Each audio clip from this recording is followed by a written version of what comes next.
Carlisle Cullen's point of view. I crouched on the rooftop, torn between hope and despair. After everything that had happened today, my girl had fallen asleep with my name on her lips. I had been in turmoil since she had arrived home with the Newton boy. I knew his scent and his voice. The previous year I had set a broken finger for him after a football injury. But more recently I had picked up traces of his scent on Bella, mingled with the smell of beer, when she had come home from her costume party. I didn't know how to feel about this development. On the one hand, he was familiar and comforting to her. On the other hand, I didn't want him near her. Not that I had any right to a say in the matter.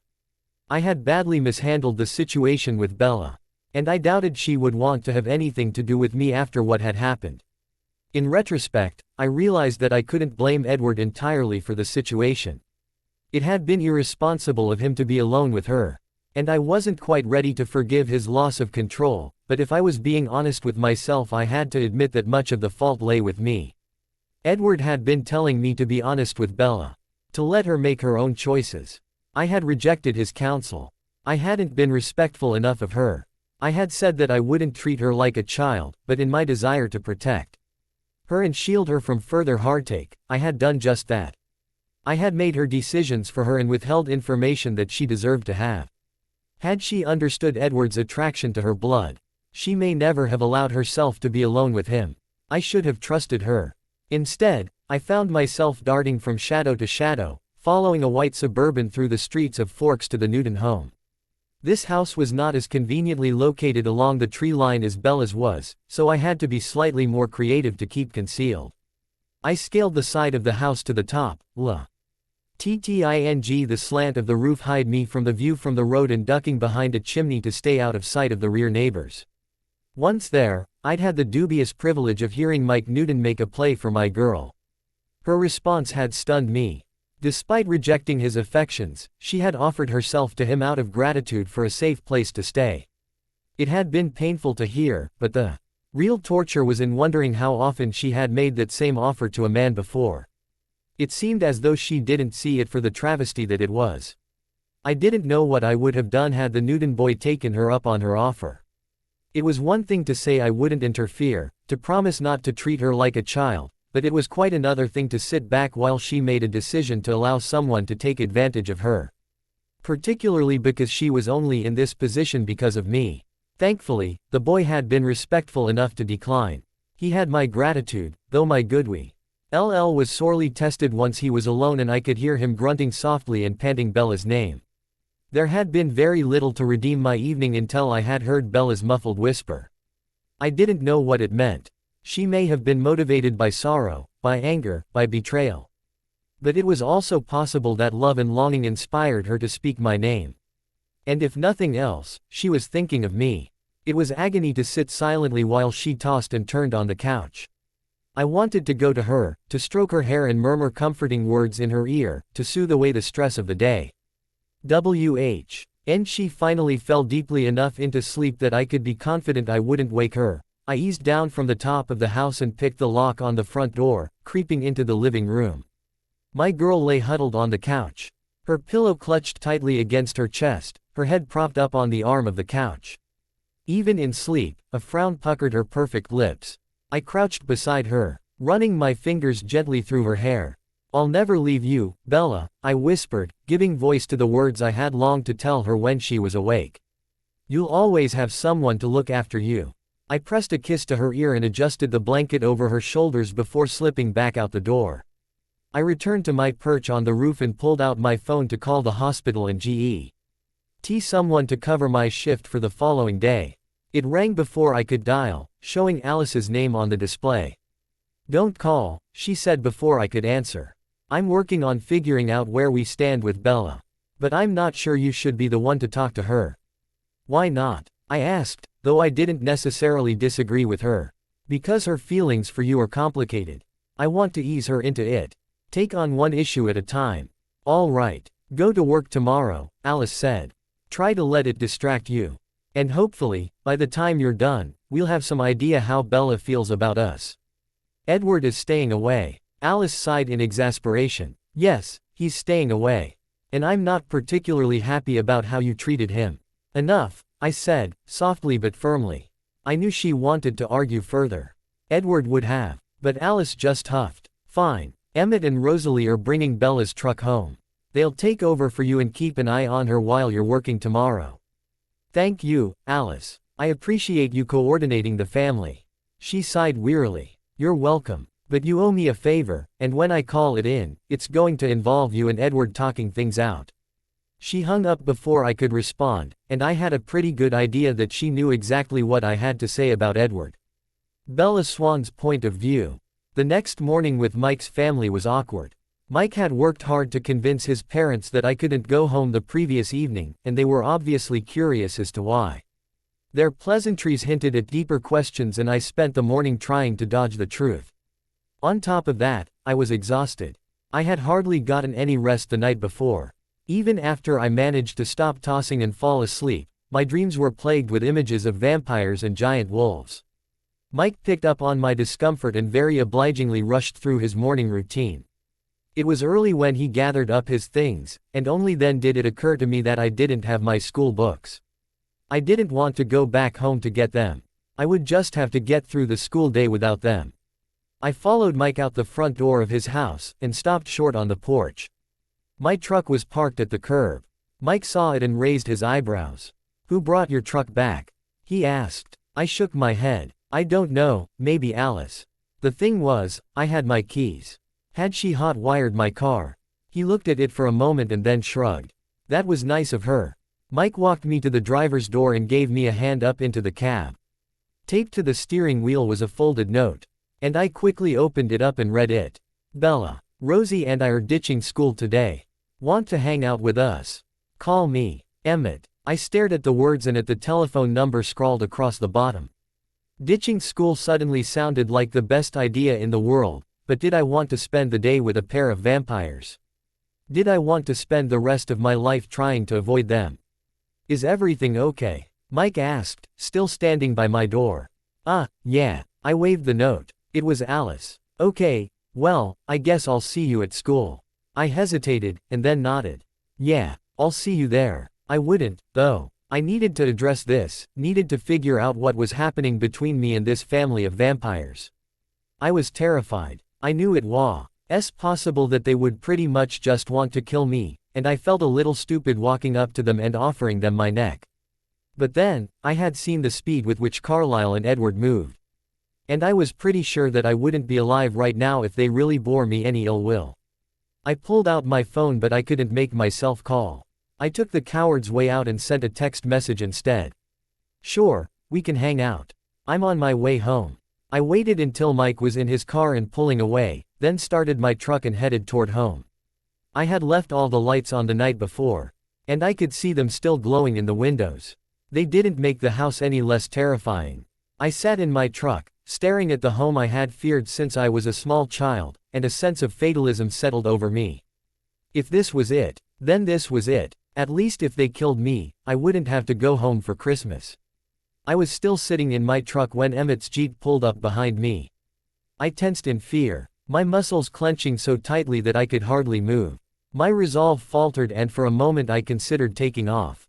But then I remembered the speed that I had seen from Carlisle and Edward. And I knew it was pointless to try to run in a truck that refused to drive more than 60 miles an hour. If I couldn't run, I would face them with dignity. That was important, right? Heroes in the movies always seemed to think staring down death with dignity was important. Right now it just seemed stupid. In the end, dignified or not, you were still dead. But I went with it. Who was I to argue with Hollywood? I climbed out of my truck, and immediately my hip gave out and I collapsed to the ground. So much for dignity. Emmett jumped out of his Jeep and jogged over to me, offering me a hand. Are you okay? He asked. I blushed, looking away as I took his hand and let him pull me to my feet. He wrapped an arm around me and steered me toward the house. I know you're freaked out right now, he said, friendly and casual. Let's go in and talk about it for a while, okay? I nodded, glancing at Rosalie. She was wearing a pair of old destroyed jeans and a paint-stained t-shirt, and shish. He was pulling a toolbox and a bucket of supplies out of the back of Emmett's Jeep. She looked up at me and gave me a smile as she hurried to catch up with us, looking too beautiful for words even in her old ratty clothes. I have a wall to fix while you guys chat, she explained. This was not what I had expected. Thanks. She gave me a sweet smile. Emmett fished the key out from under the eaves and led us into the house. Rosalie headed immediately for the kitchen, but Emmett followed me as I moved through the house, helping me turn off light switches. Are you afraid of the dark? He teased good-naturedly. Not so much the dark. Just what's hiding in it. He dropped an arm around me as I turned off the last of the lights upstairs and guided me back down to the den. Listen, Edward Said to tell you he's really sorry. I drew in a sharp breath. Edward. He nodded soberly. He would have liked to apologize in person, but he's sort of in some deep shit with Carlisle right now. We thought it was best if he and Esme left town for a couple of days.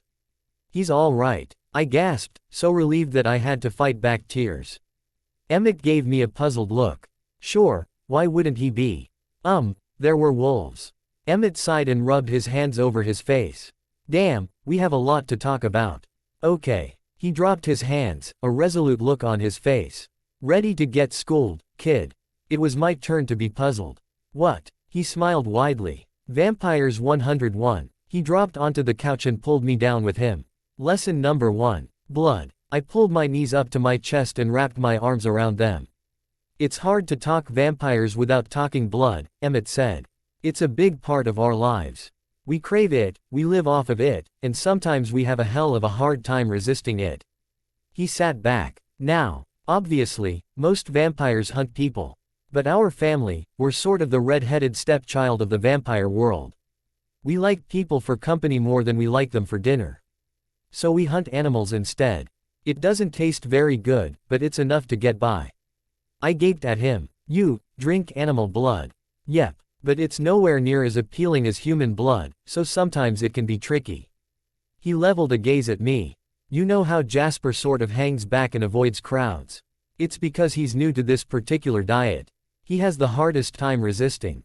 Why? I blurted out. I mean, why do you hunt animals? He smiled. Lesson number 2. Stregoni benefici. He leaned back, stretching his arms across the back of the couch. Unlike the rest of us, Carlisle was a believer in the preternatural before he became a vampire. In fact, he was trying to eradicate the vampire menace when he was bitten. Emmett snorted. Don't do that, by the way. Hunting vampires is just fucking dumb. Got it. I'm the prey, not the predator. He laughed out loud, slapping his knee appreciatively. I like you, Bella Swan. My return smile was involuntary but sincere. So anyway, he continued. Carlisle got bitten, but he didn't want to be a killer.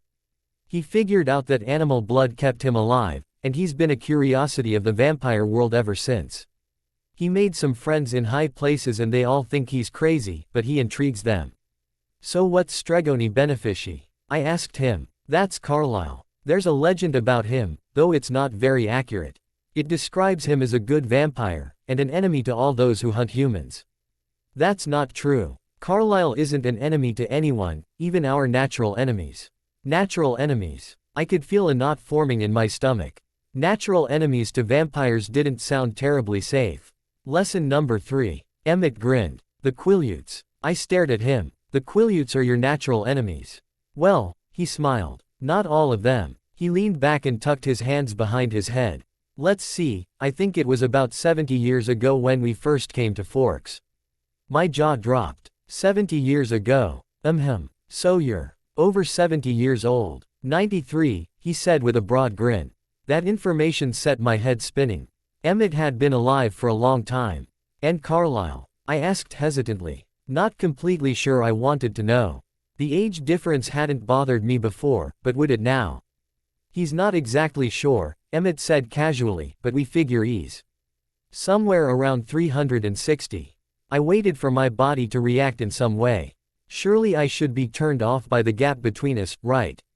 He was a very old man. But 360 ye. Ours just seemed like too much to really wrap my head around. When you reckoned the age difference in centuries, did it really even matter anymore? But I was suddenly curious. Edward and Esme, I murmured thoughtfully. They're actually really close in age. Esme was born in 1895, and Edward was born in 1901. But Edward was changed 3 years before Esme, so they look like they're about a decade apart. Right. So, you guys moved to Forks 70 years ago. Emmett nodded. We figured it would be a good place for us, but after we moved in, Carlisle ran into some of the elders from the tribe. He was pretty surprised to find out that they knew immediately what we were, and they didn't want us around.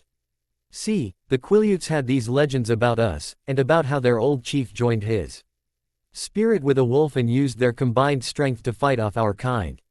Ever since then, descendants of that chief have had the latent ability to become shapeshifters. Shapeshifters? I asked dubiously. They turn into wolves. If there are vampires around, the latent ability becomes an active one.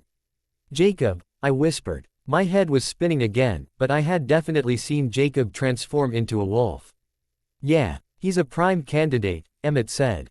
He's got black genes and Atira genes. Huh, Emmett laughed. I'm getting ahead of myself. So when we moved in before, 3 of the res boys phased, their wolf gene activated. You know one of them, actually, Quill Atira. I gaped at him. Old Quill. He wasn't so old back then, Emmett laughed. Neither were the other 2, Levi Yulee and Ephraim Black. I caught my breath. Ephraim. The friend Edward told me about. That's the one. He was probably Carlisle's closest friend, outside of the family. Despite the fact that they were basically hardwired to be enemies. The 2 of them really hit it off. When the boys phased, the village elders hoped they would drive us off, but Ephraim didn't want us to go. His lineage made him the alpha wolf. And his position as alpha made him the chief of the tribe, so there wasn't a lot anybody could do to challenge him. But to appease the rest of the tribe, he made a treaty with us. A treaty? I asked, remembering Sam mentioning that before. Yep. Basically, we keep our teeth to ourselves and stay off of their land, and they don't try to kill us and don't expose our secret. Why do they want you to stay off of their land? He sighed. Because accidents happen. When we catch the scent of blood, it's incredibly hard to resist it. As you've seen all too clearly, sometimes we just lose it. I shivered at the memory of Edward lunging toward me with his teeth bared. Lesson 4, he said seriously. Singers. I gave him a curious look. Singers. He nodded soberly. On very rare occasions, we come across someone who smells so tempting that they're all but impossible to resist. Carlisle's friends in Italy call them singers, in reference to mythological sirens. He rubbed his forehead, looking stressed. The rest of the vampire world feels very lucky if they ever come across a human whose blood sings for them. For us, he shook his head as though trying to clear it, it's a tragedy. Have you ever? He looked at me with sorrow in his eyes and nodded. Twice. It's like the animal inside takes over completely, and all you can think about is getting to that blood as fast as possible. What did you do? He gave me a long, solemn look. I killed them, Bella. I shuddered, shrinking away from him a little. He didn't miss the movement, and he lowered his head sadly. The activity in the kitchen stopped and Rosalie drifted into the room. He's not telling you that to make you afraid, she said gently. But you need to understand the realities of the situation, especially if you're going to continue being friends with Edward. I gave her a quizzical look. What does that have to do with Edward? Emmett reached out and squeezed my knee gently. You're his singer. It's agony for him to be around you. He wants to kill you all the time. I was, irrationally, hurt. The appropriate reaction probably should have been fear, or maybe disgust, but I was injured. I'd thought Edward and I were friends, and close ones at that, but the whole time he just wanted to kill me.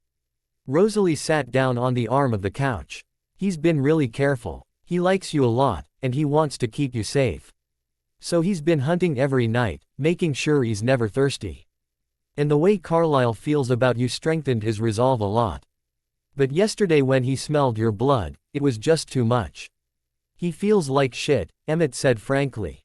In fact, I understand he was basically begging Sam and what's his name, that other wolf, to get him the hell out of there. Wait, Sam. Like Sam Yulee. That's right. Levi Yulee's great-grandson phased when we came back.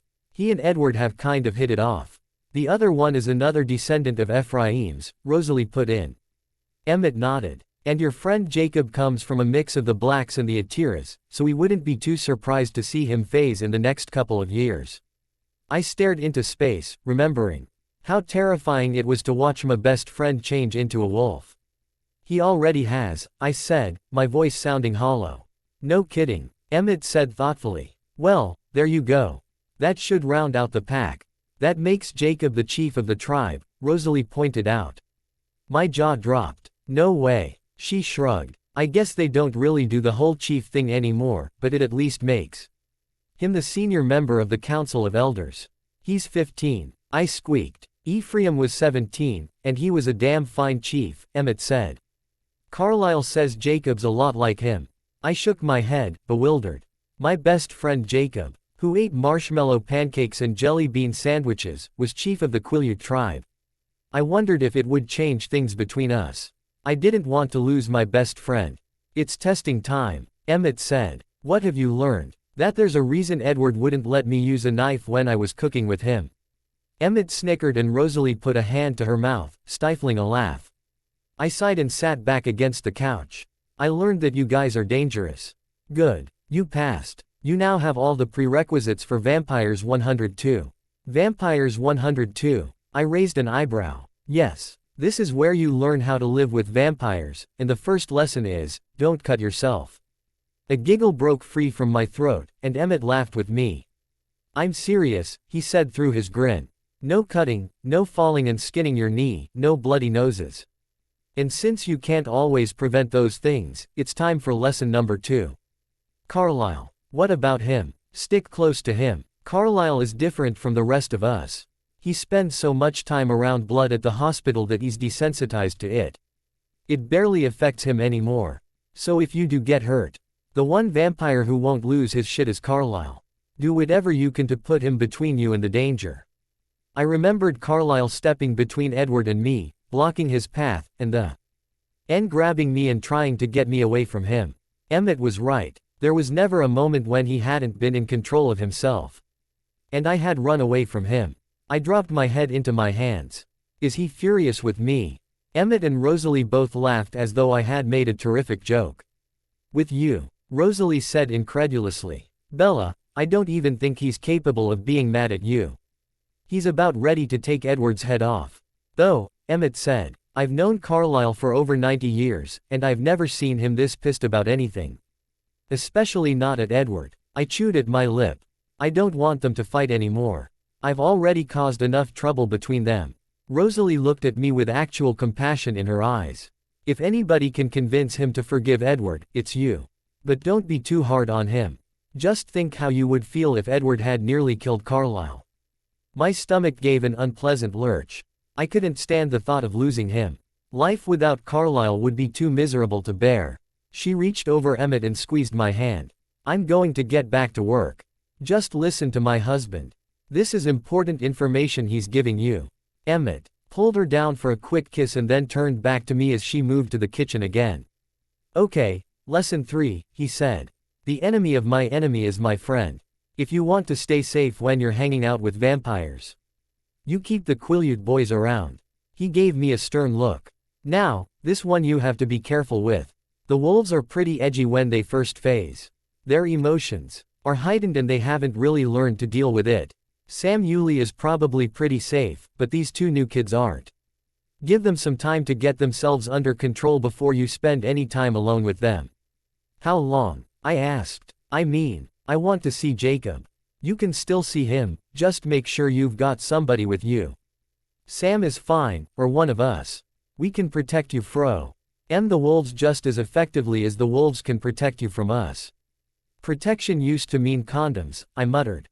Emmett fixed me with a steady look. If that's what you want, you just have to say the word. If you don't want anything to do with vampires and shapeshifters, then, well, we'll leave you alone. No, I gasped, shuddering at the thought of Carlisle leaving me. He grinned. Yeah, that's what I thought. Who would want a normal, boring life when you could hang out with us? He winked at me. Okay, lesson 4. Keeping the secret. I gave him a surprised look. I wouldn't tell anyone. I know, kid, but it's not always quite as easy as that. There are tells. What do you mean? Well, he said, we chose Forks for a reason. Despite the fairly significant threat from the Quileute wolves, this is a really convenient place to live because of the cloud cover. I stared at him. Wait, You don't really burn up in the sunlight. He snickered. No, we don't burn up. But we can't let humans see us in direct sunlight. Why not? He looked at me for a moment. You know what? I'm going to let Carlisle show you that. I mean, assuming you're still interested in hanging with Carlisle. I nodded fervently. Good. Ask him to show you. You'll love it. Okay, I said, puzzled. I wondered what I could possibly love about seeing someone in the sun as opposed to the shade. Also, Emmett said, the skin. The eyes. Actually, it's surprising how few people say anything about that. They usually just don't look closely enough. That confused me. They don't. He shook his head. People, well, it's odd. They're attracted to us, but at the same time, they have sort of an instinctive aversion to us.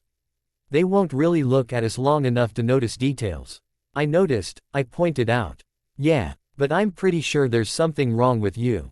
My jaw fell open, and I squeaked indignantly. What do you mean, there's something wrong with me? You know, with no T having the survival instincts to stay away from us, and the thing with Edward not being able to read you and all.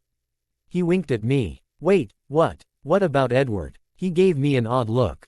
Oh, I thought he told you. About him and Alice and Jasper. I gave him a guarded look. He told me Alice sees the future. Is that what you mean? And did he tell you how Jasper can manipulate people's emotions? I shook my head, my eyes widening. You mean he can make people feel things? Emmett nodded. And he always knows what you're feeling too. Are you kidding me? He shook his head, smirking. And, I guess Edward didn't tell you about his own annoying little gift. What is it? I asked nervously. The little son of a bitch is a mind reader, he said, rolling his eyes. There's no fucking privacy with him around. I clapped a hand over my mouth, horrified by the thought of him knowing what was inside of my head. Relax, Emmett laughed lazily. He can't read you. Relief instantly washed through me, followed closely by curiosity. Why not? Emmett shrugged. Might be hereditary. Charlie's thoughts are kind of hard for him to get a handle on, apparently. And it may be that your habit of building walls and keeping people out has enhanced that little trait of yours. Thank God, I breathed. He laughed. Believe me, I'm jealous. Most of the time, we all wish Edward would get the hell out of our heads. Except for Carlisle, he usually doesn't mind so much. Why doesn't he mind? I don't know. He says it deepens the relationship and blah, blah, whatever. Maybe he's just so perfy. Court that he never thinks anything that would embarrass him. He is pretty perfect, I breathed, more to myself than to Emmett. Emmett nudged my foot with his. Hey, don't start getting all sad. He's still the same guy. He's not mad at me. I asked. Nah, he's not mad at you. He's worried that you're afraid of him. I wondered if I was. I searched myself, looking for a spark of fear. It was there when I thought about Edward, or Emmett, or any of the rest of the family. But it wasn't there when I thought about Carlisle. I didn't know if it was Emmett's assurance that he never lost control or th. And I had irrationally quashed any fear because I loved him so much, but the only fear I could find regarding him was fear that I wouldn't be enough for him. I'm not, I said softly.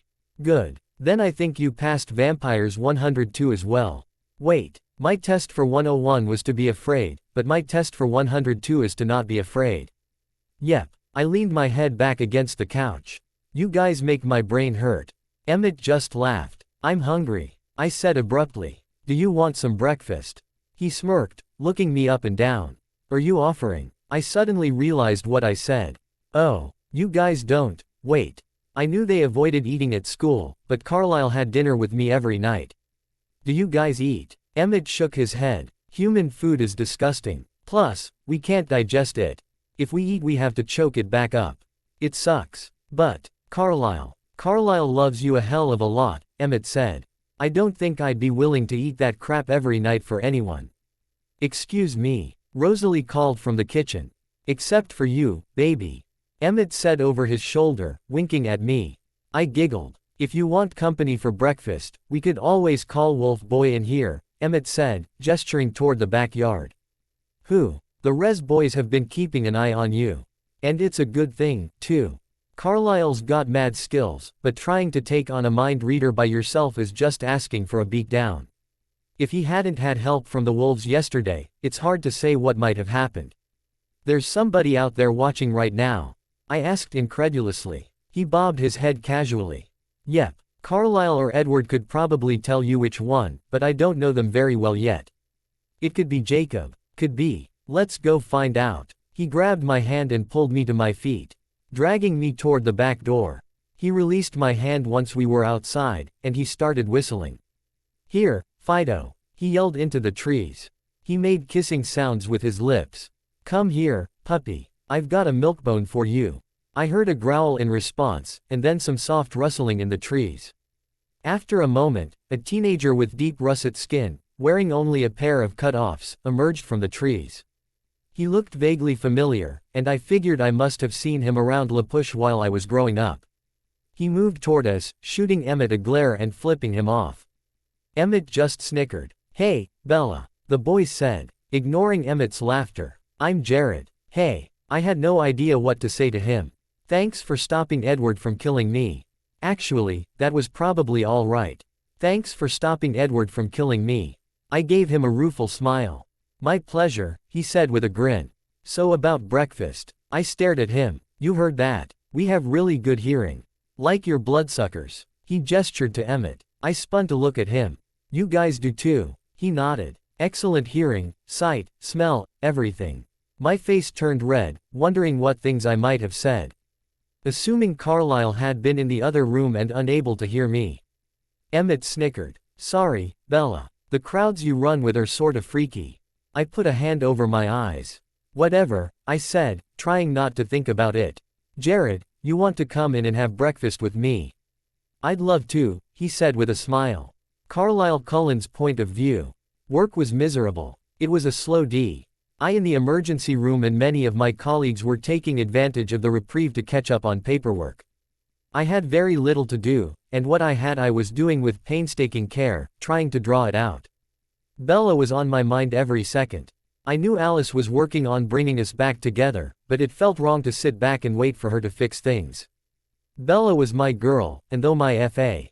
Miley was clearly invested in the relationship, it wasn't theirs to manage.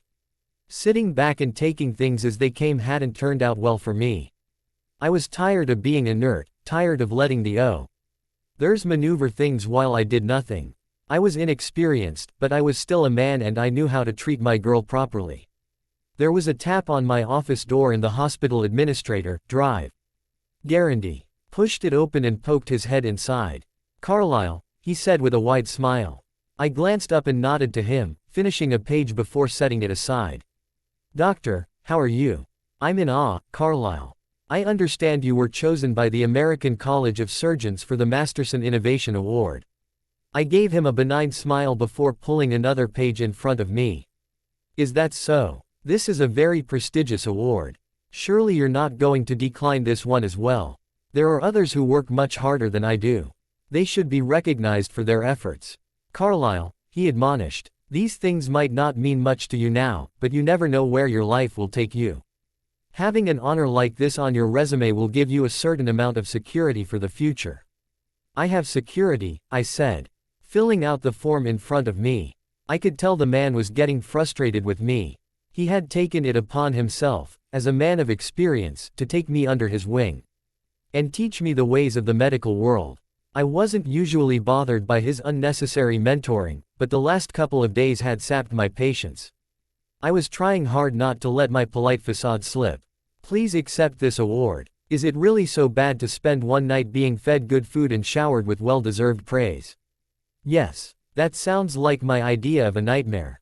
That, along with the photographs that would be taken in the record of my name in medical histories, made it a bad idea. Besides, it offended my sensibilities to accept an award for my work when I had advantages my colleagues did not. Dr. Guarantee moved into my office, closing the door behind him. He took a seat across from my desk and his face took on a pleading look. Carlisle, please. Your modesty is admirable, but I wish you would consider accepting these honors when they're offered to you. I have no need of them. Maybe you don't, but this hospital does. I paused, looking up at him. Pardon me. He shifted uncomfortably. Hospitals with decorated doctors get considered for grants, he said. This is a small community with limited resources. Our equipment is old and our facility is badly in need of upgrades. We might have the opportunity for more funding if someone on our staff had a resume boasting of the awards that you've been turning down. I sat back in my chair, considering his position. I see. Please, he implored. Go to Chicago and put up with one night of fawning for the good of this community. I sighed and ran my fingers through my hair. I could always change my name, but I couldn't allow pictures of me to be published. I won't decline the award if you'll go to Chicago and accept it on my behalf, I told him. He smiled warmly. Thank you. It means a lot to us here. I gave him a quick smile and turned back to my paperwork. I believe I'll need a couple of weeks off around Christmas, I told him, beginning a new form. I'm not quite sure of the schedule yet, but I'll try to pin it down for you as soon as possible. He nodded, though I knew it pained him to give me the time. It was a lot to ask around the holidays, but after all, this was our standing agreement. And the was nothing that would keep me from looking after Bella when she went to visit her mother. Let me know when you know your schedule, he said, doing a good job of keeping his frustration out of his voice. He let himself out of my office and left me alone with my paperwork and my thoughts. Bella. She was always foremost in my mind, but today she was taking over my thoughts completely. I couldn't stand the emotional separation from her, and her murmured offer to the Newton boy the night before rang in my mind. Edward had been exactly right about the effect it would have on me to hear her with another man. Edward had been right about a lot of things. I was interrupted from that line of thinking by a page to the emergency room. I tended to a child with a broken leg and then to a woman with a concussion. And I was back in my office with my paperwork by the time my shift finally ended. I headed back to Bella's house, stopping by a florist on the way and picking up a bouquet of red tiger roses. I smiled as I pulled up in front of the house, seeing no cars other than Bella's truck in front. I hoped that meant my children were giving me this evening alone with her. I appreciated their help, but it was time for me to step up and be the man Bella deserved. I moved to the door and knocked tentatively, not feeling comfortable entering her house without an invitation. I didn't know what she thought of me just now, and I didn't want to make her feel unsafe in any way. Bella opened the door after a moment, and her eyes fell on me, looking confused and anxious. Carlisle, she said softly. I stepped forward and held the flowers out to her. I have much to answer for. Will you permit me the opportunity? She took the flowers, looking, I thought, a little disappointed, and her eyes searched my face. I was frozen, waiting for her response. I needed her to tell me that she would hear me out, that she could see the possibility that someday she would forgive me for the lies I had told her. Every moment of her silence was torture. My entire life hung on her decision. I missed you, she suddenly blurted out. Warmth flooded through me, and I took another step toward her, leaning down to press a kiss to her forehead. I missed you, too. Her hand found mine, lacing our fingers together, and she drew me inside with her. I moved with her to the kitchen, where she busied herself putting the flowers in a vase. I got the distinct feeling that she was avoiding looking at me, so I waited until there were no distractions. When the flowers were trimmed and arranged in their vase, she edited on the kitchen table and turned to me, her eyes on the floor. She twisted her hands in front of her. I'm sorry I left, she said. Ah, my Bella. I moved forward and caressed her cheek gently. You had every right. If I had been honest with you from the start, the entire situation might have been avoided. At the very least, it would have been less unsettling for you. She raised her eyes to meet mine. Emmett came over today. He told me about your family, and the wolves. I reached out and took her hands in mine. Edward has been telling me for a long time that I should share that information with you. I rubbed circles on the back of her hand with my thumb.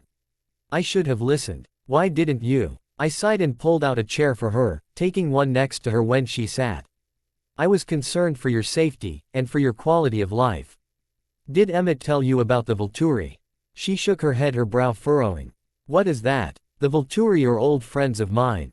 They're a very powerful Italian coven, and they have taken it upon themselves to enforce the one real universal law that all vampires must follow. It is imperative that we keep the secret.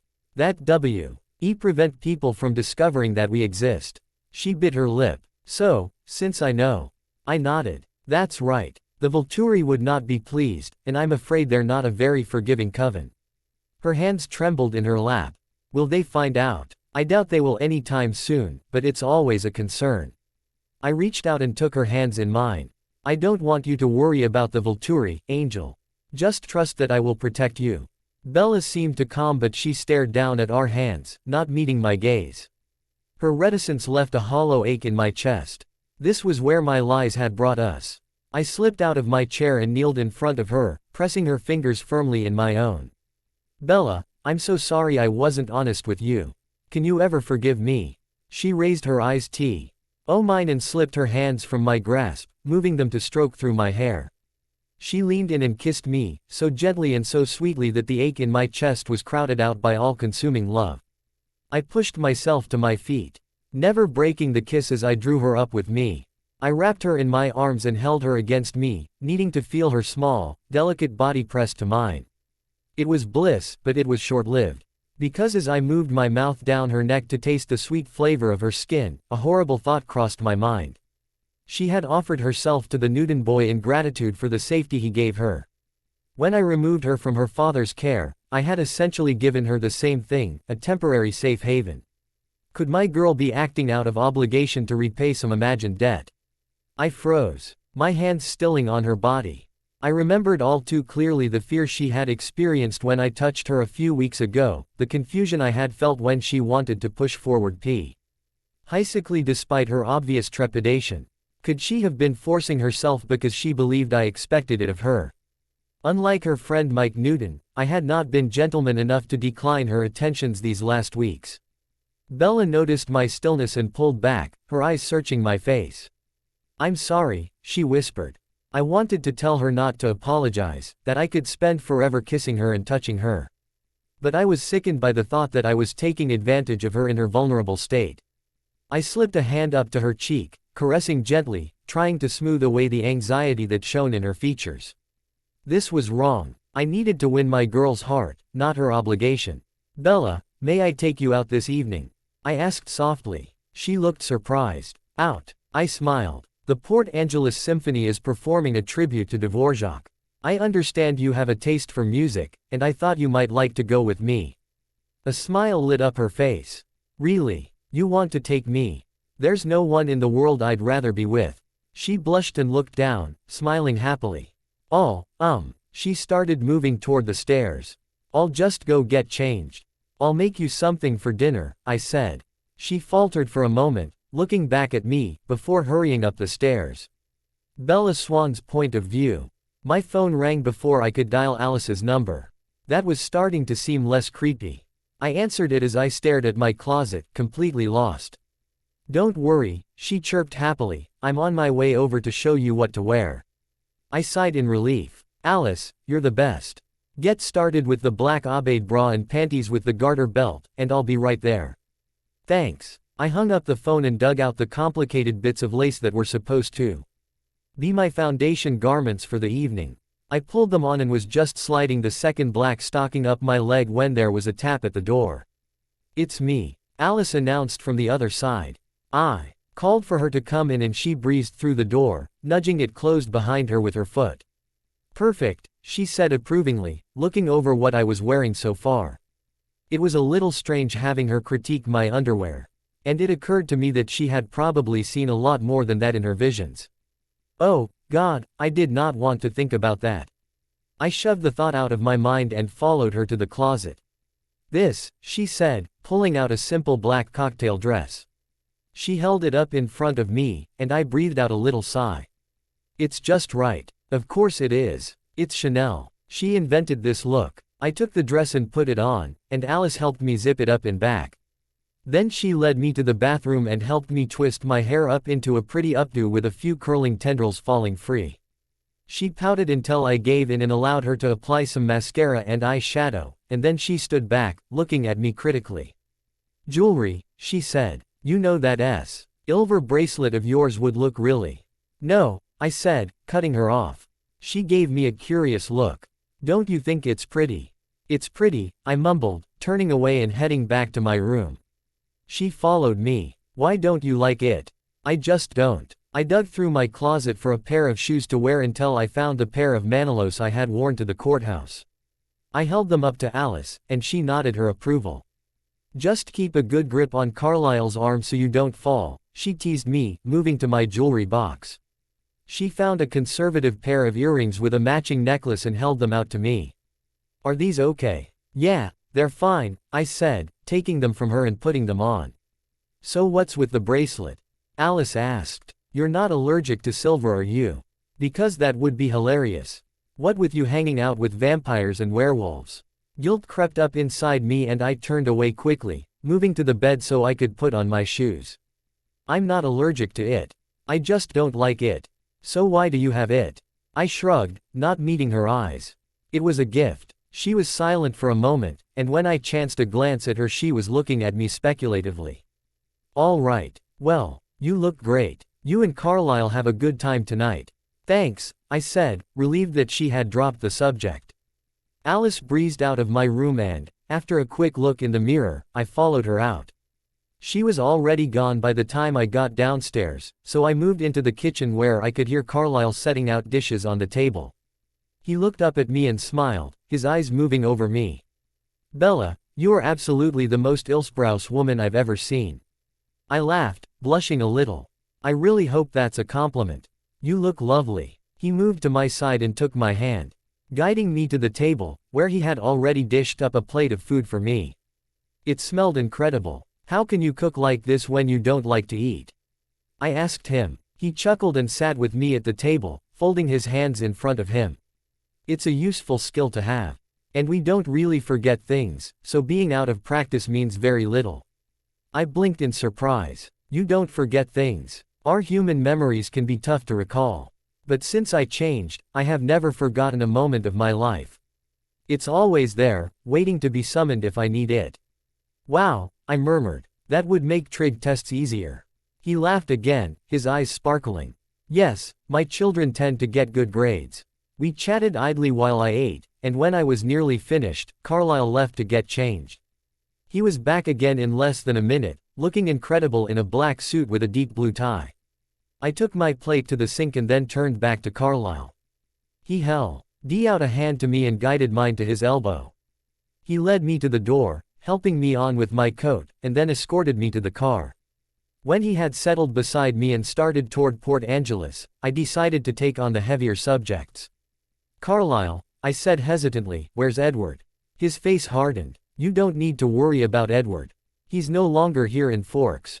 Is he coming back? He moved his hand to my knee, squeezing it gently. I won't allow him to hurt you.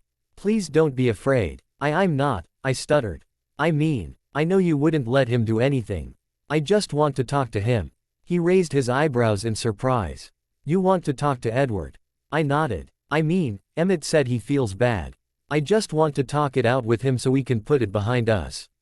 I'm not sure that's the safest course of action. I chewed at my lip. Why not? I get that I shouldn't be alone with him, but I can't just avoid him forever. You can. We have some friends in Alaska. I've asked him to go and stay with them. My jaw dropped. You made him leave. Carlisle, he's your best friend. He fixed me with a sober look, all but ignoring the road as he drove. It's not worth gambling with your safety. I won't allow him to stay here if it endangers you in any way. I slipped my hand in his. He's my friend, too. I want him to come back. I think that's unwise. Maybe. But IWOU. Didn't feel right about him having to leave because of me. It was just an accident.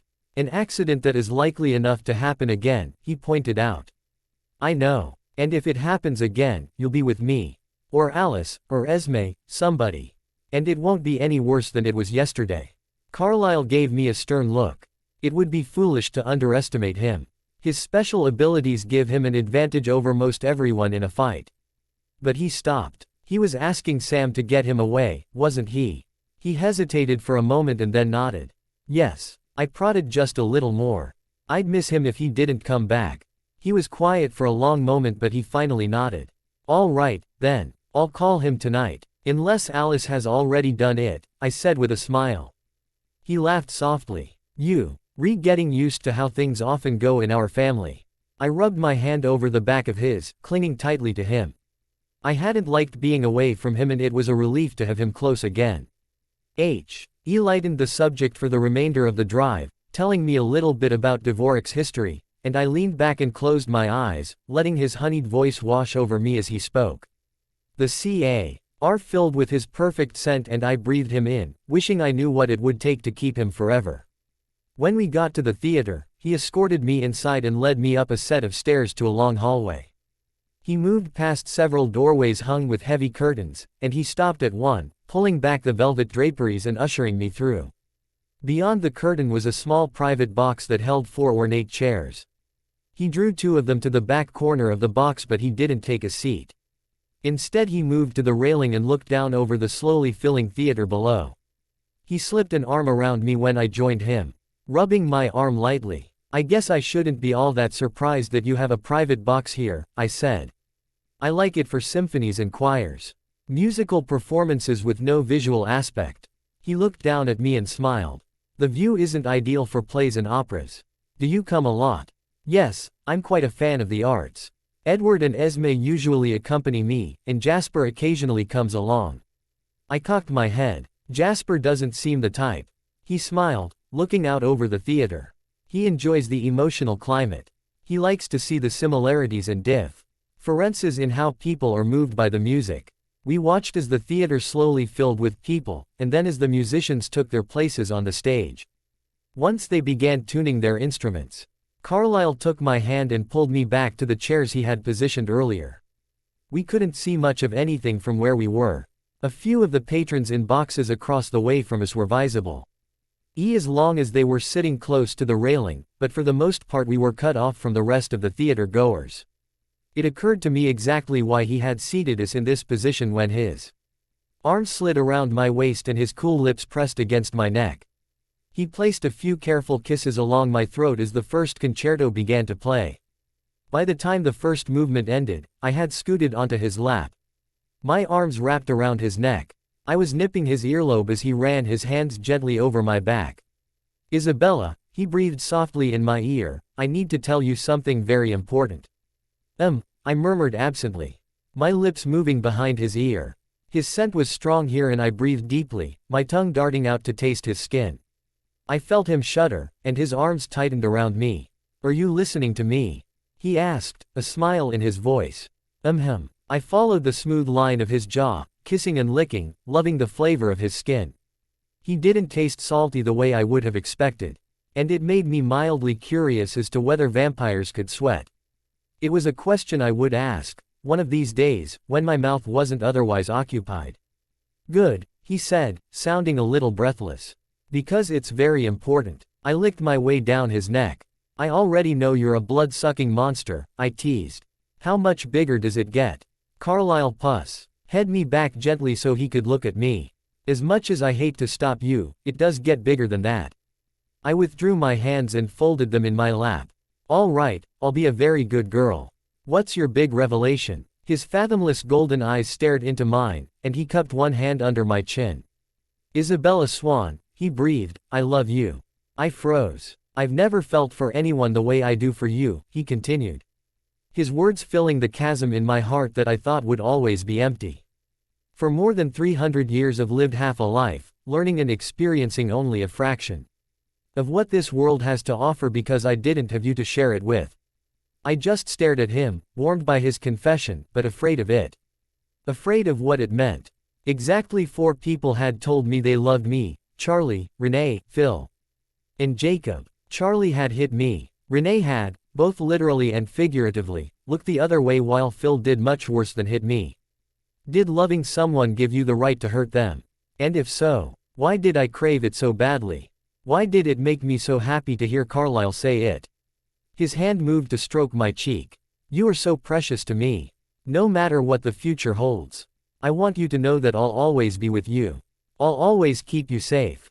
Fear and wonder battled for dominance inside of me. I didn't know how to handle his declaration.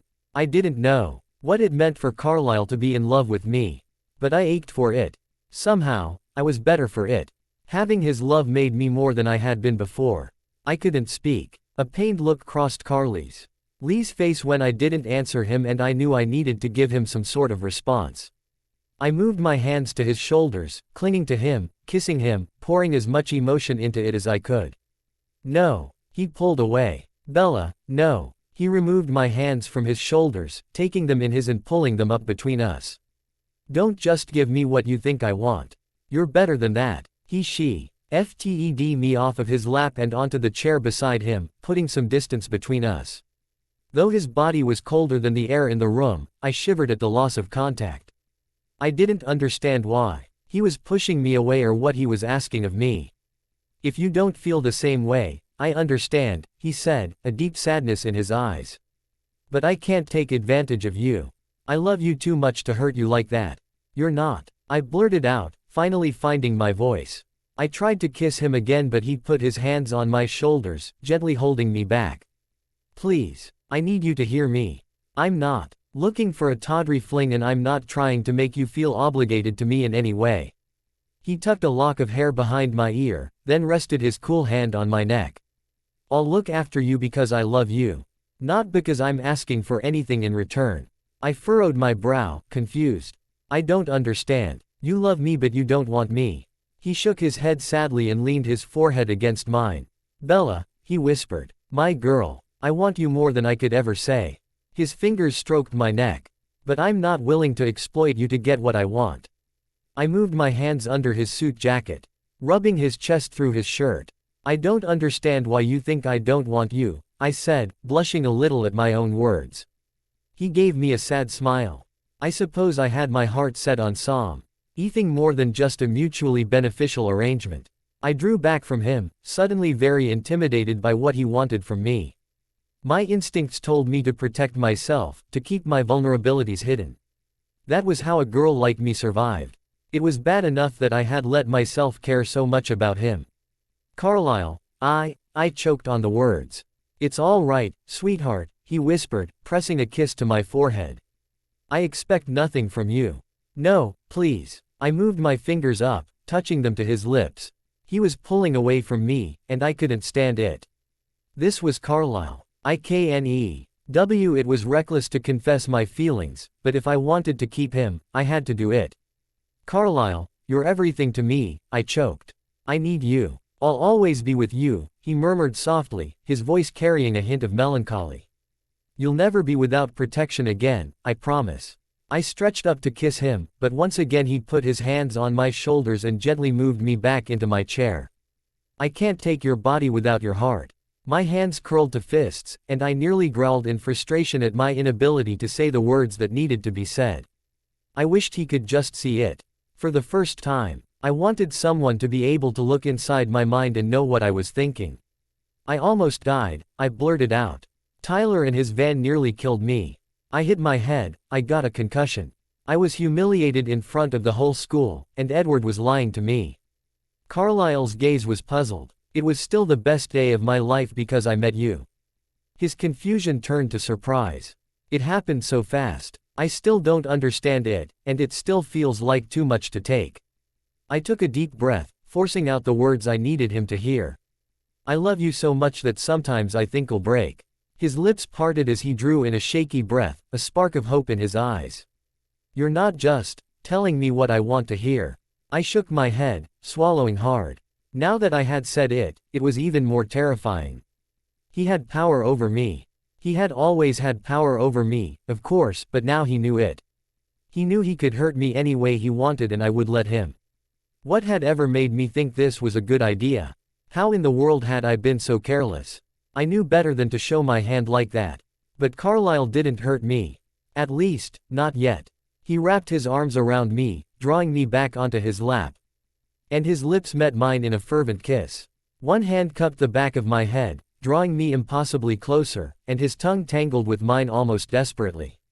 Below us, the symphony played. The swelling music a perfect accompaniment to the rising passion in our secluded little box. Carlisle dragged his hand down my neck and my chest, lingering for just a moment. Over one breast before sliding it down my stomach and over my hip. He swept down my body until he reached the nylon stocking that covered my thigh, then slipped his hand under the hem of my dress.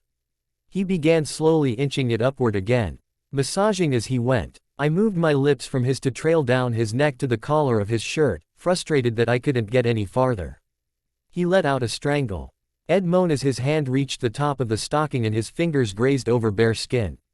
I felt him harden instantly against my hip. Bella, you could drive a man mad wearing this, he choked, letting his hand run over the stretch of skin above my stockings.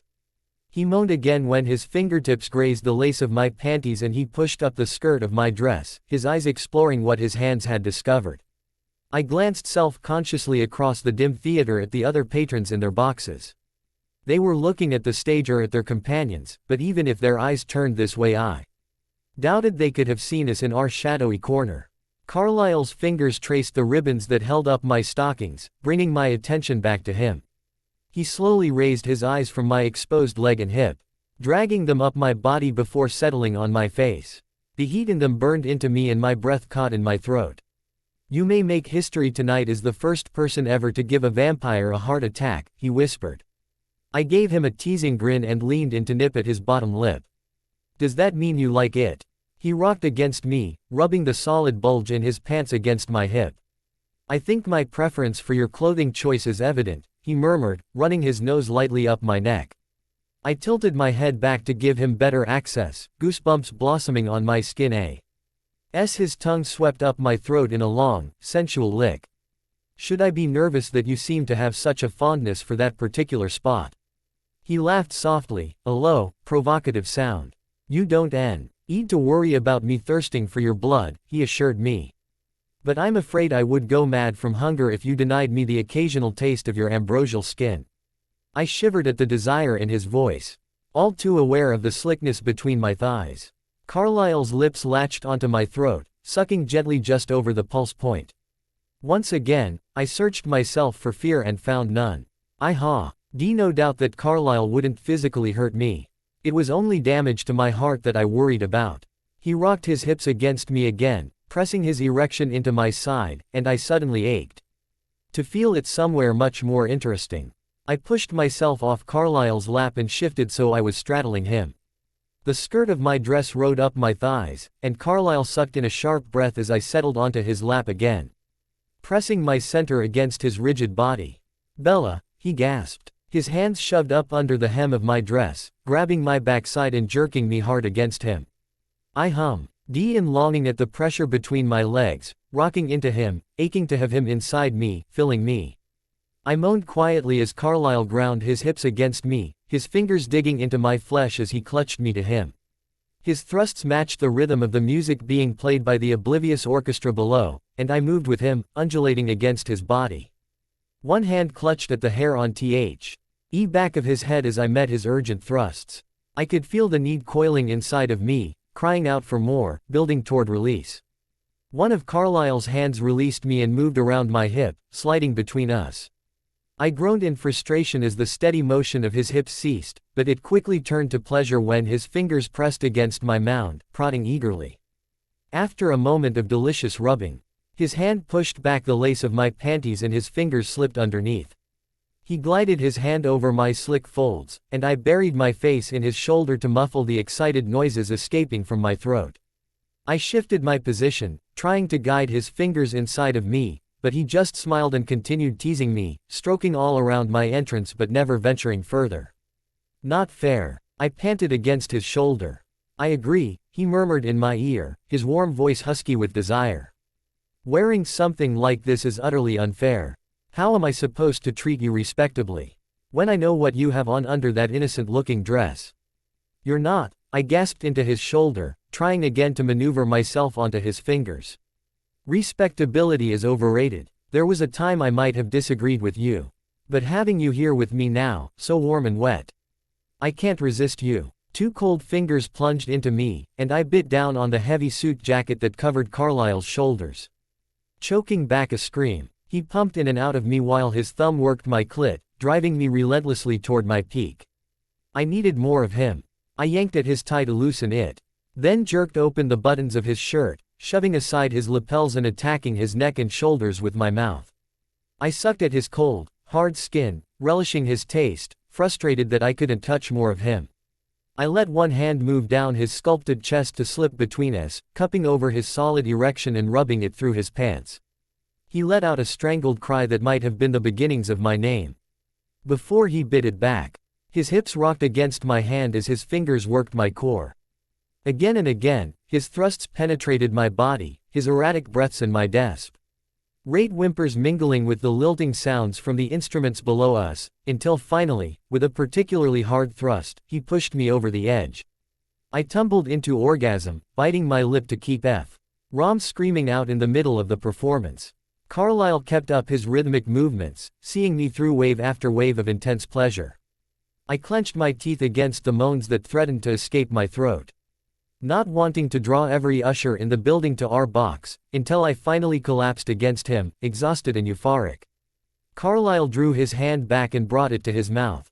He moaned longingly as he sucked my juices from his fingers. "You taste so sweet," he choked.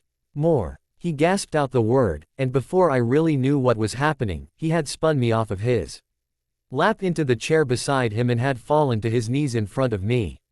He pushed my legs apart and shoved my skirt up around my hips, burying his face between my thighs. He jerked my panties to the side and his tongue lapped eagerly at my wet folds, his lips sucking the slick fluid from my skin. He moaned in pleasure, and the vibration sent shock waves through me. I caught my breath as his tongue continued to work the sensitive skin. And soon I was aching with need again. I threaded my hands into his hair, holding his head as I rolled my hips back and forth. The cool caress of his tongue sped up, flicking against my clit. And I once again found myself struggling not to cry out. My second release came quickly, and I clamped my thighs around Carlisle's head as he eagerly licked the cream between my legs. His tongue carrying me through another current of pulsing bliss. I was sagging back in the chair when he was finally satisfied and his tongue stilled.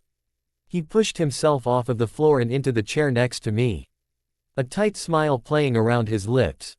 He was breathing hard, and he ran a hand through his hair, frustration evident in every movement. But I could take care of that. I slid to the floor, kneeling in front of him, but when I reached for the buckle of his belt, his hands covered mine, stilling them. I looked up at him curiously, and he shook his head. Of course, he wouldn't want me to feel obligated. But part of the beauty of sex was the mutual giving and receiving. And I very much wanted to give him something as incredible as he had given me. "I want to," I told him. "I'm sorry." He drew me up off of the floor and into his lap again. "I can't." I was confused. I wondered briefly if vampires were somehow unable to have sex, but that couldn't be it, 'cause I had heard his family casually refer to their own sex lives. Why not? He pulled me against his chest, one hand guiding my head down onto his shoulder. I was close enough to him to feel all too well that he wasn't satisfied. And I wanted to fix that for him. "It's not always easy to see at first just how much stronger we are than humans," he murmured. "All day every day, we have to hold back. To be very careful not to shatter everything and everyone around us. It becomes habit quickly enough, but if I were ever to lose control of myself." He trailed off, shaking his head. I pulled back to look at him, stunned. He was worried about hurting me during sex. I understood what he was saying, but it was all a little bit surreal. No one had ever worried about hurting me. In fact, times seemed that my pain was as much the goal as orgasm. "I'm sorry," he whispered again, stroking my hair gently. Okay," I said, shaking off the shock. "But I mean, you're really good at that.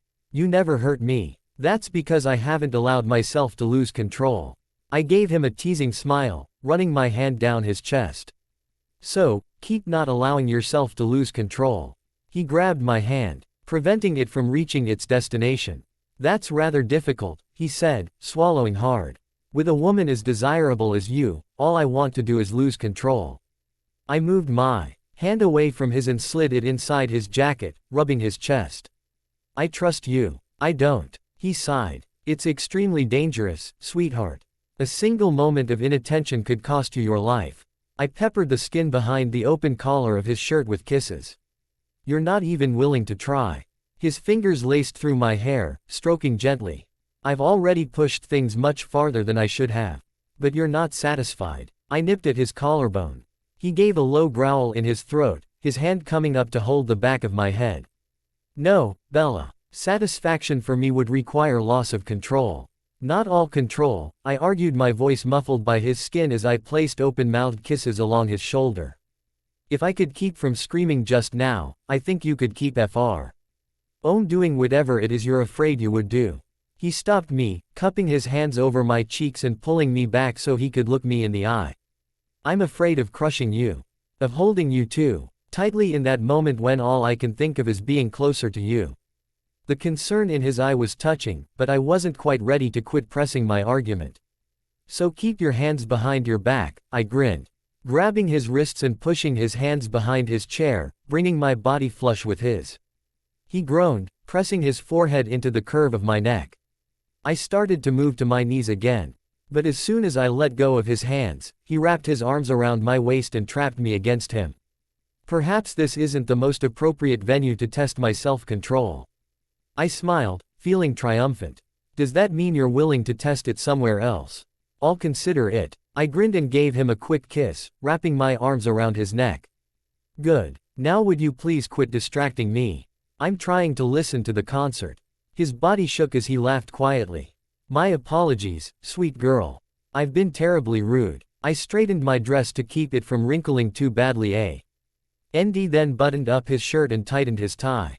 Once our clothes were put back in place, I snuggled against his chest, laying my head on his shoulder and listening quietly to the beautiful sound of Dvorak's masterpieces, and the even more beautiful sound of Carlisle's quiet breathing. Carlisle Cullen's point of view. I drove slowly home from the theater, partly because Bella was unnerved by eggs. SSIVE speeds and partly because the highway was busy that night. There were a lot of young men and women taking advantage of their weekend, and I didn't want them ending up in my emergency room because they followed my poor example. Besides, I was in no hurry. I had my girl next to me, her hand in mine, and Dvorak's symphonies running through my head. It was hard to top this. Something had changed between Bella and me tonight.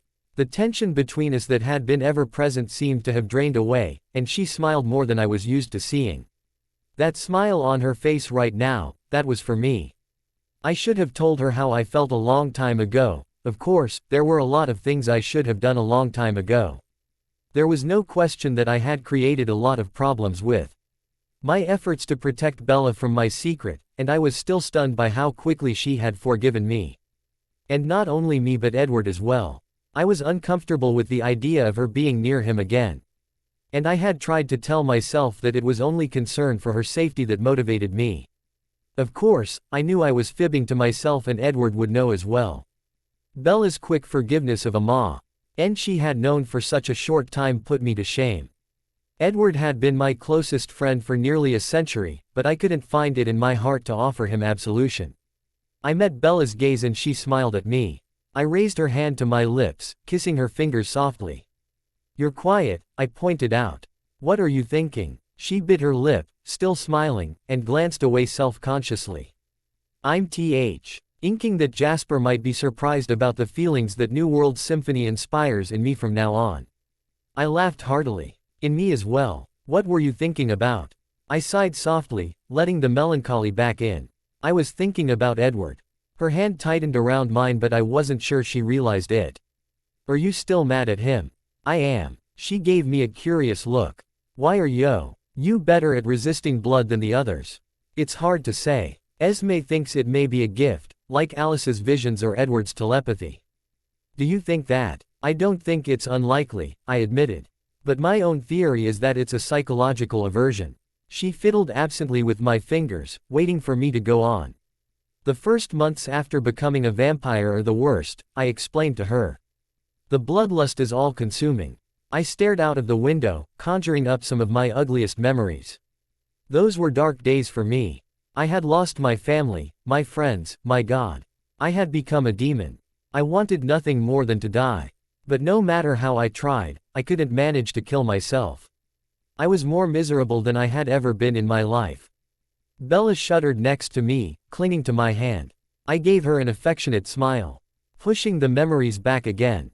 After a few months, I discovered a way to live comfortably enough without having to become a killer. But for me, thirst for human blood will forever be tied to those hellish days. I laughed softly, much the way New World Symphony will forever be tied to you. A shy smile graced her lovely features. I'll have to put that one on my playlist, she said. Her cheeks coloring. I chuckled as I pulled the car up in front of her house. They're back, I heard Edward say from behind the house, followed by the rustling of a heavy step that I couldn't place. "Edward is here," I told Bella. And I cut the engine, opening the car door to hear better. "It's Jacob," Edward's voice answered hesitantly. "Ah," I smiled, nodding in understanding. I hadn't heard Jacob moving as a wolf yet. "And Jacob, how do you know?" "I can hear them out back in the woods. We often talk with the wolves there. This has become something of a neutral space for us." "They're outside?" she asked. "It's freezing. Jacob knows where the key is, and I thought Edward did too. They could have gone in. The cold won't bother either of them," I assured her. "In fact, it's easier for us to speak to one another in the open air. We don't care much for the smell." She blinked in surprise as I got out of the car and moved quickly around to help her out. "The wolves smell bad," I nodded. "To us, anyway. But Edward says we smell even worse to them. He says our scent actually burns their noses." She giggled. "You smell pretty good to me." "That's good to know." Bella headed toward the back of the house and I followed her closely as she strode heedlessly into danger. A brand new wolf and a vampire who craved her blood above all else. I shook my head in consternation. The girl couldn't seem to avoid danger. "Not above all else," Edward sighed sadly as we rounded the house. He was standing at the tree line, his expression pained. Bella didn't hesitate. She crossed the yard, pulling her hat from mine when I tried to hold her back. She walked straight up to him and wrapped her arms around his waist, hugging him tightly. "I thought you were dead," she said, her voice sounding husky. Edward's eyes widened in surprise. "You did," she nodded, pulling back and swiping at her eyes with the sleeve of her father's coat. I took a handkey, Archief, from my pocket and moved up behind her, pressing it into her hands and pulling her back a few steps from Edward. "Why?" Edward asked, puzzled. She made a sound that was somewhere between a laugh and a sob. "Because I saw these two huge wolves drag you away, and I ran away before anyone had a chance to explain what was happening. Finally, I was beginning to think you were completely lacking any sense of self-preservation." "I must be if I'm standing there talking to you," she teased, stepping closer to him and poking him lightly in the stomach. Edward's expression turned sorrowful. "I'm so sorry. I feel awful. I can't believe I attacked you like that." She sighed. "To be fair, you tried to warn me several times." "I did. But I like you so much. I hate that I'm the guy you have to be afraid of." Bella gave him a playful smile, looking up at him through her wet lashes. "Thanks for not killing me that first day in biology. That would have been a really lousy way to be welcomed to town." Edward laughed out loud. "You're very welcome. And I promise to continue not killing you." Such a gentleman. I was in awe of her. My girl had nearly died at Edward's hand, but here she was, teasing him and making him feel better. "Where's Jacob?" Edward glanced back into the trees. "He's not allowed to get close to you," he said, shifting uncomfortably. "What? That's ridiculous." Bella's eyes searched the dim woods. "Jacob," Edward sighed. "Sam ordered him to stay at least 20 feet back at all times. 50 if there's nobody else here to look after you." She gaped at him. "Sam ordered him. Who does he think he is?" "My thoughts exactly," I said, quirking an eyebrow at Edward. "Why is Sam Yulee giving orders to Jacob Black?" Jacob stepped out of the trees several yards away. He was in human form, wearing a pair of cut-offs, and he crossed his arms defensively over his chest as he spoke. "Because he's the alpha," he said, shooting a warning look at Edward. Bella's face lit up and she moved toward him. But he backed away. "Don't," he pleaded. "It's not safe for you to get too close." "Jacob, come on," Bella said, looking hurt. "You're just going to let Sam tell you what to do. It's not his choice, love," I told her, moving behind her and wrapping my arms around her waist. The boys in the pack are physically unable to disobey a direct order from their alpha. Her jaw dropped. He shifted uncomfortably. "It's a good idea to be careful," he said, his eyes begging her to understand. "I could have killed you in Old Quill. But you didn't. You've been my best friend for like a million years. I trust you." "Bella, darling," I murmured, moving my lips close to her ear, "a newly phased wolf is a slave to his instincts, much like a newly turned vampire. It takes a little while to regain control." Bella huffed, crossing her arms over mine. "Great, now all my friends want to kill me." A wry smile crossed Jacob's face. "Can you blame us? You're a real pain in the ass." Bella made a rather unladylike gesture. And Jacob snickered. "You look hot," By the way, he said, flopping down in the grass. If I'd have known you could clean up so nice, I'd have let you be my arm candy. She snorted. From what I hear, you stink. So does your sick-ass pedophile boyfriend, he smirked. Maybe, she teased. But he's prettier than you. She leaned toward him a little. Speaking of which, did you cut your hair off? Yep. He jumped to his feet and turned around slowly, his arms held out. You like the new look. I like the old look. He shrugged and flopped down again. This is just easier. Long hair translates to shaggy fur, you remember how I looked yesterday. Bella stared intently at him for a minute and nodded. It's hard to make myself believe that was you. Believe it, sister. But crap is always getting caught in shaggy fur. That's why Sam, Jared, and I have all cut our hair. Bella kicked off her shoes, absently rubbing one foot up and down her leg to massage it. Can I? She bit her lip. I mean, can I see you? As a wolf. Jacob smiled brightly. You want to? This doesn't freak you out. Bella glanced back at me, giving me an adorable smile. I let a vampire lick my neck. There are scarier things in my life. I laughed to myself and pressed a soft kiss behind her ear. Jacob jumped up, his hands moving to the button of his shorts, and I cleared my throat sharply. He paused. What's the matter, Doc?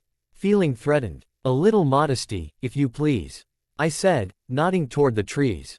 He snickered. Bella, turn around so your boyfriend doesn't get his panties in a twist when I take my clothes off. Bella turned quickly, resting her head against my chest. Why are you taking your clothes off? They don't really fit when I change. He stripped off his shorts.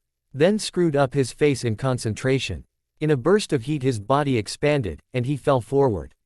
By the time his hands hit the ground, they were paws. Very impressive, I said, looking over the enormous russet wolf. I haven't seen that kind of control in someone so young before. He panted happily and gave a quick yip to get Bella's attention. She peeked CK at him and drew in a surprised breath. Jacob, you're beautiful. He turned a couple of quick circles, showing off for her. Bella's hands went to her mouth. Oh, you're just so cute. You make me want to rub your tummy and throw sticks for you to fetch. Jacob's head whipped around and he growled low in his throat. Bella giggled. So do I have to walk you every day? And take you to obedience school? There was another burst of heat. And I turned Bella around quickly, pulling her against me again. Cute. Jacob spat, climbing to his feet and tugging on his shorts. I'm not cute. And I'm not fetching sticks. I released Bella when he was dressed again, and she turned back to him, her eyes sparkling. Maybe you don't fetch, but you're definitely adorable. I'm intimidating, Jacob corrected her. Menacing, even. You're fluffy. Jacob sulked. I'm never speaking to you again. Well, while you're not speaking to me, Bella said, get Sam to lift his stupid 20-foot rule. I want to hang out with you this weekend. Jacob looked pained. Just give me a little time. Let me get a better handle on myself, okay? She folded her arms across her chest unhappily and a shiver shook her body. Bella, you're going to freeze out here without your shoes on, I frowned. Why don't we go inside? She shook her head, setting her jaw stubbornly. Not until you talk to Edward. You haven't said a word to him. I looked at my son, who was standing silently to the side, his eyes downcast. I called up the memory of him launching himself at Bella and he winced. It can wait, I said. So can I. She suppressed another shiver. I'll stay out here with you until you guys get things worked out. I sighed, admitting defeat. My girl knew how to play her hand, that much was clear. Go in and get warm. We'll talk. Bella looked between the two of us indecisively. Don't worry, Bella, Jacob said. I won't be far away. I'll keep them from killing each other. She gave him a smile. Thanks. Let me know if you need anything. I could go for a squeaky toy. He grinned. Maybe a bone to gnaw on. Bella giggled and turned to me, stretching up for a kiss before pulling her father's coat tighter around her and heading into the house. You two behave yourselves, Jacob said, striding off into the trees. I turned to face Edward, clasping my hands behind my back. There were only a few feet between us. But we might as well have been separated by the Grand Canyon. I called to mind his attack of Bella again, remembering it over and over, before pulling up the image of Bella's terrified eyes, and then her turning and running from me. Edward doubled over in pain. Stop, he gasped. Please. I let those memories slide away, but let him hear Bella with Mike Newton, kissing him, offering him her gratitude. I'm sorry, Edward choked. I'm so sorry, Carlisle. I never wanted to hurt her. But you did. I hit him with the image of her terrified face again. What can I do? He pleaded. How can I make this right? I don't know. How would you have made it right if you had killed her? After you drained her and took away her life and mine, what would you have done to redeem yourself? He fell to his knees in agony, his hands gripping his hair. I love you, Carlisle, he cried in a strangled voice. All I wanted was to make things right, to make up for what I did. I know I was careless, but I was trying to bring the two of you together. As I recall, I asked you to leave it alone. I can't. I owe you this. I frowned impatiently. What are you talking about? He looked up at me, his face tortured. You were alone for so long, he said, an aching sadness in his voice. Then you found Esme, and you had a chance at happiness, and I took it from you. He shook his head, squeezing his eyes shut. I don't deserve her, and I don't deserve your friendship. He looked up at me with haunted eyes. You've given me the perfect life. The only thing I've ever lacked is the chance to redeem myself for what I did to you. I stared down at him, my emotions churning inside of me. I wanted to hate him, but I desperately wanted to stop hating him. It disgusted me to look at him, but I ached to have my friend again. I needed him, and the more I watched him, breaking under his remorse, the more I realized how much he meant to me. It hurt me to see him in pain. But the thought of life without Bella hurt me far more. I imagined what it would have been like had I failed to protect her that day, and Edward shuddered. How long are you going to torture me with that? He asked, his voice and eyes begging for mercy. Exactly as long as I find myself tortured by it, I said icily. She nearly died, Edward. I nearly lost her. He gritted his teeth. It's not the first time, he said, agony in his voice. And she's not safe now. I could hurt her, and if not me, Charlie, or that bastard stepfather of hers, or one of the wolves, or even another careless boy with his car. You can't protect her like this forever.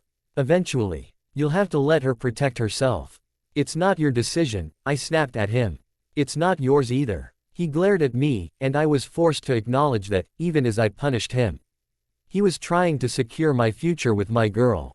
With any other man, I could have hidden the love and gratitude that I was trying to hold back. I could have denied that as holding onto a grudge when I wanted nothing more than to let it go. But it was impossible to hide from Edward, and his absolute familiarity with my mind weakened me. I'm sorry, he choked. I don't mean to manipulate you like that. I would turn it off if I could.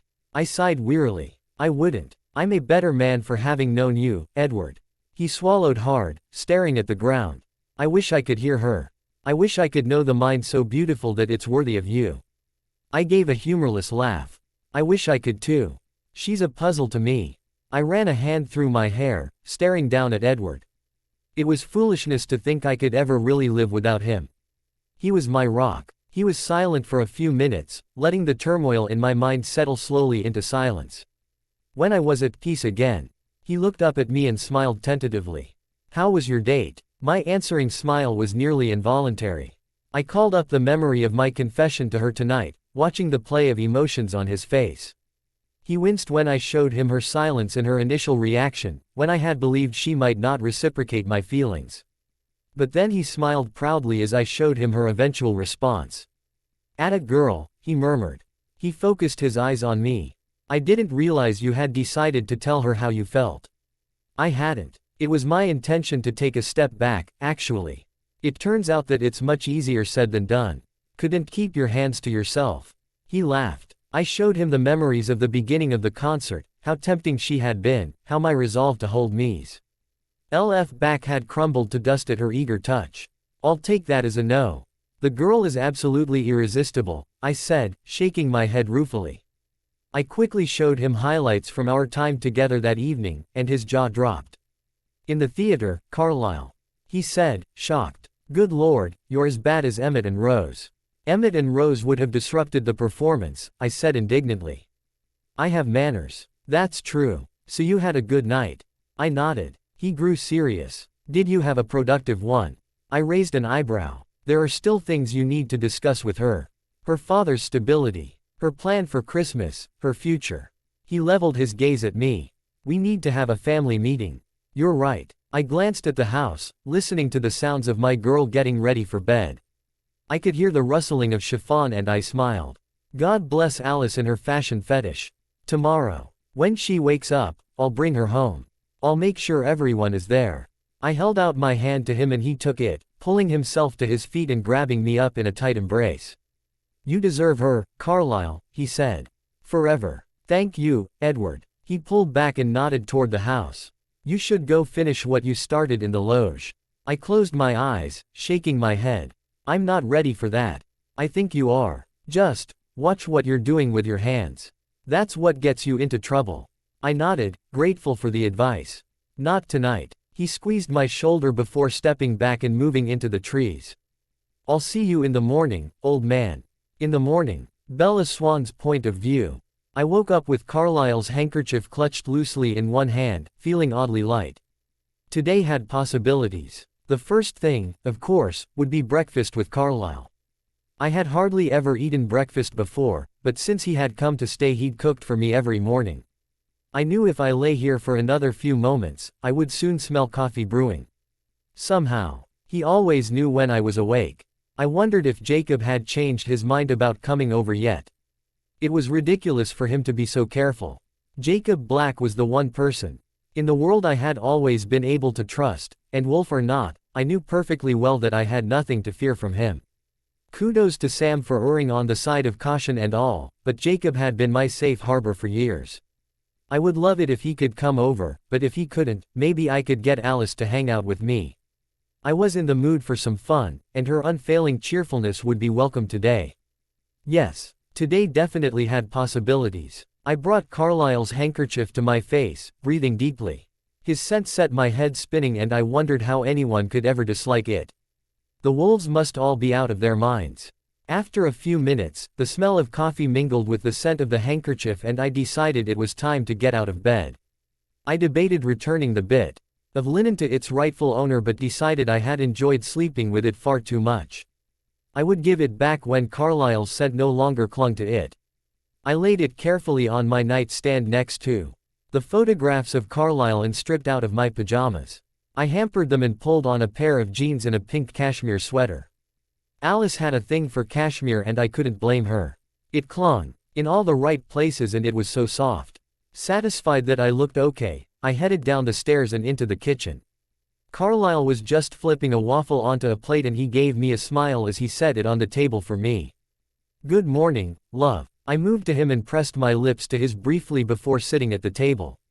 Good morning. Did you sleep well? He asked, settling into the chair next to mine.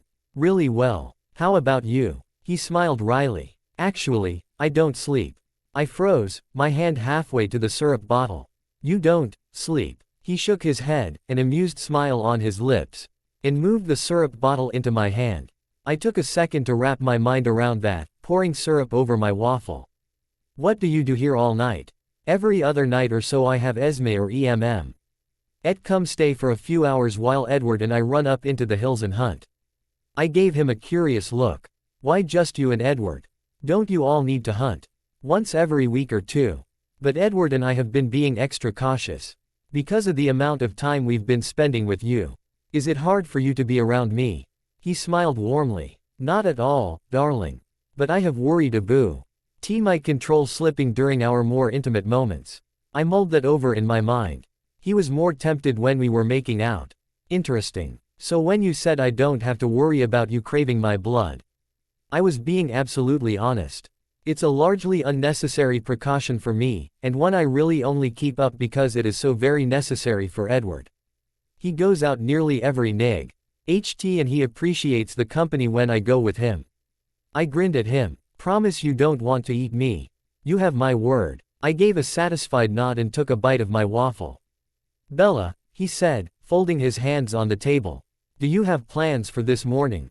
I shrugged, swallowing. Not yet, though I was thinking about going out to La Push and smacking Sam Yulee around a little. He winced. Please promise me you'll step carefully with the wolves. Their tempers are unpredictable. Said smacking around was purely figurative. Ah, he said with a smile. I see. Well, if it's not too much to ask, I wonder if you would mind putting off your metaphorical assault on Sam Yulee until later this afternoon. Sure. Why? I popped another bite of waffle into my mouth. There are some things I need to discuss with you. And I'd like to have the rest of the family weigh in as well. We need to have a family meeting. He looked a little hesitant, and alarm bells sounded in my head. Okay. Is this more weird creatures of the night stuff? He smiled sadly, his eyes dropping to his hands. No, not really. It will be a little more personal, for you. I put my fork down, suddenly not hungry. Personal. We need to talk about your mother and stepfather. I don't want to. I pushed my chair back from the table and stood up. Bella, please. It's necessary, for your safety as well as Charlie's. My eyes widened. What about Charlie's safety? What does he have to do with any of this? He stood and drew me into his arms, and I let him tuck me against his chest. Please come, he said softly. I know it's hard to talk about, but you have to understand that my family knows much of what has happened without you ever having to tell them. Between Alice's gifts and Edward's there are few secrets among us. I wrapped my arms around his waist, seeking comfort in the hardness of his body. He felt strong, dependable, safe. Isn't that enough? I asked him. Do I have to talk about it? His hand moved to stroke my hair. There are certain situations that require action. We need to talk about what is to be done. I buried my face in his solid chest. You guys just do whatever you think you should. I trust you. I'm sorry, Bella. I'm afraid these are things we need your help with. Please come with me. How was I supposed to argue with that?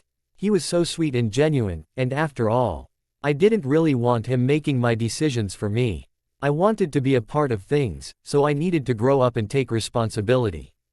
Okay. He gave me a quick squeeze and released me. Thank you. We'll go as soon as you're finished with breakfast. I'm finished, I said, looking at the waffle with distaste. I can't eat anymore. All right. I'll wait while you get ready. I ran back upstairs and pulled on some shoes, then met him at the door, tugging Charlie's denim jacket on. He wrapped an arm around me as we headed to the car, and as always, he opened the door for me and offered me his hand to help me inside. The drive to his house was quick and silent. I didn't want to talk any more about this than I had to, and he seemed content to wait until his family was there to discuss things. My anxiety grew as we approached the house and I clasped my hands together to keep them from shaking.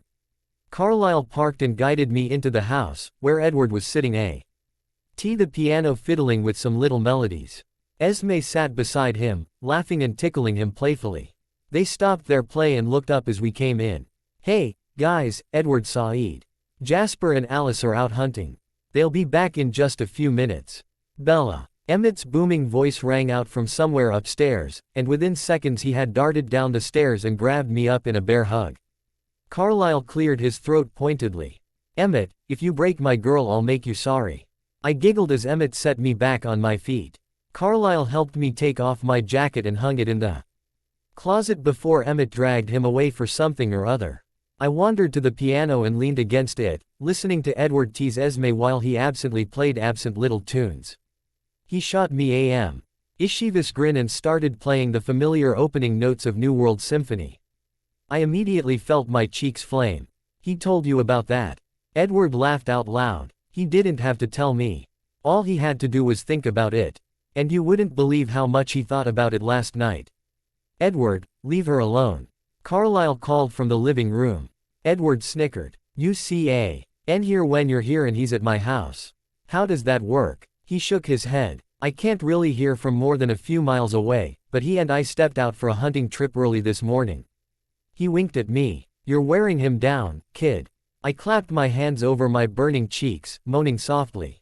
Carlisle reappeared from the living room, smacking Edward on the back of the head with a loud crack on his way to my side. It's none of your business, he said with a smile. Edward continued playing the piece, grinning at Carlisle. Since when do I ever mind my own business? Carlisle took my hand and led me toward the large dining room. It's a virtue you should cultivate, he called over his shoulder. Their banter warmed me. It was good to see the two of them fighting without malice. I squeezed Carlisle's hand happily as he led me to the table and helped me into a chair just to the left of the head of the table. He took his place at the head, and before he had even gotten comfortable in his chair, Edward and Esme had darted into the room. Edward sat across from me and Esme settled next to him. I had thought we were waiting for Alice and Jasper, but within a few seconds EY had appeared and taken seats at the foot of the table. Almost as soon as they did, Emmett and Rosalie rushed in and sat by me. Rosalie gave me a sweet smile. "Hey, Bella." She was so pretty it was scary and a little tremor ran through me. "Hi," I said back, trying not to sound as nervous as I felt. "Thank you all for being here," Carlisle began formally, looking around at the family. "I know it's unnecessary for me to point out that the things we have to discuss will be somewhat upsetting for Isabella and should be handled with sensitivity." His eyes lingered on Emmett and Jasper. "What?" Emmett asked, sounding perplexed. "I'm sensitive." Rosalie snorted but kissed his cheek affectionately. Carlisle turned his eyes to the foot of the table. "Alice, darling, would you tell Bella about your visions of Charlie?" She shifted uncomfortably, not meeting my eye. "What is it?" I asked her. "What about Charlie?" She rubbed her hands together under the tabletop. "After he got your emancipation started, he called his lawyer and made sure his will was up to date." A feeling of dread crept into my stomach as I stared at her. I knew my expression was blank, but I didn't want to say anything. I didn't want to acknowledge what she was implying. "He took Renee off and made you the sole beneficiary." A shudder ripped through me and I could have sworn the room started to tilt. A wave of calm washed over me, strong at first, but then easing off when my terror settled down into a mild panic. "What does that mean?" I asked, knowing full well what it meant. "Bella," Carlisle said softly, "could he be ill? Have you noticed symptoms of anything?" I shook my head numbly. "Charlie was exactly the way he'd always been. He promised me." The whispered words escaped from my lips before I even thought about them. And a sob followed them out. "He wouldn't do that. He promised me." I didn't realize I was standing until Carlisle was standing with me, drawing me against him. "He said he'd never make me go live with them again." I yelled. "He wouldn't leave me. He promised." Another wave of calm crowded out the fury but I tried to fight it back. "Jasper, stop it," I said tiredly. The calm disappeared instantly, leaving me reeling. "Sorry, Bella." I sank back into my seat and buried my head in my hands. "He can't," I said, tears falling from my eyes. "He can't do that. He needs your help, sweetheart," Carlisle said gently. "He needs you to remind him that his life is worthwhile." The weight of the responsibility that settled onto my shoulders felt like it would crush me. "I don't know how." "We'll help you," Esme said. "That's what family is for." I dropped my hands to my lap. "What do I do?" "It might be a good idea to make some plans with him for when he comes home," Rosalie suggested. "He seems to be going out of his way to take care of you. If he knows you're looking forward to something, he might decide to stick around for it." I nodded. I wanted to pull his coat around me, only I wasn't wearing it. I felt oddly unfocused. I was still shaking, but I wasn't sure if I was cold. I really needed Charlie's coat. I pushed myself out of my chair and started walking toward the closet by the front door. "Bella," Carlisle asked, rising to follow me. "Sweetheart, where are you going?" I gestured lamely in the vague direction of the closet. Carlisle stepped in front of me, tacky, ing me by the shoulders and leaning down so his eyes were directly in my line of sight. "Bella, please stay," he said, gazing intently into my eyes. "I need it," I mumbled, stepping out of his grip. I was glad he let me. I pushed past him and moved to the closet, nearly tripping over my feet on the way there. Carlisle hovered just behind me and watched as I pulled my coat from the hanger and wrapped it around me. It felt better. Having his coat around me seemed to help me focus a little. "Charlie." I needed to help Charlie. "Where are you going?" Carlisle asked again, his voice gentle. I looked up at him, surprised. "Nowhere." He reached out for my hand, concern shining in his eyes. "Will you come back to the table?" I nodded and let him lead me back to the rest of the family. We took our chairs again and I huddled in the coat. "Bella, you should know he hasn't actually made a decision yet," Jasper said in a low, soothing voice. "And when he comes home, I can stay close and help him through the worst of it." I nodded. "I'd really appreciate that. And I'll make plans with him too," I said, turning to look at Rosalie. She gave me a sad smile. "We're here to help. Just let us know if you need us to arrange anything special. I'll talk to him tomorrow. See what he'd like to do." Carlisle nodded his approval. Good. We'll keep working on that. Alice, Edward, Jasper, if any of you pick up something new, please keep Bella informed. They all murmured their assent. Next order of business, Carlisle said, regarding me carefully. Christmas. I shuddered and tried to pull the coat tighter around me. It was impossible, I was already pulling at it as hard as I could. I understand your custody agreement requires a visit to your mother. I nodded, pulling my knees up to my chest. I wasn't supposed to have to talk about this. Edward Said, if I went to therapy I wouldn't have to say any more about it. We need to arrange to have someone accompany you, Carlisle said. My eyes snapped to his. Surprised by his suggestion, a little bubble of hope formed inside me, but soon burst. You can't. It's sunny. Alice nodded her agreement, her face showing disappointment. That's true, the weather won't be any help. But Bella, we can still be with you at night. The hope bubble was back. Nighttime was when I needed them. We need to get your travel plans made, Alice said. That way I can see things more clearly. I bit my lip. Mom is supposed to get the plane tickets. Would you mind calling her? Edward asked. It helps to have a framework for Alice to work off of. I glanced around the table, at the beautiful, pale faces all looking at me expectantly. Right now. It will help us move forward, Carlisle said gently. Okay, I tugged my phone out of my pocket. Should I put it on speaker? Several people chuckled and Carlisle smiled. We can hear it fine, sweetheart. I was too anxious about the call to laugh at myself for forgetting that. I stared down at my phone, vaguely noticing that my knuckles were white from clutching it so hard. It was just Renee. I could talk to Renee. I missed her, and I wanted to see her again. I flipped open my phone and dialed her cell phone number. My hand shaking as I pressed it to my ear. Hello. Shit. That wasn't Renee. I took a shaky breath. Hi, Phil, is Mom there? Bella, he asked brightly. Damn, I've missed you, little girl. I need to talk to Mom, I said again, knowing it probably wouldn't do much good. Aw, come on. His voice took on a hard edge. Tell me you miss me. I swallowed hard, wishing I hadn't had to make this call in front of the entire Cullen family. I miss you. Good girl, Phil purred into the phone. You're always such a good girl, Bella. I miss that. Can I talk to Mom? Don't be in such a rush to get rid of me. I can give you what you need. I clenched my teeth, feeling nauseated. I need Mom. Phil clucked his tongue disapprovingly. You're misbehaving. You know what happens when you misbehave. I shuddered. Please. I begged. I really want Mom. Bella, don't make me angry. I leaned on the tabletop, squeezing my eyes closed. I really wished I didn't have to do this now. Why don't you tell me what you want? I might as well just tell him and get it over with. He was never going to let me talk to Renee. I need to get plane tickets to come home for Christmas. Ah, he breathed. Christmas. Are you excited? I hated that I had to do this with an audience. I put a hand over my eyes, as though somehow it would keep them from witnessing this conversation. I thought maybe we could get the tickets now, before the seats all sell out. I asked you a question, Phil said in a low voice. I asked you if you're excited, Bella. I swallowed hard, shaking all the way through. Yes, I'm excited too. I've missed having you here.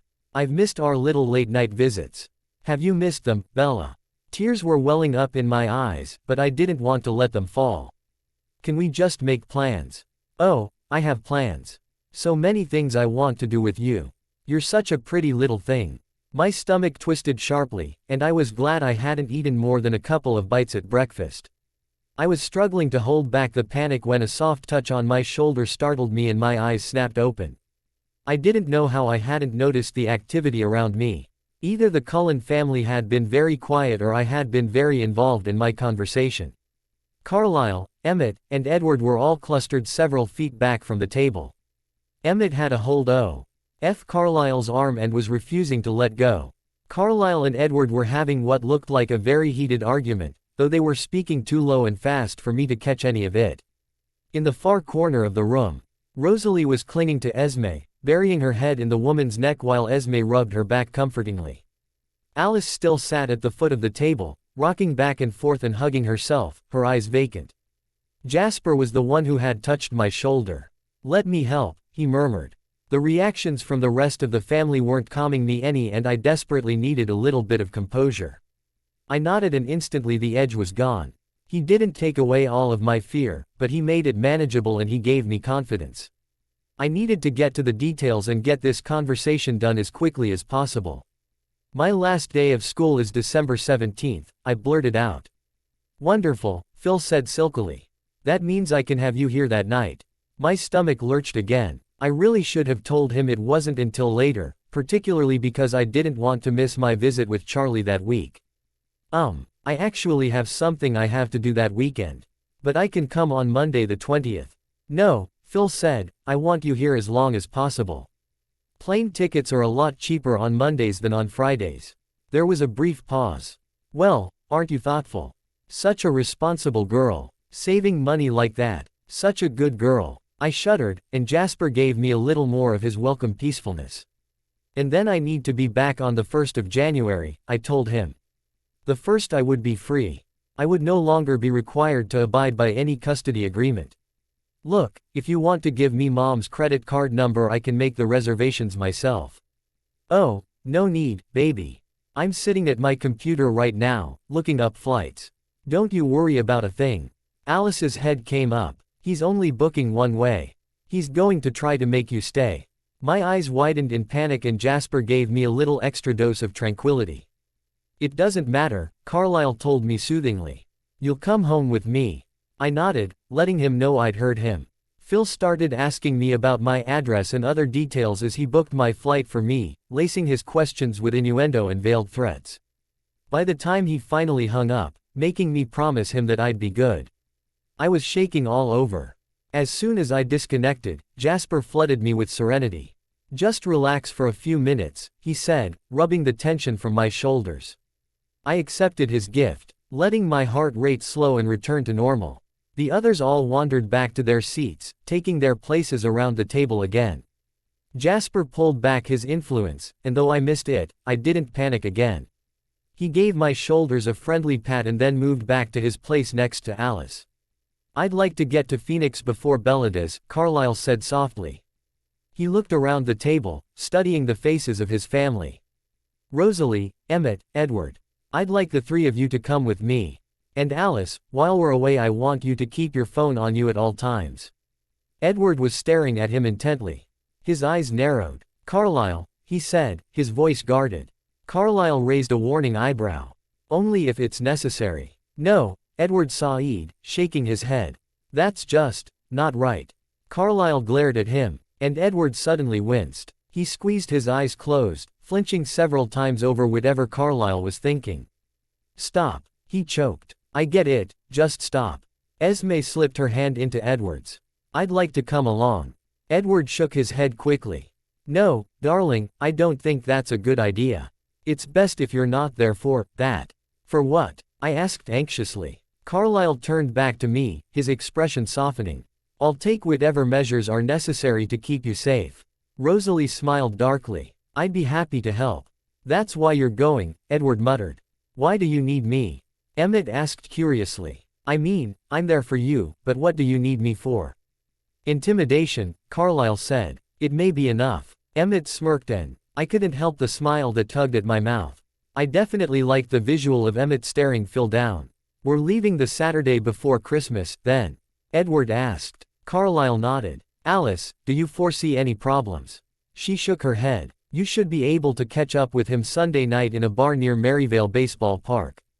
It's called Batters Up. Perfect, Carlisle said. Esme, will you see Bella to the airport? Of course. Jasper, Alice, while we're gone I want you keeping close to Charlie, particularly once he is released from Daybreak. Yes, sir, Jasper drawled. Carlisle reached out and took my hand. Bella, do you have any other concerns?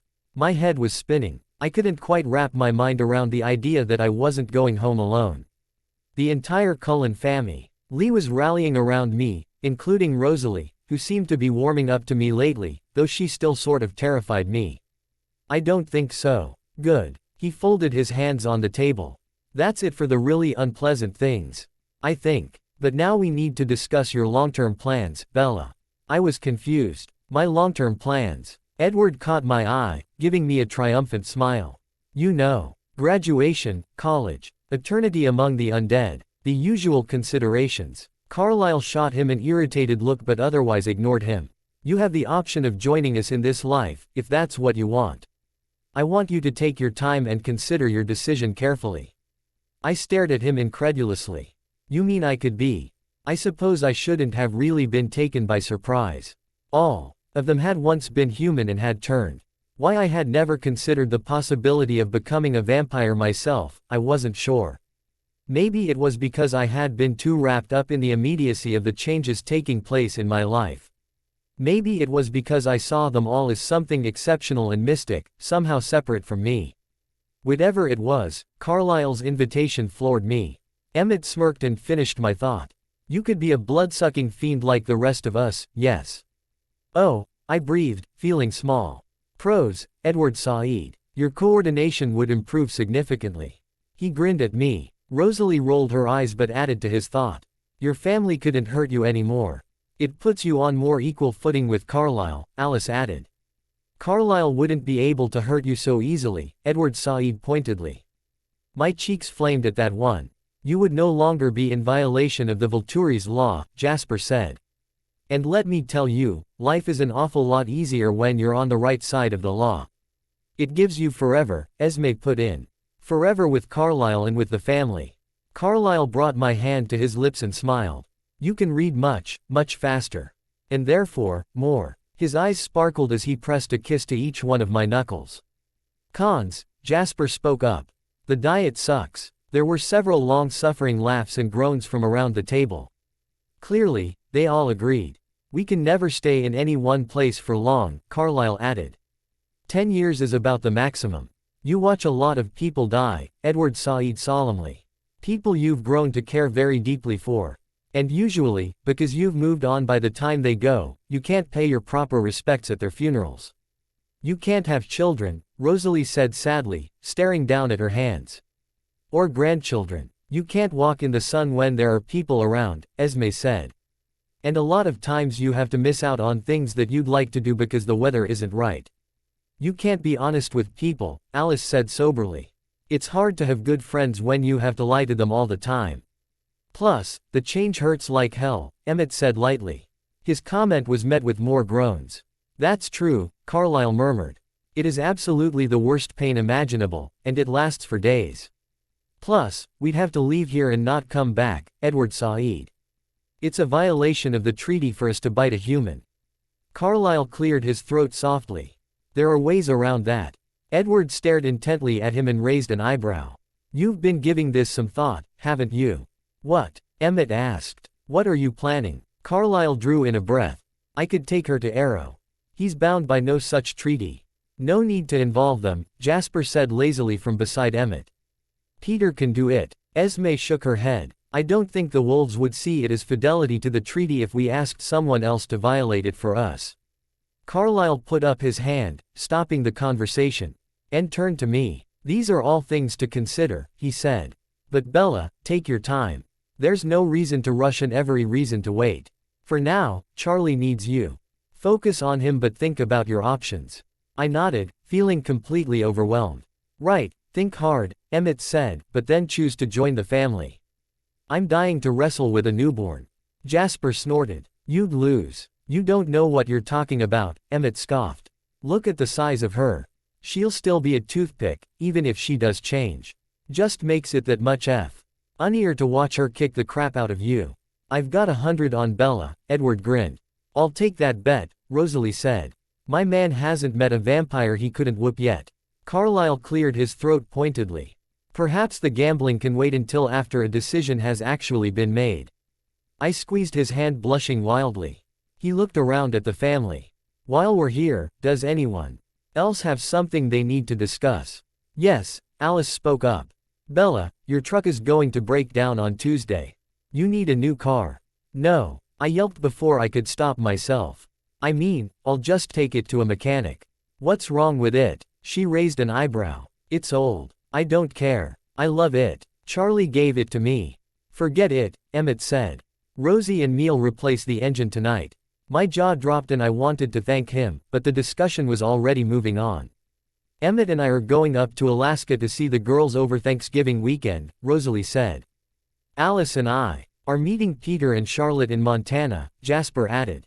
Edward smiled suggestively at Esme. Sounds like we'll have the house all to ourselves. Oh right. Because Carlisle and I were going to Vancouver. Butterflies fluttered in my stomach at the thought. A long weekend with just him and me and Alice's artful lingerie selections. I smiled to myself. Next weekend would be incredible. Today had been incredible. It had been difficult. Certainly, particularly the call to Phil, but I had never in my life had so much support. It was unreal being able to rely on people to help me with the burdens that were too heavy to bear. It almost made me feel safe. Carlisle Cullen's point of view. Bella, are you ready to go? She was sitting at the table, staring at her untouched omelet. She nodded blankly but made no move to get up. I moved to her side, placing a hand on her shoulder. Sweetheart, Edward and Jasper are here. We can go whenever you're ready. She nodded again but continued to stare at her cold breakfast. I sat down in the chair next to her and took her hand in mine. It unnerved me to see her so unresponsive. Are you worried about seeing your father?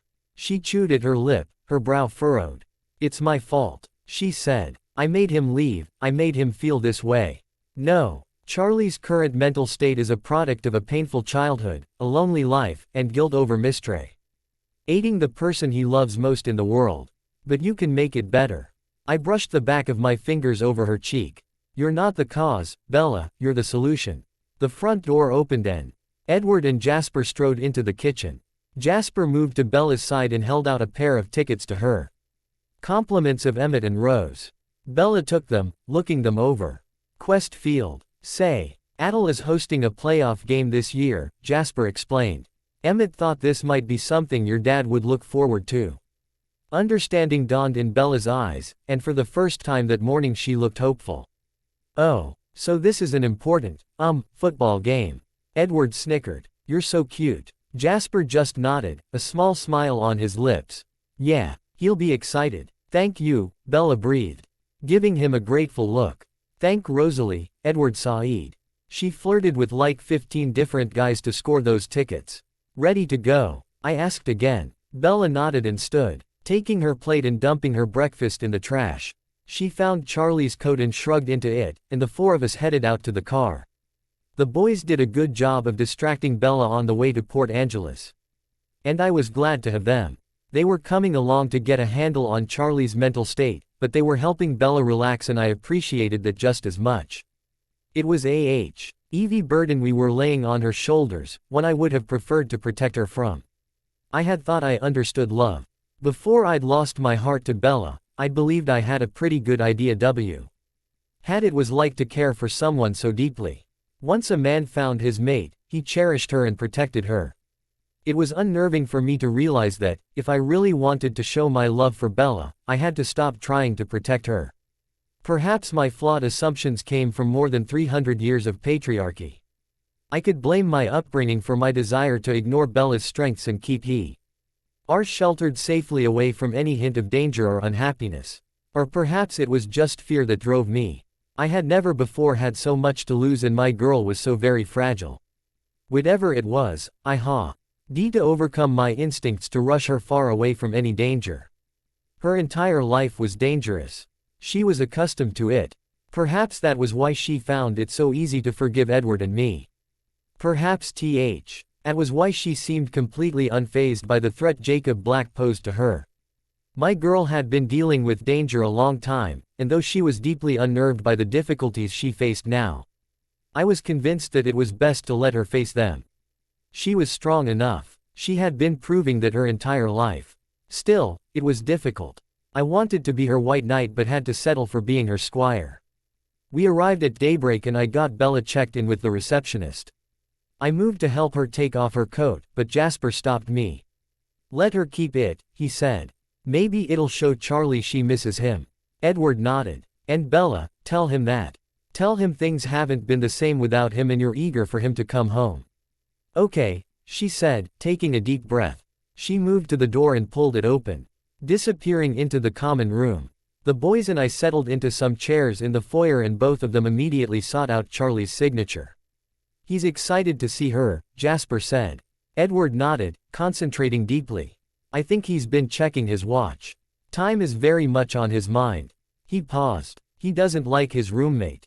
The boys continued seeking out bits of information as we waited for the receptionist to retrieve him and bring him to the common room. When he finally reached the room, Bella squealed happily and ran to him. Jasper gave an approving nod. That was good for him. He really likes that she's happy to see him. I've missed you so much, Bella was saying. I can't wait for you to come home. It's too lonely without you. Our quiet steps on the carpeted floor led them to a couch and I heard the creak of springs as they sat. Bells, you can always go out to Billy and Jacob's if you're lonely. I know, but it's not the same as having you there. Jasper's eyebrows raised in surprise. Guilt. Interesting. Charlie cleared his throat uncomfortably. What about the Cullens? Did they, come over? Yeah, she said. Edward and Alice do all the time, or I go over to their house. And Dr. Cullen? Bella hesitated for just a moment. Yeah, I see him quite a bit. He always goes through the mail and pays bills and things. Plus he makes sure there's food in the house. He's feeling very suspicious, Jasper murmured. And a little jealous. He's remembering her hugging you, Edward put in. Charlie sounded uncomfortable again. Does he treat you okay? I mean, he's not asking you to do anything you don't want to do. Bella laughed. Of course not. He's a perfect gentleman, and so is Edward, so you don't need to worry about that. Edward nodded his approval. Good girl. I raised an eyebrow at him, and he smirked. He'll be a hell of a lot more comfortable imagining me screwing around with her instead of you. He's still suspicious, though, Jasper said. Oh, and speaking of the Cullens, Bella said brightly, they gave us these. There was a stunned silence, and then Charlie said, Are you kidding me? Bella giggled. Nope. I guess Emmett and Rosalie have some connections or something. Anyway, I thought it would be fun to go together after you come home. More guilt, Jasper said. But he wants it. Edward saw nothing but his face was screwed up in concentration. Yeah, Charlie said eagerly. Definitely. But you don't even like football. I like you. I think it'll be fun to go to something like this together. Jasper ran a hand through his hair, his eyebrows raised. Wow, there's no doubt that he loves her. Also, Bella continued, I thought it might be kind of fun for us to do something together maybe once a month. Start a tradition or something. He's surprised, Jasper said. And touched. Yeah, baby. If you want to, we can do that. Can we go to the Space Needle? I've never seen it. Anything you want, Charlie said indulgently. But Bella, just tell me now, am I going to have any clothes left when I get home? Or have you commandeered my entire wardrobe? Bella giggled. No, I just stole your coat. But now that you mention it, you do have some pretty comfortable flannel shirts. Hey, Charlie said sharply. Get your own flannel shirts. Bella laughed again. Like Alice would ever let me get away with that. Dad, she's totally crazy. Bella started telling Charlie about a shopping trip with Alice and I cocked an eyebrow at Jasper. Does this kind of thing interest Charlie? He shrugged. He sure doesn't seem bored. In fact, he's feeling relieved and a little bit flattered. Whether that's because Bella's wearing his jacket or because she's taking the time to talk to him, I don't know. Edward, are you getting anything? He's thinking about her mother, Edward sighed. I can't quite put my finger on what he's thinking, but Renee's face keeps showing up. We spent more than an hour sitting and analyzing their relationship before an attendant came to remind Charlie of an upcoming therapy session. I heard the unmistakable sound of the two of them embracing. I miss you so much, Dad, Bella said, her voice muffled. I can't wait for you to come home. It doesn't feel right without you there. Her words stung a little, thou. I knew she was doing exactly what she needed to do. But the fact was, when Charlie came back, I would lose a lot of the time I had with my girl. No more quiet evenings holding her and reading together. No more nights sitting in the bedroom across the hall, listening to her mumble to herself in her sleep. Listen, Charlie said hesitantly. About Dr. Cullen. There was a pause, and then he continued. I want you to be careful around him.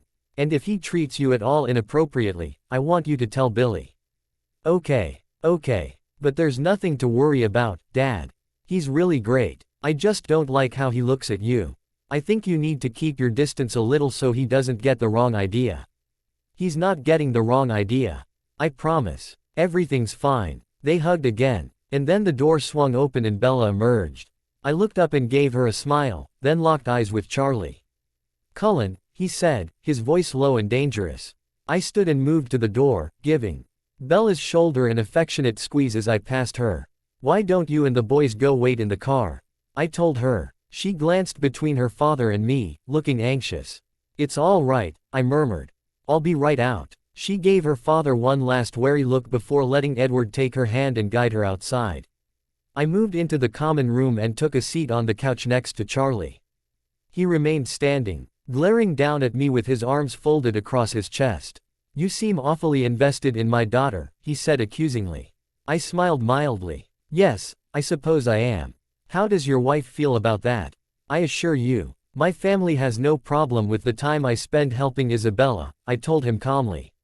"As a matter of fact, they often join me. They treat her like she's part of the family." "Well, she's not part of your family. She's my little girl." "Of course. It was not my intention to downplay your familial ties. However, you're not in a position to care for her right now. And I'm not willing to leave her without a support system. Let's get one thing straight, Cullen," he spat. "I came here for her. If I think for one moment that you're taking advantage of my baby girl, I'll check myself out of this shithole and put a bullet in your brain." "Admirable sentiments," I murmured. "Tell me, is that how you intend to handle the situation with her stepfather?" He looked away quickly, his belligerent mask cracking. "I did the best I could," he said, his voice pained. "What did you do?" He sank onto the couch, rubbing a hand over his eyes. "She called me, crying. Said they were getting married. And she was afraid. Wanted to come live with me." "With me?" He shook his head, burying his face in his hands. "I know exactly what kind of a father I am. I knew something was wrong. I called the Phoenix Police Department, but Bella wouldn't tell them anything. I went to 8 different lawyers before I found one who was even willing to try to get the custody agreement changed." His voice hitched. "I thought I could be better for her. I let him hurt for a few moments before I sat forward, propping my elbows on my knees. You've taken the crucial steps. Her life has improved significantly since she came here." He shook his head dejectedly. "She has to go back for Christmas.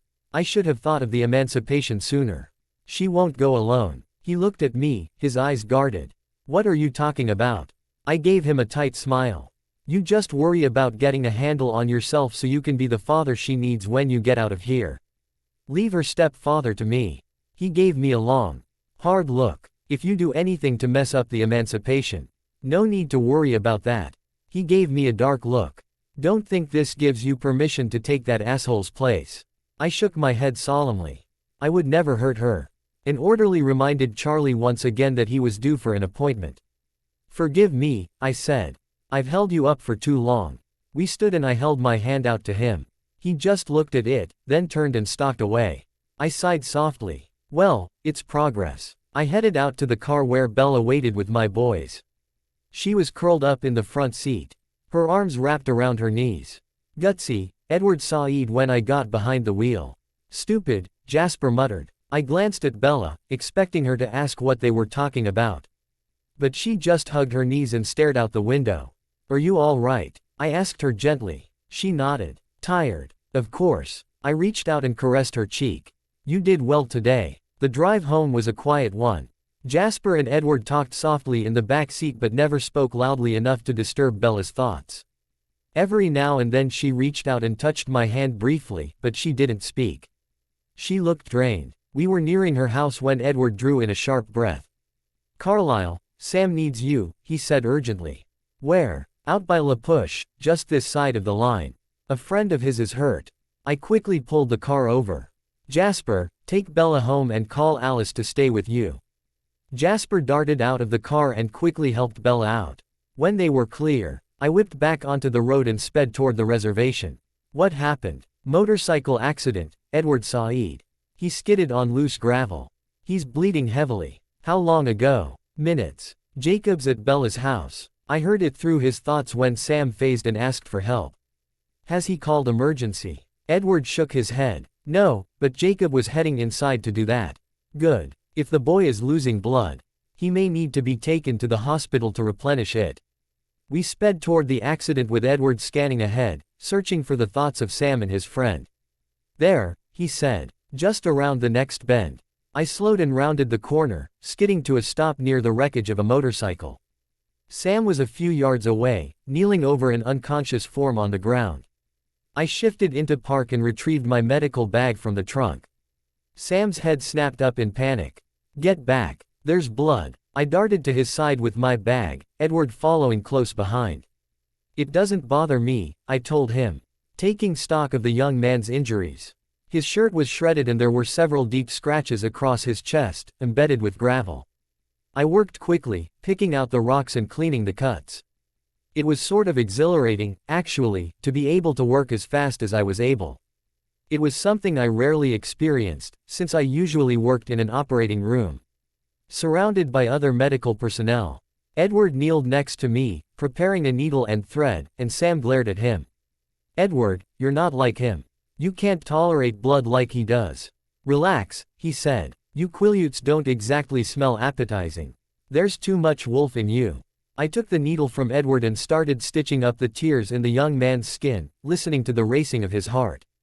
It was too fast. His pulse should be slowing, not speeding up, and it was making him bleed more heavily. Edward, set his leg and make a splint. Edward ripped his jeans at the knee, tearing them away and righting the broken bone with a quick yank. The boy let out a yell, and Sam winced. You're going to be okay, Paul, he murmured. Edward grimaced. His temperature is rising. Fast. I frowned. It should be dropping as he lost blood. Oh, shit, Edward hissed. Look. He pointed to the ragged edge of one laceration, and it showed distinct signs of healing over. My head snapped up to meet Sam's eyes. He's a wolf. Sam stared at me. What? No. He's about to be, Edward sighed grimly. He can't be, I murmured. There are already 3. Carlisle, you and I need to get the hell out of here. Edward sighed urgently. I shook my head. Sam can handle him if he phases. I'm just concerned about what it will do to his injuries. He has at least 2 broken ribs. Edward and Sam exchanged glances. No, you don't understand, we're making him phase. I continued stitching him up as quickly as I could go. What are you talking about? Sam and I were talking about this, Edward sighed. Remember how many times Jacob nearly phased when he was spending time with us? We think it had something to do with his proximity to us. We activated the gene. Damn it. I can't just walk away, he'll bleed out. There's an ambulance on the way. When it gets here I'll step aside, I said flatly, tying off my thread. Edward, prep a new needle. He shouldn't phase while he's hurt like this. It could leave him permanently disfigured. If he bleeds out it will leave him dead. Edward tugged his phone out of his pocket and dialed. Jasper, get the hell out here. Good idea. Get him splinted. I finished stitching up the worst cuts on his chest and ran my hand along the back of his neck, searching for any indication of a break. Finding none, I pushed my hand under his back and continued down his spine. Edward finished with the splint just after I verified there were no spinal column breaks, and I rolled him quickly onto his stomach. His back was raw and bloody, but the cuts weren't as deep as the ones on his chest. I once again picked out the gravel with Edward's help, and I was cleaning his injuries when he started to shake. Fortunately, Jasper was only a few seconds away. Calm him down, I yelled when I heard him approaching. Instantly serenity washed through me, and the trembling boy stilled. Jasper ran up behind us, inspecting the scene. He grimaced. Lord Almighty, he smells terrible. Thank you. Jasper, I murmured. What's going on? He asked. Which one of you needed calming down? He's trying to phase, Edward muttered, nodding toward the prostrate form on the ground. Jasper frowned. I thought you said a pack was 3 wolves. We might have inadvertently changed the rules. Just keep him calm, I said. I don't want him phasing and causing himself further injury. I heard the sirens approaching from far away and found myself in a new dilemma.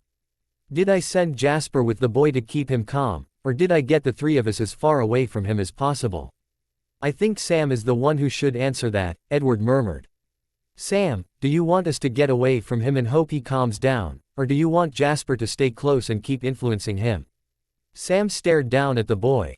Deliberating. It could already be triggered. If he phased in the ambulance or the hospital. I glanced up at him and nodded. But if we stay away from him it might be reversible. He might never actually change. His pulse rate is dropping. Temperature? Sam asked. Still rising, Edward sighed. Sam looked up at Jasper. You said he smells bad. How does he compare to others of the tribe? Jasper shrugged, but Edward and I exchanged glances. We were more familiar with the ones who never phased than Jasper was. He's worse, Edward murmured. Almost as bad as you. Stay with him, Sam said. We can't have him phasing in public. How bad is it going to piss off his family when they find out he's at Forks Community Hospital? Jasper asked lazily. Sam looked uncomfortable. Pretty bad. I'll do what I can to smooth things over.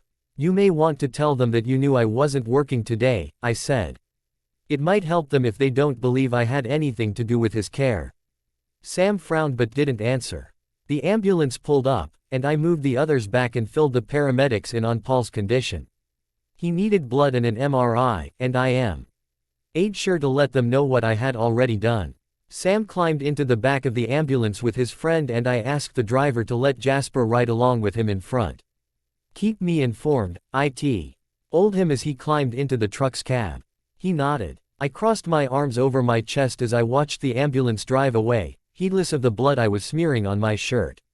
A fourth wolf. Yeah, Edward muttered, moving up behind my right shoulder. What the hell? You and Sam think it's because of us. He took a deep breath and let it out slowly. We were speculating about it. We didn't really decide we were right, but.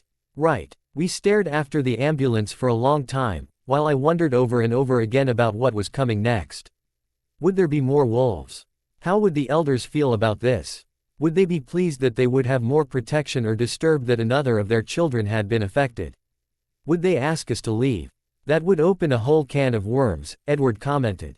Because you wouldn't go without her, but she might not be willing to leave her father. I nodded. Which would put me at odds with Ephraim's children. Great. I shook my head. I don't want a standoff, Edward. Your friendship with Sam is more important than ever, and Bella's connection to Jacob may be advantageous as well. Edward looked at me thoughtfully, but didn't say anything.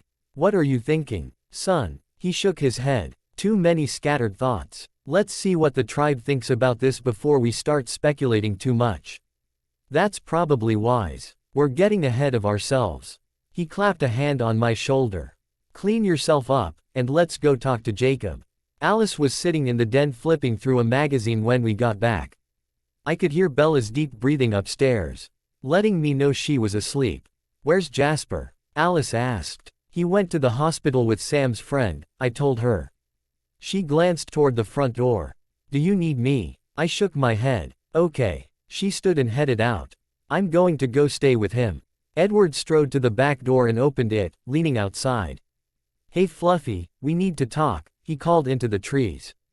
He snickered at the silent response as Jacob bounded into sight, stopping just behind the tree line. Phase back, Edward told him. I don't want to play interpreter. Jacob turned and darted back into the woods as Edward and I strode out the back door and into the trees. By the time we met up with him several yards in, he was in human form. What's up, Leech? He asked Edward. Edward grinned. Congratulations. You're getting a brand new baby brother. Oh, yeah. Billy's pregnant again, is he? Jacob, do you know this friend of Sam's? I asked. The one who was injured. Yeah, Paul. Sam's cousin. He's kind of a pain in the ass. I glanced at Edward, who was looking at me. Cousin. Jacob shrugged. Yeah, and he's probably like my fifth cousin or something. We're all a bunch of inbred freaks out on the res. Well, however he's related, he's trying to phase, Edward sighed. Jasper's staying with him to keep him calm so he doesn't go all wolfy in the middle of the hospital. Jacob frowned. Is he going to be alright? We got him sewn up quickly, though he does have a head injury that concerns me, I told him. He was healing fast, though, Edward sighed. I think it's a pretty sure thing. Your boy's ready to join the pack. The legends say it's always three, Jacob said with a frown. Edward shrugged. So they do. I hesitated. Jacob, how do the elders feel about you boys phasing? Are you kidding me? They're thrilled. Edward and I exchanged hopeful glances. Is that because they're glad to have some defense against us, or do they see your phasing as a source of pride? What difference does it make? What about you boys? I asked him. How do you feel about it? He took his cue from me and gave the question its due consideration. Sam took it kind of hard. It made him feel pretty isolated for a while, plus the thing with Leah and all. People thought he was a real asshole for that, even me, and he couldn't set them straight or explain it to Leah. But it's getting better for him now that he's not the only one. You and Jared. He grinned. We love it. Are you kidding me? This is awesome. How will your father react when he finds out there's a new wolf? A lot like you too. The first thing he'll ask about is the lineage. Will he be pleased? I asked him. Or will he be bothered that more of you are being affected by this? He frowned, looking at me. You're really bugged by this. Huh, I am if it offends your people. Huh, he shrugged. Well, I wouldn't worry about it. They've been lecturing me about having pride in our glorious heritage since I phased. I don't think they'll be upset. His words lifted a weight from my shoulders. Good. I don't want this to turn into a point of conflict. Yeah, Jacob smirked, we already have Bella for that. I sighed. That was more true than he knew. I wondered how Jacob, as a member of the pack and as Bella's best friend, would feel about me changing her. But now wasn't the time to address it. Not when tensions could already get so much higher over another one of the Quileute boys being affected. Perhaps you should let the council know what's happening. I'm sure they'll want to hear about it as soon as possible. He shook his head. I'll run it by Sam first. Edward quirked an eyebrow at him. Yeah, what's that all about? Why is it that Ephraim Black's heir isn't calling the shots? Jacob fixed him with a baleful stare. Because I haven't earned it. Sam has. Birthright isn't earned, I told him. That's what makes it stupid. Sam is more responsible, more considerate, and more level-headed than I am. He's the man for the job, not me. Edward shrugged. Whatever. I guess it doesn't matter much to us who's in charge. No, I agreed, but do make the others aware of this new development as soon as possible. If there's a fourth, who's to say there couldn't be a fifth? He nodded. Sam will probably say the same thing. Let us know how they take it. Edward requested. We don't want things to get unpleasant. He shrugged. Sure, whatever. I think you're worrying over nothing, though. I hope you're right, I said. Bella Swan's point of view. I sat hunched in a faux leather wingback chair. My lower back pressed against one arm and my feet braced against the other. I had already been there for a while, but the woman behind the large oak desk still hadn't said anything other than a typical greeting and an invitation to come in and sit down. Dr. Rhodes. She was a tall, thin woman who obviously put a lot of money into her sharp blue suit and her perfectly styled red hair. I might have liked her better if she'd worn jeans and a turtleneck. Well, no, probably not. Not as long as she kept looking at me like that. She looked like she was waiting for me to say something. But this was her office and her session. If she wanted me to talk, the least she could do was ask a question. It was another couple of minutes before she spoke. How was your week? Vampires, werewolves, screwing around at the theater, suicidal father, phone call with Phil. Fine. Can you tell me something that happened this week? Good question. Was there anything on that list that I was allowed to talk about? I saw my dad on Sunday. May I ask you some questions about your dad? I shrugged. She had asked dozens of questions last week, but I never answered any, at least not real answers. I sort of evaded the questions. Last week you said you, kind of, live with your father, she said, referring to a notepad on her desk. Can you explain what that means? I took a deep breath. I live at his house. And he lives there too, except he had to go away for a couple of months. Where did he go? I shrugged and turned my face into the back of the chair. If I told her that, I'd have to tell her why he was there. But he visited you on Sunday. I nodded. Close enough. For how long? I turned to look out the window but I couldn't. It was dark outside and the light from the office turned the window to a mirror. Doubling everything I didn't want to look at. A couple hours. Why did he have to leave? 2 bookcases, 2 stretches of ugly green carpet, 2 imposing oak desks. And 2 therapists trying to figure out the snarls in my head. Isabella, you can trust me. I snorted. Trust is something you earn. She put down her pen and folded her hands on the desktop.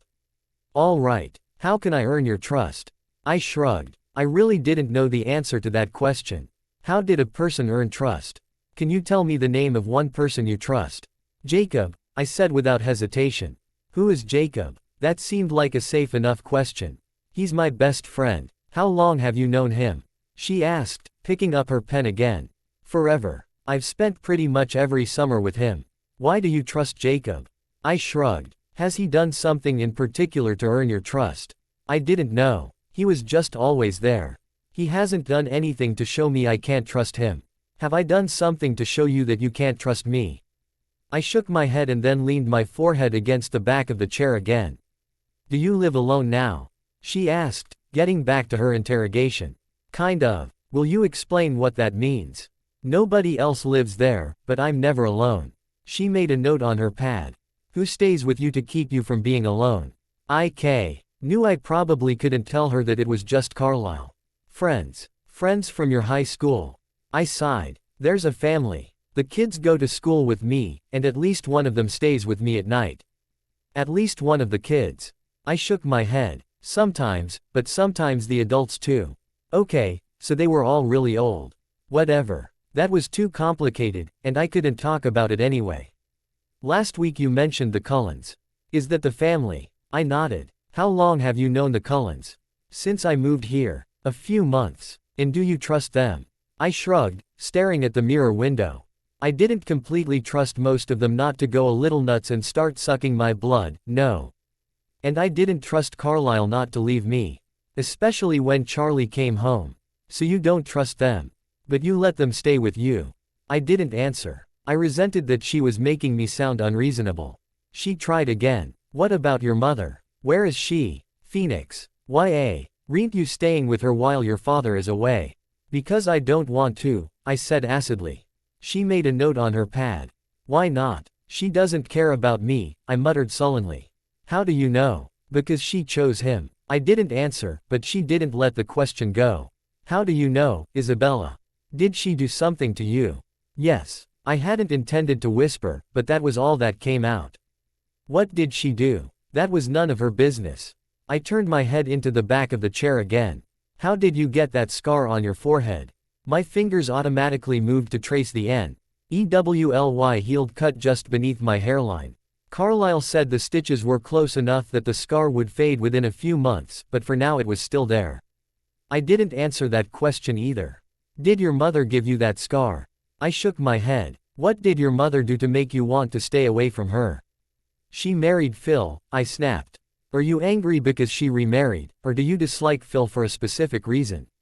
She was writing on her notepad again as she talked. I have reasons, I muttered. I had plenty of them. Will you tell me one reason? I glared at her. It was none of her business. He wears socks with his sandals. She didn't bat an eye. Can you tell me a real reason? I fought back a smile. She earned just a little bit of my grudging respect for throwing my attitude back at me like that. He drank a lot, I admitted. Was he physically abusive when he drank? I snorted. He didn't have to drink for that. Crap, I probably shouldn't have said that. She made another note. Did he give you that scar? I turned and leaned my head against the chair again. Why don't you want to tell me how you got hurt? Because it's none of your business. Of course it's not, she said lightly. You don't tell me things because they're my business, you tell me things so you can heal. I don't need to heal. She put down her pen and folded her hands again. I see. Then why are you here? I had no problem revealing the answer to that question. So Edward will shut up and leave me alone. Who's Edward? Edward Cullen. He's one of the friends who stays with you. I nodded. Why do you want him to leave you alone? I sighed. I guess I shouldn't have answered that question after all. He was asking me questions about things I didn't want to talk about, and he said if I went to therapy he wouldn't ask me anymore. She picked up her pen again. What was he asking you about? I hugged my knees. None of your business. I know, she said simply. What was he asking you about? I sighed. Phil. I saw her window reflection smile a little as she made another note. Will you tell me about the first time you met Phil? Yeah, I'd tell her. Let's see how He liked hearing exactly how ugly my life was. I came home from school and found him fucking my mom on the living room couch. She put down her pen and looked up at me in surprise. That must have. How did you feel about that? Kind of sick, I muttered, remembering her vacant expression. I still had no idea what she'd been on, but she definitely hadn't been present. How old were you? 13. Did your mom say anything to you about it? Yeah, she said, hi, sweetie, how was your day? Only it came out sort of funny, because Phil was still fucking her. Her eyes widened. They didn't stop when you walked in. I shook my head. How did you respond? That was enough. I shrugged and turned my face to the chair again. Isabella, she insisted, will you tell me what happened next? No. Why not? Because it's none of your crap. She had already taken that excuse away from me. If I didn't want to talk about it with Edward, what makes you think I'd want to talk about it with you? Usually the things we don't want to talk about are the things we need to talk about. Will you tell me what happened next? I clenched my fists, my fingernails digging into my hands. I tried to go to my room. Tried. Did something stop you? Yes. What? I clenched my teeth. I didn't want to talk about this. If people knew about this, they would have weapons they could use against me. It weakened me. I knew all too well that it wasn't smart to let yourself appear weak. Isabella, what happened? I bit at the inside of my cheeks, feeling my eyes well up. I hated him, and I hated myself for crying because of him. He was nothing, he didn't matter to me at all, but he still got into my head and he still made me cry. I hate him, I said through my teeth, one hot tear escaping and sliding down my cheek. She waited, pen poised above her notepad. What happened? She asked again. I swallowed hard, more tears falling. He made me stay. He told me to sit down so I could learn a few things. She started writing on her notepad and I buried my face in my knees, my jeans soaking up the tears as I cried. There was a box of tissues on the table next to the chair, but it was too hard to turn around and grab them. Isabella, she said gently, were you, at that time or any other, sexually abused by Phil?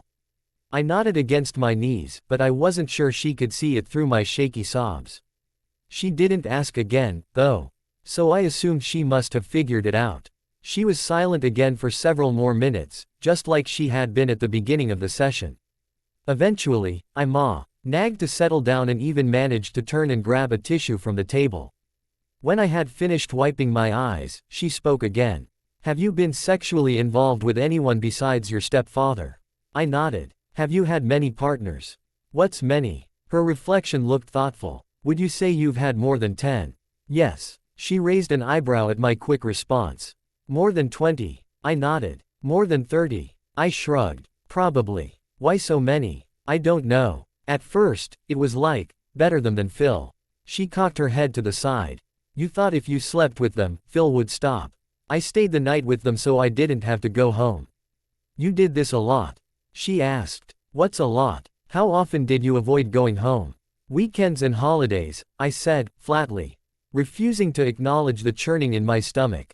That's when he drank the most. Other nights it was hit or miss, but when he was drinking he always came to my room at night. She made a note on her pad. You said, at first. Did things change after a while? Was sex more to you than just a way to get out of the house? I shrugged. It felt good. I didn't have to think about things for a while. She nodded. Writing another note. Was your mother aware of what was happening with these other men? I don't know. She never said anything when I didn't come home. She tapped her pen against the pad. Did she know about what was happening with Phil? I clenched my teeth, glaring at the window. Isabella, it's none of your business.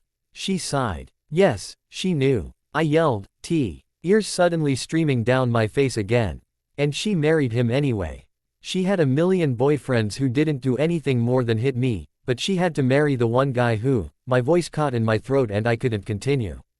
I hugged my legs, pressing my forehead firmly into my knees. She was quiet again for a long time while I cried, once again waiting for me to settle down. This time I felt like I never would. What my mother had done was the ultimate betrayal. I'd thought all I had to do was wait for her to get tired of Phil and break up with him.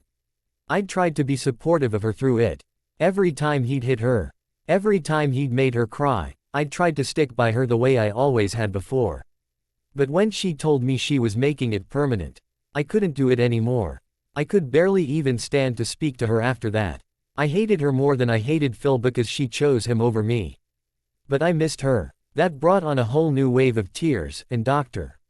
Rhodes just waited while I cried it out.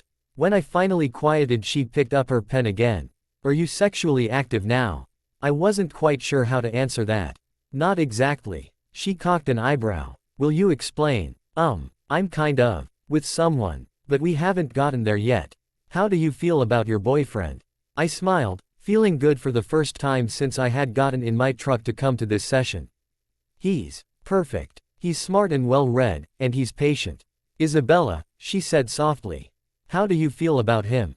I love him, I said, my voice breaking a little on the words.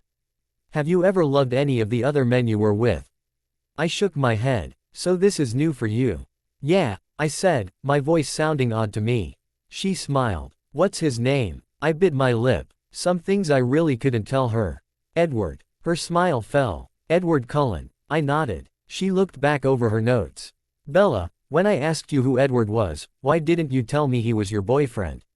I shrugged. I don't know. I just didn't. She looked at me speculatively. Does his family know that you're together? I nodded. Does your family know? I told Charlie. I don't know if he would remember. And Charlie is my dad, I said. She said thoughtfully. You call him by his name. I hugged my knees. Not at home. Do you feel connected to Charlie? I tugged his coat tighter around me. Yes, I said, but I could hear the defensiveness in my voice. She raised a skeptical eyebrow. I see. But you don't know if he'll remember who your boyfriend is. I shrugged sullenly. Can you tell me what makes you feel connected to him? My truck. He bought it for me. And my computer and my phone. She scribbled some notes on her pad. I see. I love Charlie, I said. Sounding defensive again. I'm glad to hear that. Let's talk for a minute about the women in your life. I huddled down farther in my chair. I don't want to talk about my mom. That's fine. We've already talked a little about her. What other women do you see frequently? I chewed at my lip. Alice and Esme. And I guess Rosalie. Who's Alice? I licked my lips. Alice Cullen. Edward's sister. How old is Alice? A smile tugged at my lips. A lot older than she looks. 17. She frowned. Let's focus on adults and role models. Okay. Esme. And who's Esme? Edward's mom, I said, staring at the window. She made a note on her paper. What's she like? She's nice. I don't really see her that much. And who's Rosalie? Edward's sister. I don't see her much either. What other adult women are in your life? I thought hard, not coming up with anyone. Does your father have a girlfriend? I shook my head. What about school teachers? Yeah, I nodded. NETH. Are particularly special or important to you? I twisted my hands together. Not really. She looked back over her notes. What about your friend Jacob's mom? She died. A long time ago. She frowned. No one at church or in your community? No. She tapped her pen against her notepad. Only 2 female role models, one of whom you're angry with and the other one you don't see much of. Do you have many girlfriends at school? Alice, I said. Angela, I guess, but I don't really talk to her very much. Rosalie. I bit my lip. Maybe. She kind of scares me. And what boys would you say you're friends with? Edward. If he counts, I answered. Jasper, Emmett, Jacob, Jared. Sam, kind of, I guess. Mike, definitely. And what male role models do you have in your life? Carlisle. He's Edward's dad. Charlie. Jacob's dad Billy, and Harry. Plus I really like a lot of the guys Charlie works with. She raised an eyebrow. You seem to be more comfortable with men than with women. Do you know why that is? I pulled my coat tighter around me. It's not like I planned it that way. I like who I like. Do you think you might push women away because of your feelings about your mother? I ground my teeth. You said I didn't have to talk about her. We don't have to talk about her specifically, Drive. Rhodes said. But you mentioned women who are relatively absent in your life and women who scare you. I want you to think about the possibility that you're projecting your resentment of your mother onto other women and therefore preventing them from getting close to you. I don't care. I yelled. I hate her. She ruined everything. Doctor. Rhodes made a note. What did she ruin? We were fine, I said, trying to hold back tears. When she didn't have a boyfriend and it was just her and me, everything was fine. But she messed it up. She tapped her pen against her pad. You blame her for messing it up and not Phil. She didn't have to go out with him. She could have stopped seeing him. She didn't have to ask him to move in, and she didn't have to marry him. She wanted him as her family and not me. A bell dinged next to her, and I didn't wait for her to tell me we were finished. I scrambled to my feet and ran from the room, not stopping until I had slammed my truck door behind me and shoved the lock down. I sagged against my steering wheel, sobbing uncontrollably. I didn't want to stay here where she could see me, but I couldn't drive like this. I was trembling wildly, and I couldn't even see through my tears. There was a tap on the window, and I stiffened. "Leave me alone," I yelled. I was finished with therapy today, I didn't want to talk anymore. The tap came again, and I snapped my head around to glare at her, but it was Jasper standing next to the truck, looking pained. I wiped at my eyes with my sleeve, a useless gesture since more tears fell and wetted my cheeks again. "Unlock the door," Jasper said, just loud enough to be heard through the glass. "Alice sent me to drive you home. Jasper could fix this, he would make me feel okay again."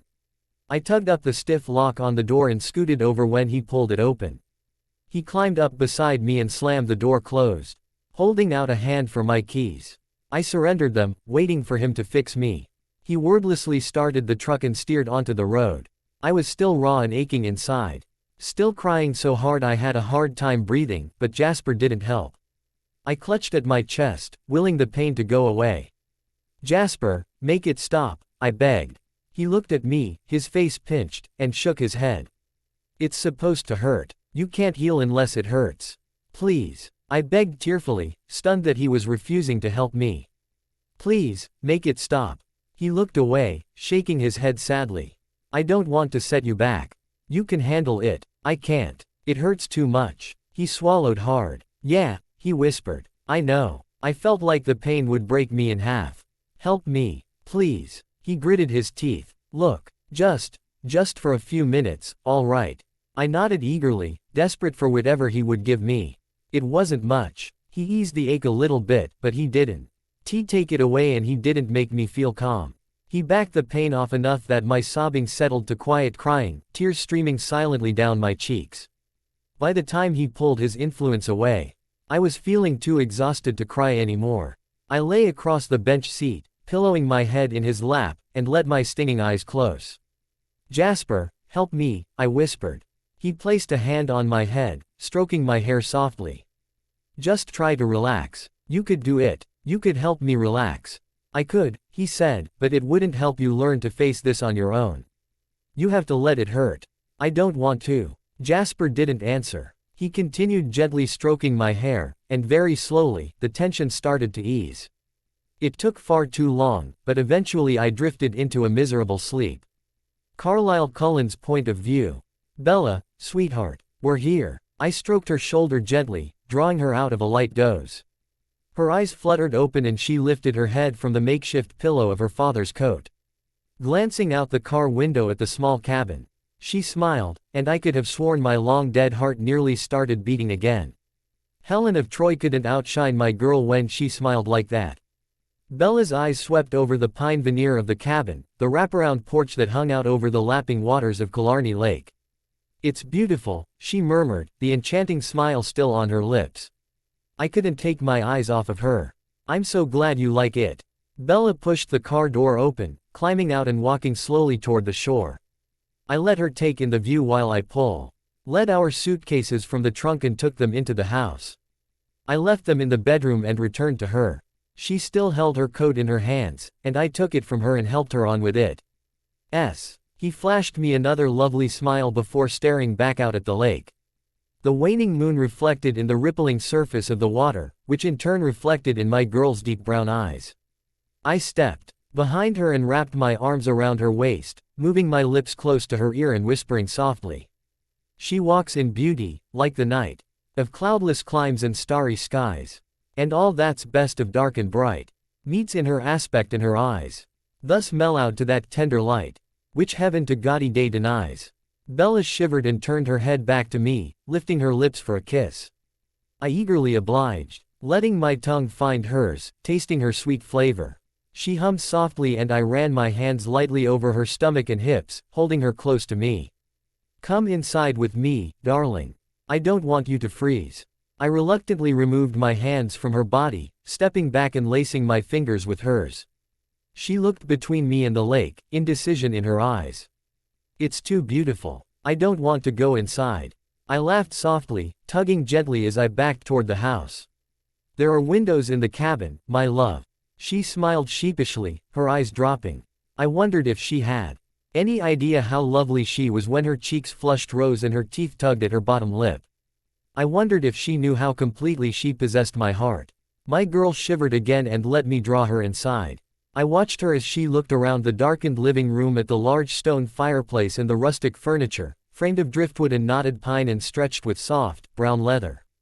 A small smile graced her lips. I guided her to the couch in front of the large picture window that looked out over the lake.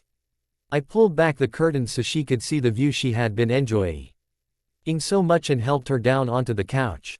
"I'm afraid it's not much warmer in here yet," I murmured, leaning down for a gentle kiss. "I'll get a fire started." Bella watched me move toward the fireplace before she said hesitantly, "I need a human moment."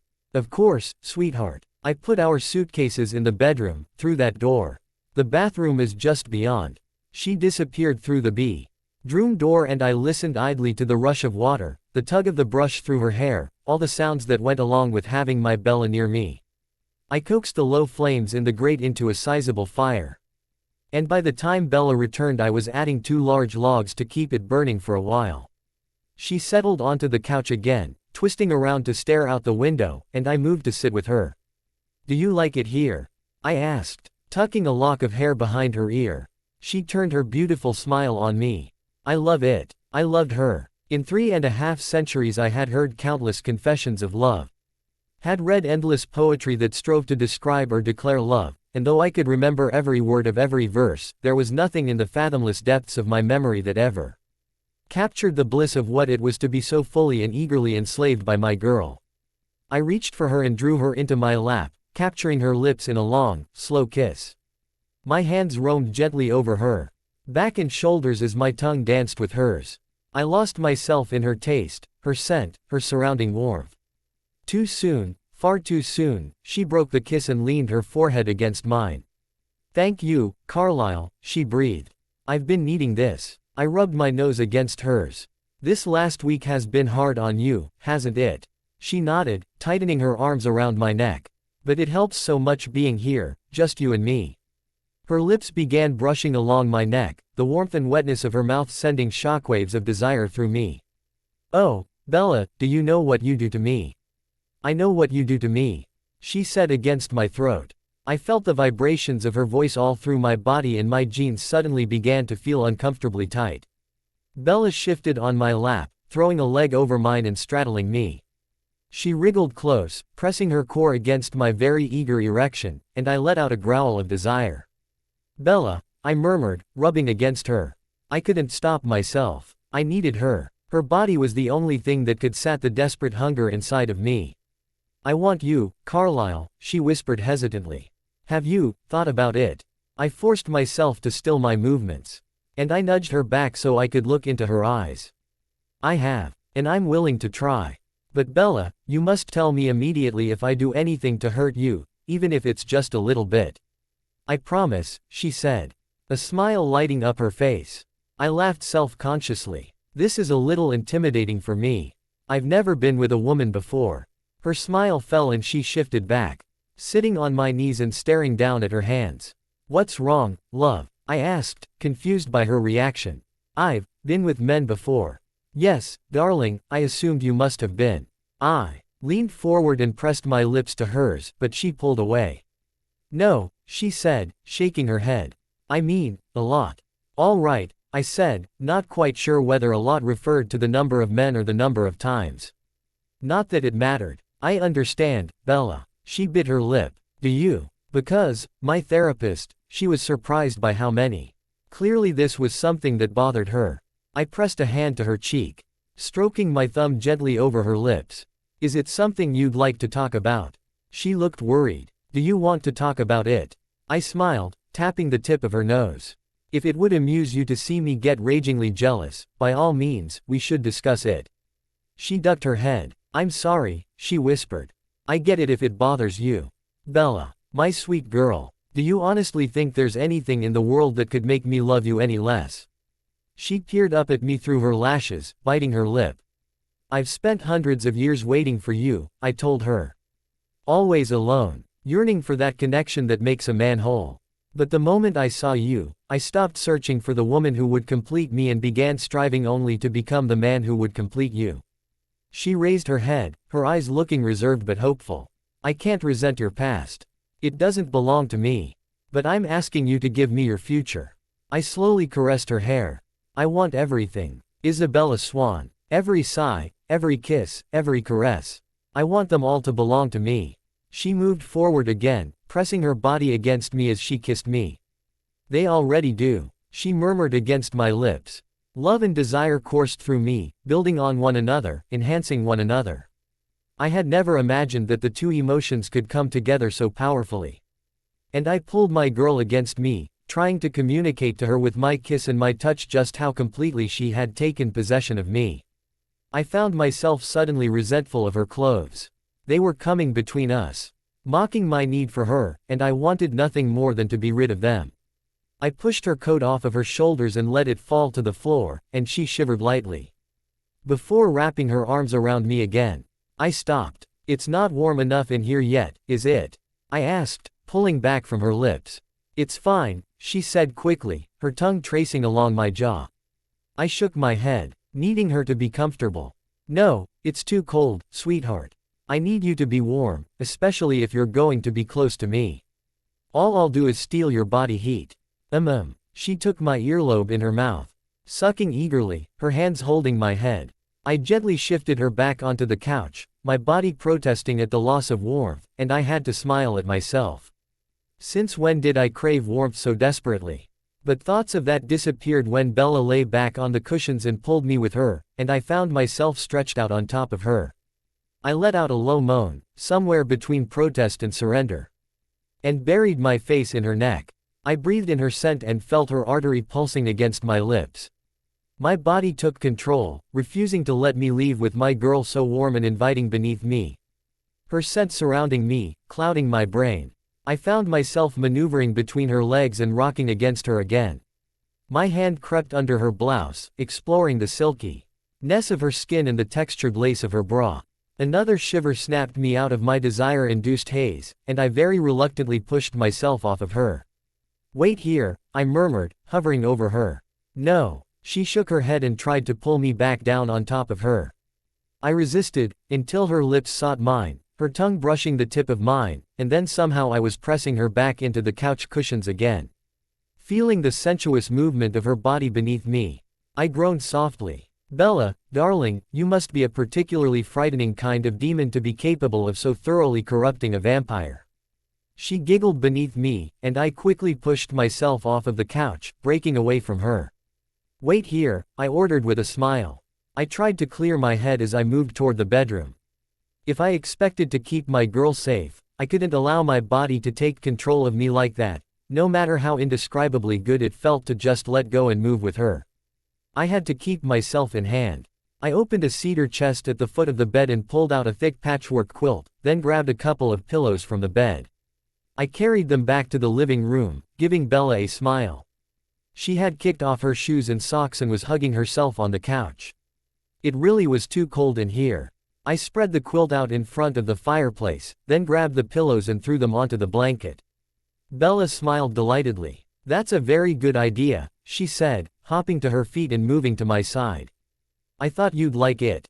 I took her hand and sat down on the blanket, drawing her down with me. I guided her onto her back, tucking a pillow under her head and stretching out next to her.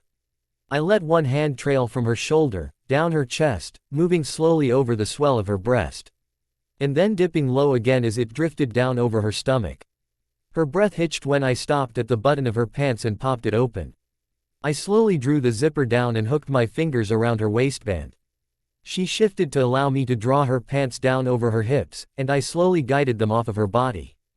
I let my eyes run up and down her smooth, slender legs, and my hands followed. Slowly they moved from her ankles, up over her calves. I stopped at the warm pulse point behind her knees, exploring the sensations of the varying temperatures of her skin. I traced my hands up higher, inching up her smooth, soft thighs and over her hips. I nudged her legs apart and kneeled between her ankles, leaning down and letting my tongue find the pulsing artery at the crevice of her thigh. Bella gasped at the sensation as I ran my tongue over the warm crease. Her fingers threaded through my hair and she moaned as I kissed and licked, savoring her taste. Carlisle, she panted. It feels so good. I smiled, humming in pleasure against her skin, eliciting a moan from her. I pulled back and let my hands creep up over her hips, pausing when I felt an irregularity beneath my left palm. I leaned down and kissed it, prodding her hip with my tongue. It was wrong, broken, I surmised, and never set properly. What happened? I murmured softly, feeling the distorted bone beneath her skin. She shook her head quickly. I don't want to talk about it now. Later. I smiled softly, only too glad to continue my investigation of her body. I slowly drew my hands from her hips, sliding them up to the hem of her blouse. I let my fingertips dip just under it, playfully brushing at her skin, before moving to the buttons. I worked them loose, one by one, moving up her body, letting the back of my fingers brush against her soft, warm skin as I moved. After the last button, I slipped an arm under her back, beneath her shirt, and lifted her from the floor, pulling her blouse from her body. I eased her back onto the blanket and gazed down at her. She was stunning, stretched out before me in only a lacy, dove gray bra matching panties. Her skin glowed invitingly in the light from the fire, looking warm and delicious. I let a hand explore her, trailing over the gentle curves and swells of her body as she gazed back at me. Her hands moved to my waist and she gripped the hem of my shirt, gathering it in her hands and pulling it over my head. I let her whip it off of me and toss it aside before moving back to my study of her slight form. In all of my long life, I had never seen a body that so enthralled me. Every line, every hollow, demanded my rapt attention. I stroked my fingertip over a small scar on her ribs, then dipped my head and traced it with my tongue. There was no part of her that wasn't perfect, no flaw that was really a flaw. Bella was truly the most magnificent creature ever placed on this earth. And she was mine. I ached for her. My Eric. Tion strained against the confines of my jeans, and if I got any harder I was sure I would tear right through them. This is what my girl did to me. I had never been the man who gave in to his physical cravings, but Bella made me weak. She made me selfish. I wanted her for my own, and I wanted to demand things from her that I had never taken from another woman. I raised my eyes to her face, pleased to see desire smoldering in her eyes. She reached for the button of my jeans, shoving them down over my hips along with my boxers. I shed them quickly, bringing my hands back to her body, back where they belonged. Bella's eyes were riveted on my cock and one hand reached out, wrapping around my hard member, warm and soft on my own cold flesh. I hissed at the sensation, throwing my head back, feeling tremors race through my body. Yes, Bella, yes, I blurted out, overcome by her touch. I struggled to retain control of myself, forcing myself to remain fully aware. I couldn't lose my head, not for a moment. No matter how transcendent it felt to have Bella's hand wrapped around my shaft, stroking slowly up and down. It was the most amazing thing I had ever felt. I wanted to slow down, though, to take my time with her. I moved out from between her legs, kneeling by her side, and nudged her onto her stomach. She complied with a questioning look and I just smiled at her. "I'm not finished exploring you yet," I murmured. She smiled and pressed her head into the pillow, but not before I could see the soft blush rise to her cheeks. I let my fingers trace down her spine and she shivered. I frowned. That wasn't good. I pulled my hands back and held them out to the fire, letting them absorb the heat. Bella turned her head, peeking at me from where she had her face buried in the pillow. "Why did you stop?" "I'm just trying to warm up for you. I like your cold hands." I chuckled. "Don't worry, I think you'll like this too." I held my hands to the flames, monitoring the temperature until it reached around 120 degrees, then pulled them back. I rubbed them gently against her shoulders, and she moaned. "Is it too warm?" I asked her. "No, it's perfect." "God, that feels so good." I rubbed my hands over her muscles, carefully massaging her delicate body, letting the heat seep through her. When my hands cooled, I held them to the fire again, rewarming them and returning my hands to her body. I worked slowly, inching down and dipping into the small of her back. I loved this spot, where her narrow waist met her hips, and I gave it extra attention, leaning in to press a cold kiss to her heated skin. Bella gasped, and a shudder ripped through her. I couldn't help but smile. It was me that made her react like that. My touch left her quivering. I heated my hands again and continued down her body, rubbing circles over her firm buttocks, letting my fingers relax the muscles before moving down to her thighs. She was perfect and she was mine. I slid my hands back up her legs and over her hips, and gently tugged her panties down, drawing them down her slender legs and over her pretty little feet. I leaned over her and kissed my way back up her calves, up her thighs, over her round bottom, and up her spine. I replaced my lips with my hands when I reached her bra, unhooking it and sliding the straps down off of her shoulders. Bella rolled onto her back and let me tug the bra from her body. And then she was naked before me. I tossed her bra aside and moved my hands over the soft mounds of her breasts, feeling her nipples pebble beneath my palms. "You're incomparable, Bella," I murmured, massaging my way back down her body to her hips. Bella pushed herself up off of the floor and wrapped her arms around my neck, her hungry eyes gazing into mine. "I need you," she whispered, scooting around and trapping me between her thighs. I could smell her arousal, and my cock twitched in answer. "Don't make me wait anymore." My body throbbed in response to her request. I wrapped my arms around her, one hand gripping her waist and the other moving up to plunge into her silky hair. I cupped her head in my hand and gently lowered her back down onto the floor. "Promise me you'll tell me if I hurt you." "I promise," she whispered, her body trembling in my arms. I positioned myself at her entrance, reining in my desires, carefully monitoring every movement. Bella's whimper scattered my thoughts. And once again I had to rally my control. I wanted her so badly I could barely hold back. She was wrapped in my arms, her warm core pressed against the head of my cock, and I moaned with longing. "I love you, Bella Swan," I panted in her ear, then slowly pressed forward, sheathing myself in her warmth. Bella cried out and I stilled my movements, afraid that I had already hurt her. But she gripped my arms and arched beneath me, urging me deeper. I relaxed and allowed myself to enjoy the feeling of being inside of her. I had never felt anything so incredible. Her warmth surrounded me, seeping into me, and her walls clamped firmly around my cock. My entire body trembled as I pushed in and out of her. She rocked her hips, meeting my thrusts, her arms slipping under mine to wrap around my chest. She clung to my back, her nails clawing uselessly at my hard skin. This must be what heaven felt like. Over the course of my unnaturally long life, I had used the word heavenly to describe many things. But I never believed any of them could really compare to the heaven that I had been forever banned from the moment the venom-coated teeth tore into my flesh. But this, it would be impossible for anything to be better than this. No paradise could surpass the pleasure of having my girl wrapped in my arms while I plunged inside of her, driving her and myself toward exquisite release.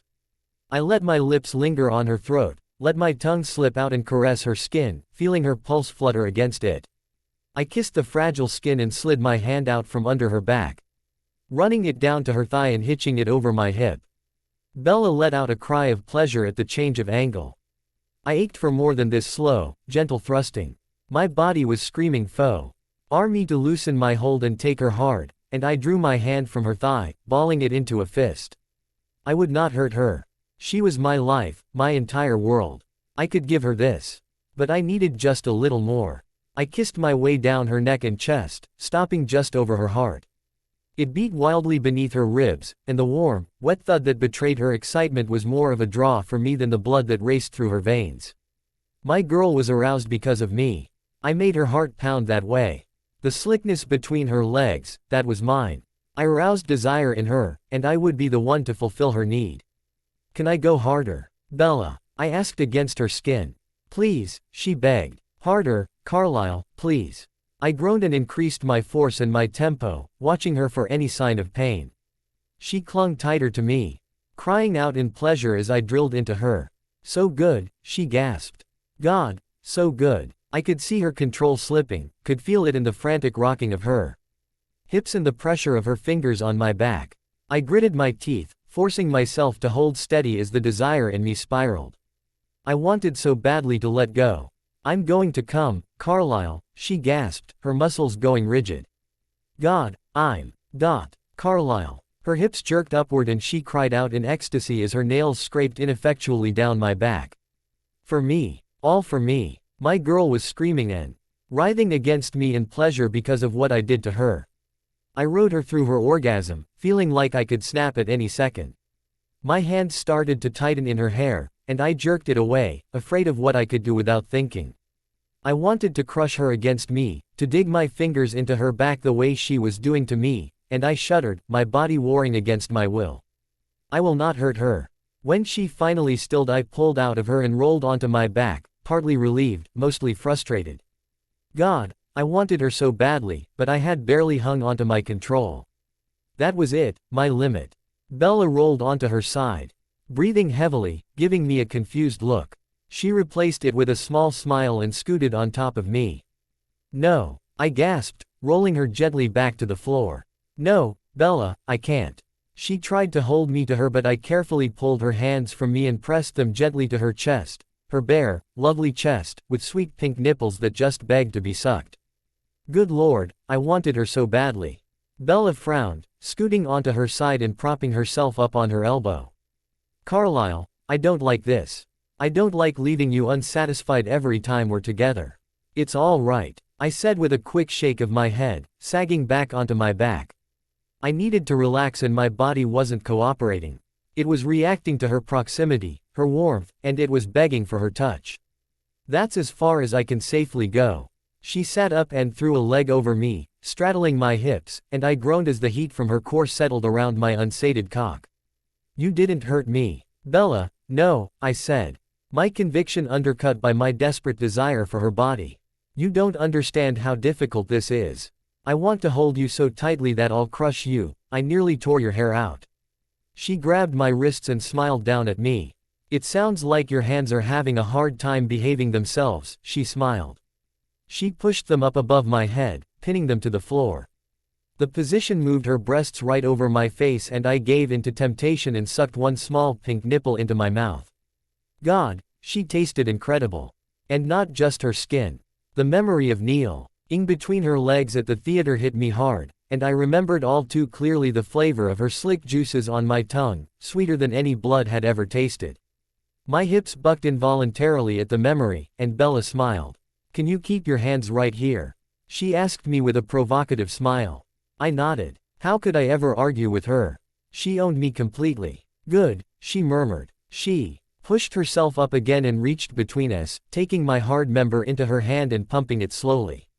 She shifted and pressed my head to her slit, sliding it teasingly around her wet lips before lowering herself down onto me. We both moaned in pleasure, and she started rolling her hips against me. She was slow and gentle at first, but soon she was moving faster, riding me harder, and once aga. And the ache for release was building inside of me. I wanted more, so much more. I wanted to grab her hips, to slam her into me, and I clenched my fists hard, forcing my hands to stay where she had put them. Bella, I moaned. My Bella, you're so warm, it feels so good to be buried deep inside your sweet little body. She cried out and braced her hands against my chest, her head thrown back in ecstasy. I bucked into her, praying I wasn't hurting her. It felt so good that I thought it might kill me to stop now. I hadn't even realized how close she was to her second release until her fingers clawed at my chest and she choked out my name, her body shuddering as waves of pleasure rocked through her. Watching her come on top of me pushed me over the edge, and I clasped my hands together, clawing at my own skin to keep myself from hurting Bella. Pleasure more intense than anything I had ever felt crashed over me, and I let out a growl, thrusting hard into my girl as she brought me to release. It was all I could do to keep my hands where she had placed them, and if she hadn't made me put them there, I was sure I would have killed her. The pleasure consumed me, taking control of my movements, tightening every muscle. When it finally released me, I sagged back, feeling more satisfied than I could ever remember. Good God, Bella, I breathed. She gave a pleased little giggle and lay across my chest, pressing her sweating body against my cold one. You feel good, she purred. I laughed softly. Why, thank you. And may I return the sentiments. She giggled again. I decided I could trust myself to keep control of my body now, and I brought my arms down to wrap around her. I held her against me, stroking her hair, cherishing her. You're my entire world, Bella. I'll never love anything as much as I love you. She snuggled against my chest, her face turned toward the fire, and I watched the flickering glow dance over her skin. I was enjoying the slow wind down, and I wasn't expecting the question that she asked me. What happens when Charlie comes home? I sighed deeply. I don't know. We'll definitely see less of each other. She gave a little shiver and huddled closer to me. I'll have you over as much as Charlie will allow, I told her. I could change my work schedule to the night shift so I can spend afternoons with you before he gets home. She pressed her hands to my chest, pushing off of me and giving me a surprised look. You would change your work schedule to be with me. I gently caressed her cheek. I would leave the hospital if that's what it took to be with you. I would give up everything and everyone in my life for you. She bit her lip and shifted off of me, and I groaned as I slid out of her. I don't want you to give anything up. I smiled. I wouldn't worry about it. My love, we'll make it work, whatever it takes. Really? She asked with a hopeful smile. I nodded. I sat up and spread my legs, pulling her between them and pressing her back against my chest. I leaned down and kissed her shoulder, letting the fire warm her from the front while my body chilled her from behind.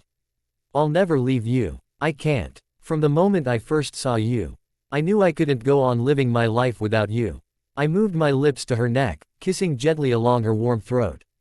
Even if you decided you didn't want to be with me, I would have to stay nearby, looking after you, making sure you were safe and happy. She shivered and hummed contentedly. I'll always want to be with you. I hugged her as tightly as I dared, not wanting to hurt her, but wanting her to understand just what her words meant to me. I'm so glad to hear you say that, my love. She leaned her head back on my shoulder and turned to press a kiss to my neck. So how was your first time? She asked me teasingly. I let out a shaky breath.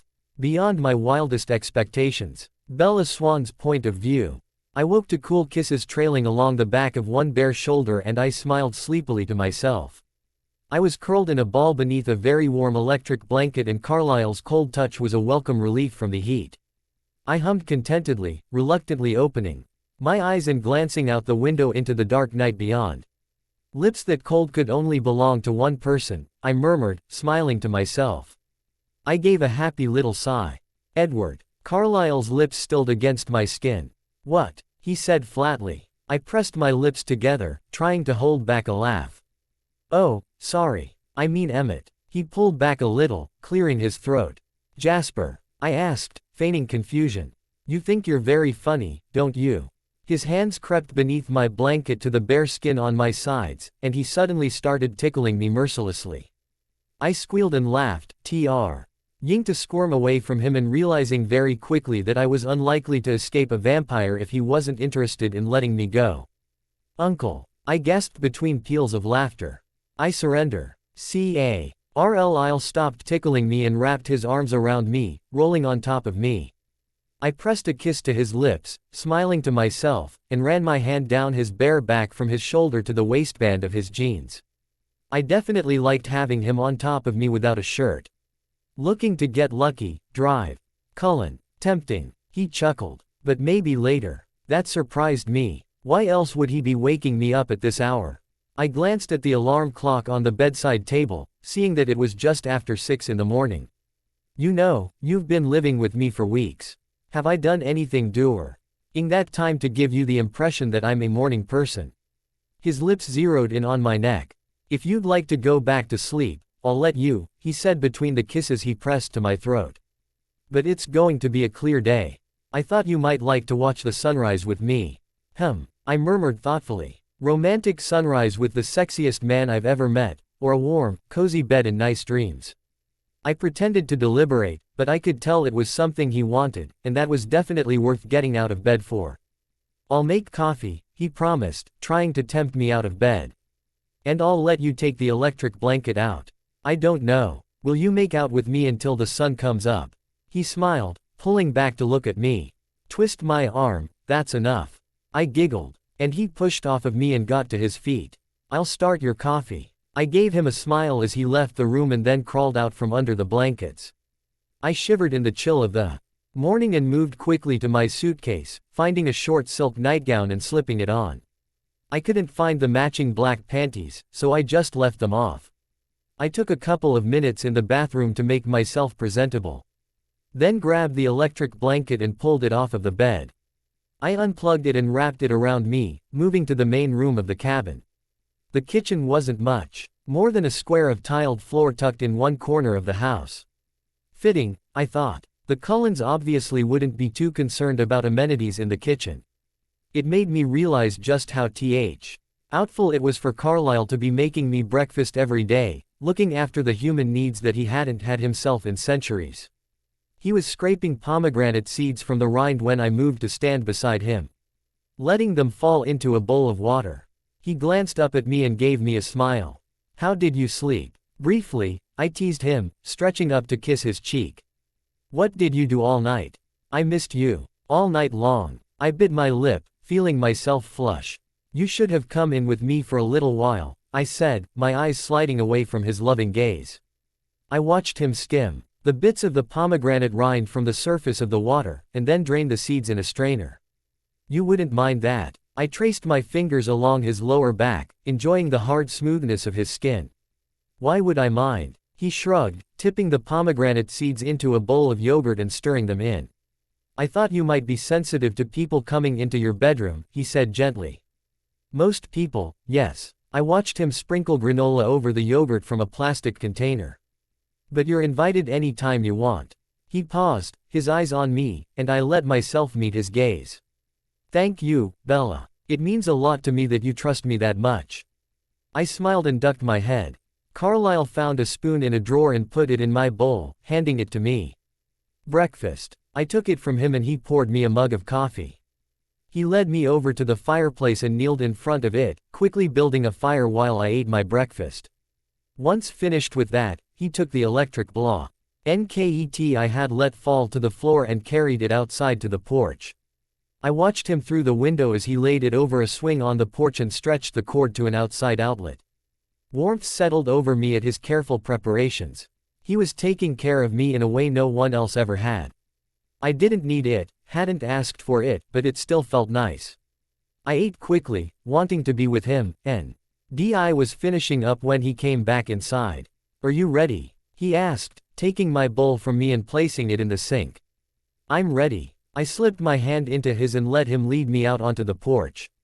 It was freezing, but he quickly wrapped the electric blanket around me and got me settled onto the bench next to him. I curled up against his side and gazed at the glimmer of light that was starting to show over the horizon. "Can you not feel the cold at all?" I asked. "I feel it. I can tell how warm or cold it is, it just doesn't bother me.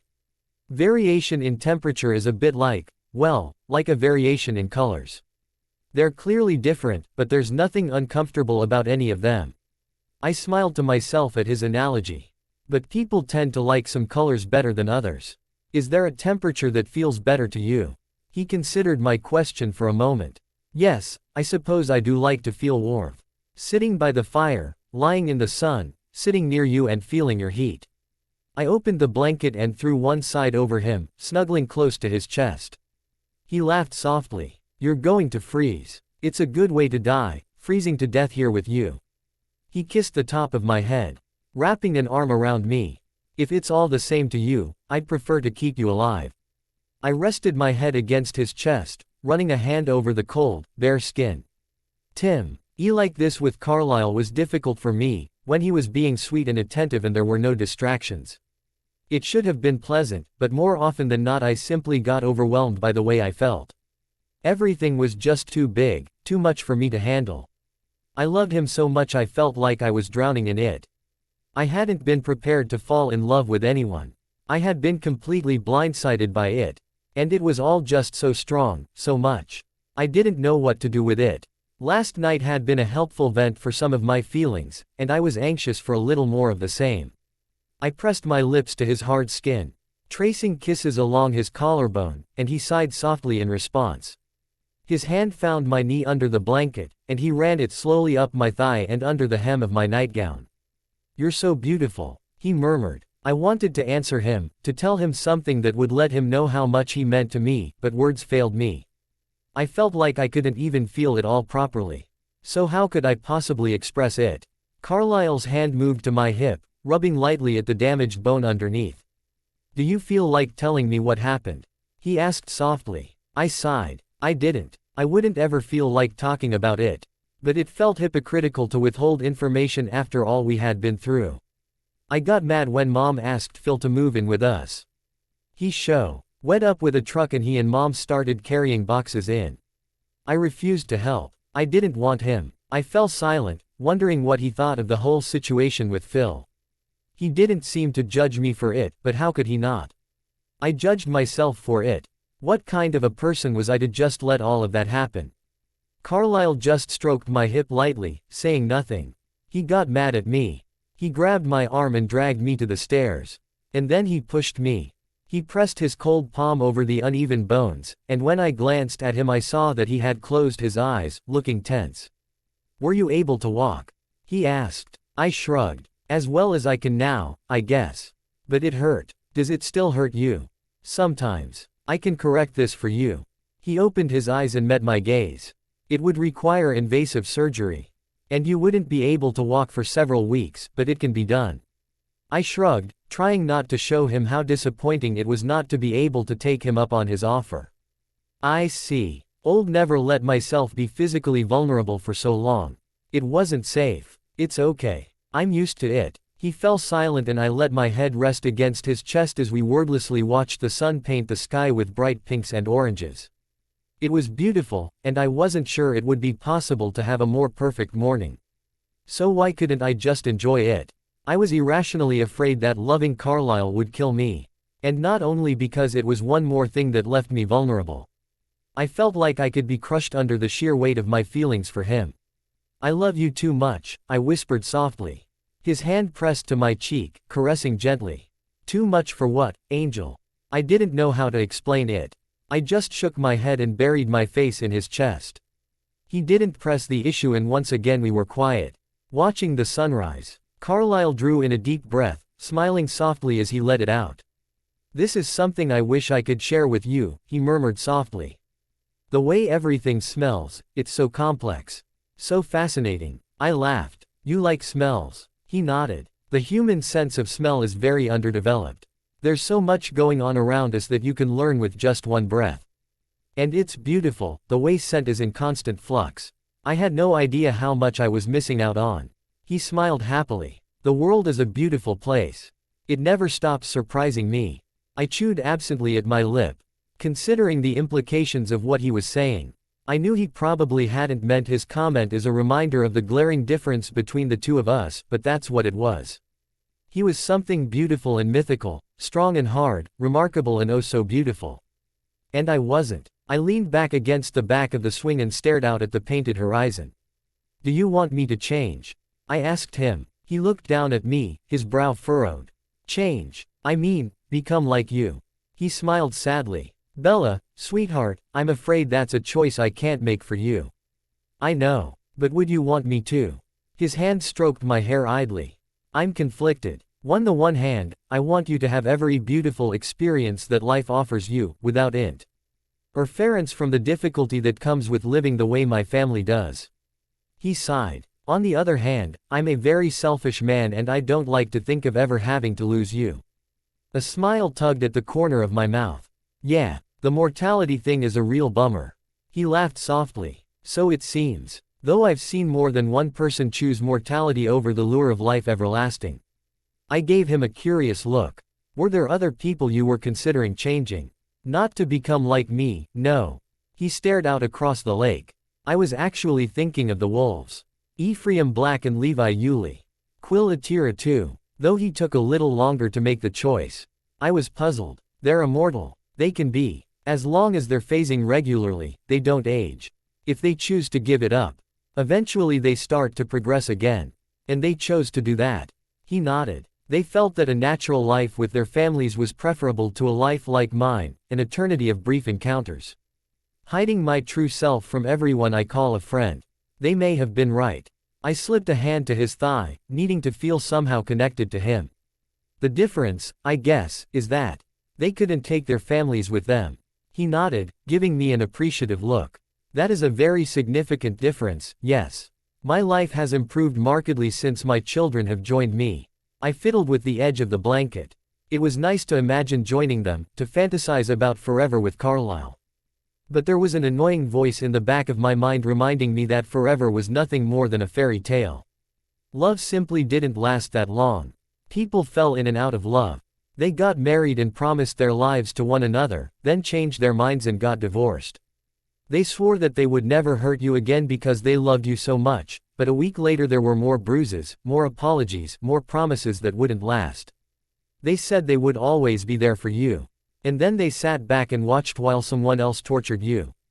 Love was nothing more than a string of broken promises. So why couldn't I shake the desperate need I had to make those promises to Carlisle? I pressed a kiss to his chest and leaned back against the back of the swing again, staring out at the lightening sky. Ever so slowly, the pink of the horizon paled, and after a few minutes, the bright edge of the sun peeked over the wooded hills. A bright flash of light in my peripheral vision caught my attention and I turned toward Carlisle. I gasped. The sun had just fallen over the top of his forehead, and his skin caught the light and scattered it back, as though it were encrusted with 1,000 tiny diamonds. He gave me a small smile and I gazed at him, enraptured. The light slowly edged down over his face, past his eyes, sliding down over his nose, and then to his perfect lips, catching and reflecting, glittering brightly. So beautiful, I whispered, amazed at the sight. I couldn't help myself, I had to touch him. I reached out and caressed the hard, smooth skin of his cheek, exploring the flesh that refracted the light so impossibly. It was stunning. I couldn't possibly love him anymore, but seeing him like this made it all come down on me at once. I felt like I was going to come apart. I cupped my hands over his cheeks and pressed my lips urgently to his, desperate for an outlet. I felt my hands trembling against his skin, and realized that it wasn't only my hands. I was shaking all over, and I couldn't stop. I was so overwhelmed that even kissing him wasn't enough of a vent. I slid my hands around, one clutching at the back of his neck, the other threading through his honey blonde hair. I squeezed my eyes shut as I kissed him, unable to bear the sight of his flawless beauty for another moment. His arms came around me and I threw one leg over his, straddling his thighs and letting the blanket fall back onto the bench. He drew me closer, breathing out a soft moan of desire, and I responded by nipping his bottom lip. "Ah, Bella," he whispered. One hand slipped up under the hem of my slip again, exploring my curves. "You have no idea what you do to me." This was something I understood, the way his fingertips pressed into my skin and his lips sucked needfully at my neck. He wanted my body and that was something I knew how to give him. It was with relief that I spread my knees, wriggling closer and pressing myself against him. The sunlight was creeping lower and his neck and shoulders glittered. I pressed my lips to his collarbone, trying not to block the light as I did so. He was so beautiful, so perfect, and I tried to tell him what he meant to me with every kiss I left on his remarkable body. It wasn't enough. It was never enough. Carlisle's hands moved up my back, pushing my slip up over my hips. He removed his hands for just long enough to grab the hem and whip the garment up over my head, then tossed it onto the deck and held me close again. His hands caressed my back as his mouth played hungrily over my neck. I slipped a hand between us and sought out his cock, hard and ready for me. I rubbed it through the coarse fabric of his jeans and he hissed in pleasure, his hips jerking forward. "Oh, sweet girl," he moaned. "I've waited so long for you. I had been with a lot of men, but I had never felt anything even remotely similar to what it was like to be with Carlisle. With the other guys, I had never really been me. To them, I was just a random hookup, a collection of body parts to be groped, a variety of warm places to stick a cock. It was easy. With most of them, I could let go of myself and just feel. Carlisle never let me disappear, though. He never let me drift away and leave only my body. He kept bringing me back with words like those, he had waited for me. And the hand that slid over my back was doing more than just groping. The love and tenderness in his caress made me want to be present. I was getting invested in him, coming to depend on him more deeply with every adoring brush of his hand, and though I knew I was setting myself up for a fall, I couldn't seem to help myself. I would break when he left me. Tennyson's familiar words rang in my head, promising me that it was better to have loved and lost than never to have loved at all, but I doubted. I would have gotten along well enough if I had never met Carlisle. Life wasn't good, but there were good moments. I knew I would never recover once he was gone, though, and when it came down to it, that was the reason I hadn't already asked him to change me. If I was still human when he got tired of me, at least I could die. According to Carlisle, that wasn't so easily accomplished once your heart stilled and your skin turned to granite. Diamonds. Gorgeous. Glittering diamonds. He was so beautiful, so perfect, and at least for now, he wanted me. It was stupid to waste what time I had with him worrying about the future, so I shoved my dismal thoughts aside. Right now it was just Carlisle and me, touching one another, appreciating one another, about to make love on the porch of a remote lakeside cabin. I pushed recklessly onward, kissing him with more than just my lips, pouring my whole soul into the movement of my mouth. "I need you," I gasped, rubbing my hand eagerly over his solid member. He moaned but moved his hand to stop mine. "It's too cold out here for you," he breathed. He stood, lifting me into his arms, and carried me back inside. The fire in the fireplace had warmed the small house up nicely, and it was something of a relief to feel the warmth as Carlisle strode to the bedroom, cradling me against his chest. He laid me gently down on the bed and crawled onto it after me, shedding his clothes swiftly as he moved. Sun streamed in through the window, glittering off his body and reflecting light around the room as he knelt between my knees. He ran his hands up my legs, slowing as he neared the juncture of my thighs. He gently stroked my folds, sliding his hand over the sensitive area, and dipped a finger inside of me. I caught my breath. My body remembered his touch and ached for more. He brought his finger to his lips and his eyes slipped closed as he tasted my flavor. He moaned softly, easing himself down onto his stomach and lowering his mouth to me. I shivered as his tongue flicked out, tasting me tentatively. "Bella," he breathed, his cool breath washing over me. "Do you have any idea how sweet you taste?" I gasped as his tongue began stroking me, and I moved my hands to his head, gripping his hair loosely. Waves of pleasure washed through me as his tongue moved sensuously around my core. I dug my heels into the mattress and arched against his mouth, desperately seeking more of his cool, wet caresses. His hands moved to my hips, guiding me in perfect rhythm, and I found myself crying out wordlessly, overcome by the blissful sensations. Almost before I knew it was happening, the orgasm crashed over me. I moaned in ecstasy, my entire body throbbing from his skilled manipulations, and then before I had fully come down from that he was crawling on top of me and thrusting deep inside. "Carlisle," I choked, clinging to his solid back as he entered me. His insistent thrusts had me winding up for another orgasm before I had time to recover from the first one, his perfect hard body driving me relentlessly toward a second release. His mouth was on my neck, my ear, my shoulders, tasting me everywhere as I bucked against him. He was holding his hands carefully away from me, leaning on his elbows over me with his fists clenched on either side of my shoulders. Once again, he was taking care of me, holding himself back though everything about his body language screamed that he longed to let go. I closed my eyes and let the feelings overwhelm me, the warmth from being so meticulously cared for, the thrill of having him moving rhythmically inside of me, and always, love for him that controlled me so completely and was somehow easier to bear when I could express it physically. The combination overwhelmed me and pushed me over the edge once again. I cried out in pleasure, clutching his body to me as I hooked one leg over his hip and rocked against his solid frame. A low, feral growl rumbled from his chest and his hard body tightened even more as he came inside of me. His lips met mine in a hard kiss, his tongue thrusting into my mouth as we both slowly made our way down from the peak. I sagged back onto the bed, and Carlisle rolled off of me. He slipped an arm under my back and pulled me against him, and I pillowed my head on his chest. My heart was beating wildly, and it unnerved me a little to know that I wouldn't hear the same from him, even with my ear pressed to his chest. It was just one more reminder of the vast inequality between us, and I wondered yet again why he had ever given me a second glance. I wrapped an arm around his stomach, clinging to him, trying to keep him from leaving when he discovered how unworthy I was of him. "Are you all right?" Carlisle asked gently. "I didn't hurt you, did I?" I shook my head against his chest. "I'm fine. So beautiful," he murmured, gazing at me. I laughed softly, running my hand over his abs. They were still refracting the light from the sun that streamed in through the window, and I couldn't get over how incredible he looked. "I'm not the one who sparkles in the sunlight." He gave a contented sigh.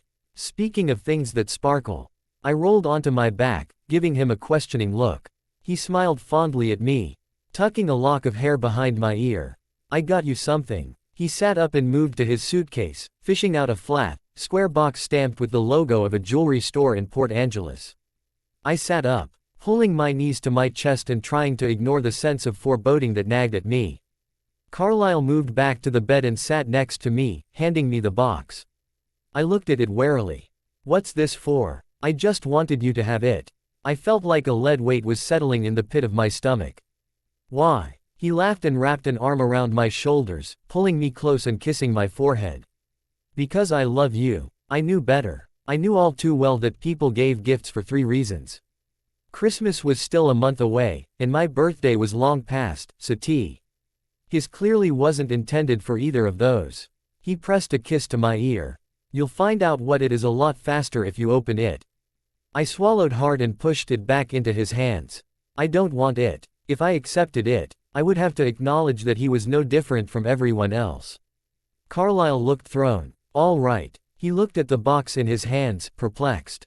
Bella. He rubbed his forehead, puzzled.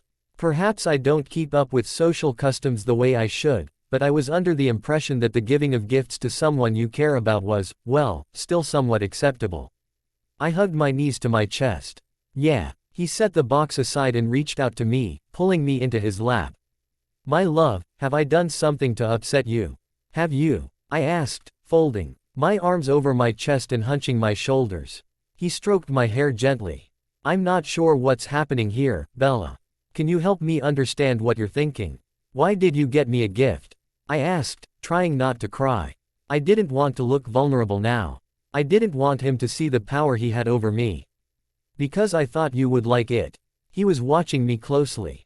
Why does that frighten you? I'm not frightened. Sweetheart, he whispered, his fingers tracing soothingly through my hair, I can smell it.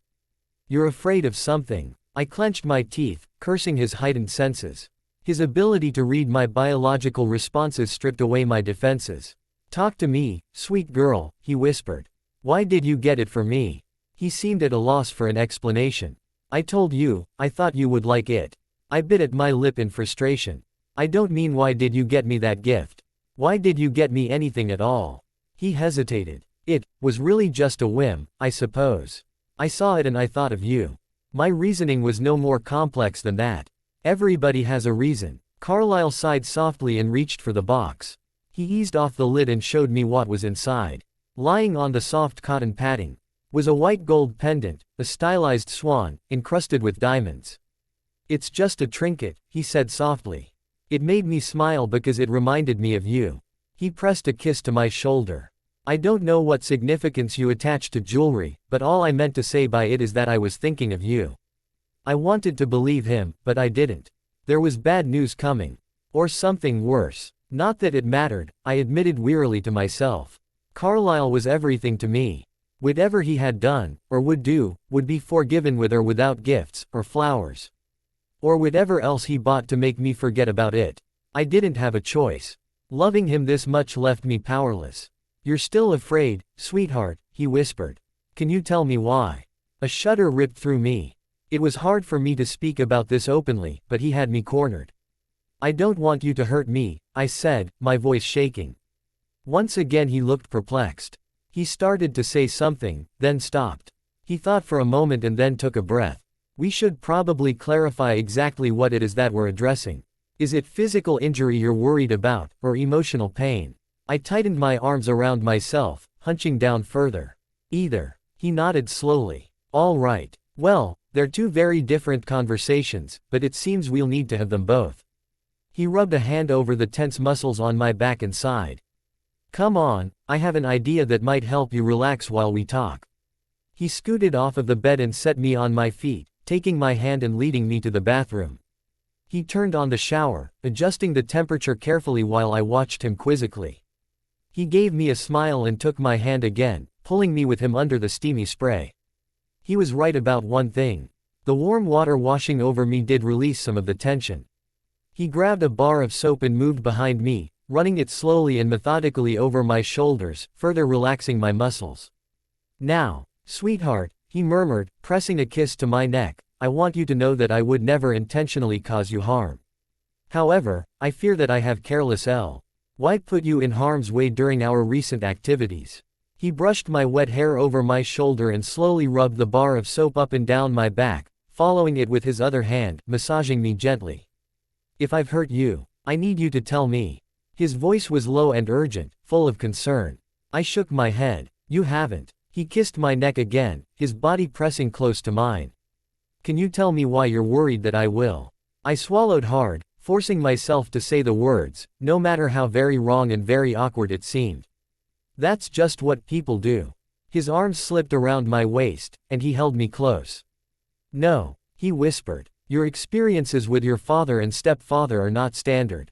I shook my head. It's not just them. Every guy my mom ever brought home. My voice caught in my throat. And I couldn't finish the thought. Carlisle seemed to understand, though. He started running the soap gently over my stomach and breasts, still holding me close to him. That's more of a reflection on your mother than on the general population of men, I'm afraid. I bit my lip. That doesn't make any sense. If it was so easy to find someone who wouldn't hurt her, why would she keep bringing home guys who did? He set the soap aside and his hands slid over my body as I stood under the stream of water, rinsing away the residual suds. It is a bit difficult to understand the psychology of it, but it's common. Women who were abused as children often seek out men who treat them the same way. Familiarity is comfortable. Was that true? Could it really be that most people didn't live the way I did? It certainly seemed to fit with the way Carlisle treated me. He rarely lost hold on his temper, and even when he did, I had never seen him become violent. His anger was expressed through words, though according to Jacob, those words were strong enough to bring Edward to his knees. But Carlisle had never hit Edward, and that was significant. I just wished I could really believe that he was that way all the time. I shook my head. I guess it will take a while for me to get used to. That's fair, he said softly, his hands roaming over my hips. And Bella, darling, it was ever my intention to hurt you emotionally either. Can you tell me what I've done to upset you? I felt the tension start to return to my muscles. Carlisle must have felt it too because his strong hand moved back to my shoulders and started rubbing them. I don't know. That's what I'm waiting for you to tell me. His hands stilled on my back, and he turned me to face him, his wet hand coming up to brush my cheek. I'm not hiding anything from you. Not anymore, and I never intend to again. He kissed my forehead. I know I don't deserve your trust now, but I will earn it back. My throat tightened. If you're not going to hurt me, and you're not hiding anything from me, why would you give me a gift? I just wanted to see you happy, he murmured, droplets of water sliding down his earnest face. Yeah, I gave him a hard smile. And what's in it for you? I expected him to deny that he got anything from it other than pleasure over my happiness. It was the socially correct thing to say. But to my surprise, he hesitated. His eyes closing for a moment. When they opened again, they were holding a deep sadness. Perhaps you're right, he whispered. Perhaps it was selfishly motivated. His arms slipped around me, holding me against his body, which had warmed significantly under the heat of the water. Bella, I'm desperate to be the man who makes you smile. It may be somewhat boorish of me to try to buy your affection. My only defense is that I want it so very badly. I gaped at him. Did he really not know how obsessed I was with him? Was that possible? He didn't meet my eyes. Jasper tells me that you love me just as much as I love you, he said, his voice barely above a whisper. I know I should probably trust him, but I can't see it. When you're with me, you're always so guarded. I stared at his chest shifting uncomfortably. I'm sorry, I mumbled. That's just how I am. He shook his head sadly. Not with everyone. There is one person who makes your eyes light up the way I never have. I furrowed my brow, looking up at him curiously. Jacob Black. I blinked in surprise, shaking my head quickly. It's not like that with Jacob. He smiled sadly. Believe me, love, I've tried to tell myself that time and time again. And it's not that I don't trust you, but I'm afraid you tend to bring out my insecurities. Carlisle, I didn't quite know what to say. Jacob is safe. It wasn't a good explanation, but it was all I had. He held me close, pressing my cheek to his chest. Is there anything I can do to make you feel safe with me? I do feel safe with you. And I only hesitated over the words for a moment, I love you. I had already said it, after all, it couldn't hurt me that much more to say it again. I love Jacob too, but I can't. I took a deep breath. I can't be without you. I was suddenly anxious to put some space between us. I pushed away from him and slipped out of the shower, grabbing a towel and drying off quickly. Carlisle turned off the water and watched me, frowning. I wrapped the towel around myself and headed into the bedroom, tugging on the first clothes I found in my suitcase. Carlisle joined me after a moment, getting dressed as well. I sat down on the edge of the bed and he settled next to me. You know, it's a little disorienting to watch you walk away from me right after you tell me you can't be without me. I didn't answer. I was sure he thought I was completely crazy, and maybe he was right. Maybe I needed to check myself into daybreak with Charlie. I picked up the box that contained the swan necklace and examined it. Carlisle pressed a hand to the small of my back. It's just a little thing. No strings, no expectations. I just wanted to make you smile. He lifted the necklace from the box and unclasped it.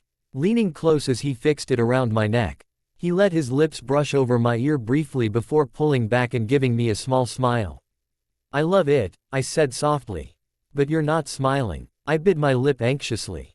I'm scared. Of what? Of losing you, I said, my words only coming out as a whisper. He brushed my hair out of my face and pressed a kiss to my forehead.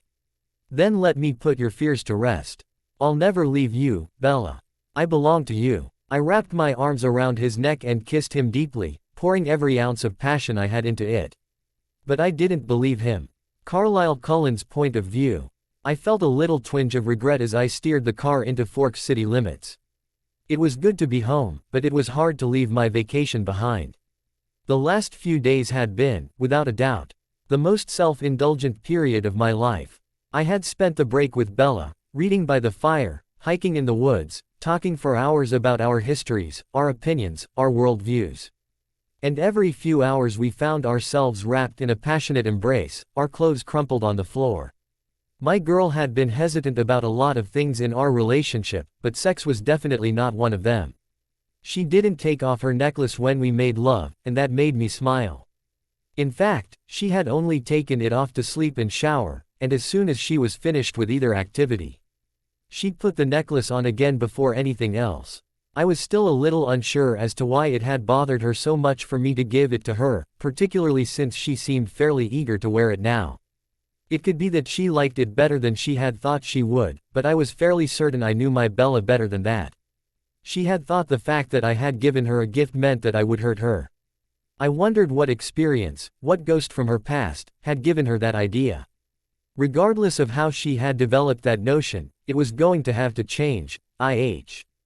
Had to be able to give my girl little tokens of my affection on occasion. If I went about it the right way, she would get used to the idea that presents didn't mean pain. You're quiet, Bella said, nudging my hand with her foot. She had kicked off her shoes and propped her feet in my lap about an hour ago, and I had been rubbing them absently with one hand while I drove. I smiled softly. I suppose. I'm sad to see our trip come to a close. I'm sorry I made us come home early, she said, biting her lip anxiously. I tickled her toes playfully, making her squirm and giggle. There's no need to be sorry. Your appointment with your father is a priority. She fiddled absently with the pendant at her throat, her expression turning serious. He doesn't like you very much. No, he doesn't, I said, shaking my head. He's a private man and I interfered in his affairs. That alone is enough to incur his displeasure. She chewed at her lip. I think he might have guessed about you and me. I looked at her, trying to read her reaction. Her pulse rate picked up slightly, but I didn't smell fear. I think you're right. He'll try to collect evidence, she said, staring out the window. I nodded slowly. That's understandable. Will my emancipation make any difference? Will that make it so my age doesn't matter? I'm afraid not. That's one freedom that will not be granted to you with your new autonomy. She sighed in resignation. Oh well, it's just one more secret, I guess. I wish I could give you the kind of life that didn't require secrets, I said softly. She shrugged. I don't mind. At least this one is a good secret. I glanced at her and she smiled at me. I loved to see her smile. I just wished it would reach her eyes. I steered the car through town and pulled up in front of her house. Surprised to see an old white Lincoln parked out front and Edward lounging on the porch railing, his foot swinging idly. Is that old Quill? Bella asked curiously. As if in answer. My old friend got out from behind the wheel of his car and a boy who looked much like Quill had in his younger days slid out of the passenger seat. I tensed. I hadn't seen or spoken to Quillatea Ross since he had brought Bella back from La Push, and I wasn't exactly sure where things stood between us. My first instinct was to tell Bella to go inside and leave me to deal with the old wolf, but I fought it down. She was a capable woman, and if I expected her to make a decision about living this life with me, she should be exposed to the things we dealt with. Stay close, I murmured, unable to fully fight back my protective instincts. I got out of the car and rounded it to open her door for her, wanting to keep her near me. I glanced at Edward curiously as I closed the door and tucked Bella under my arm. But he just gave me a contemplative frown. Quill. I smiled at my old friend, stepping closer as he and the young man moved to greet us.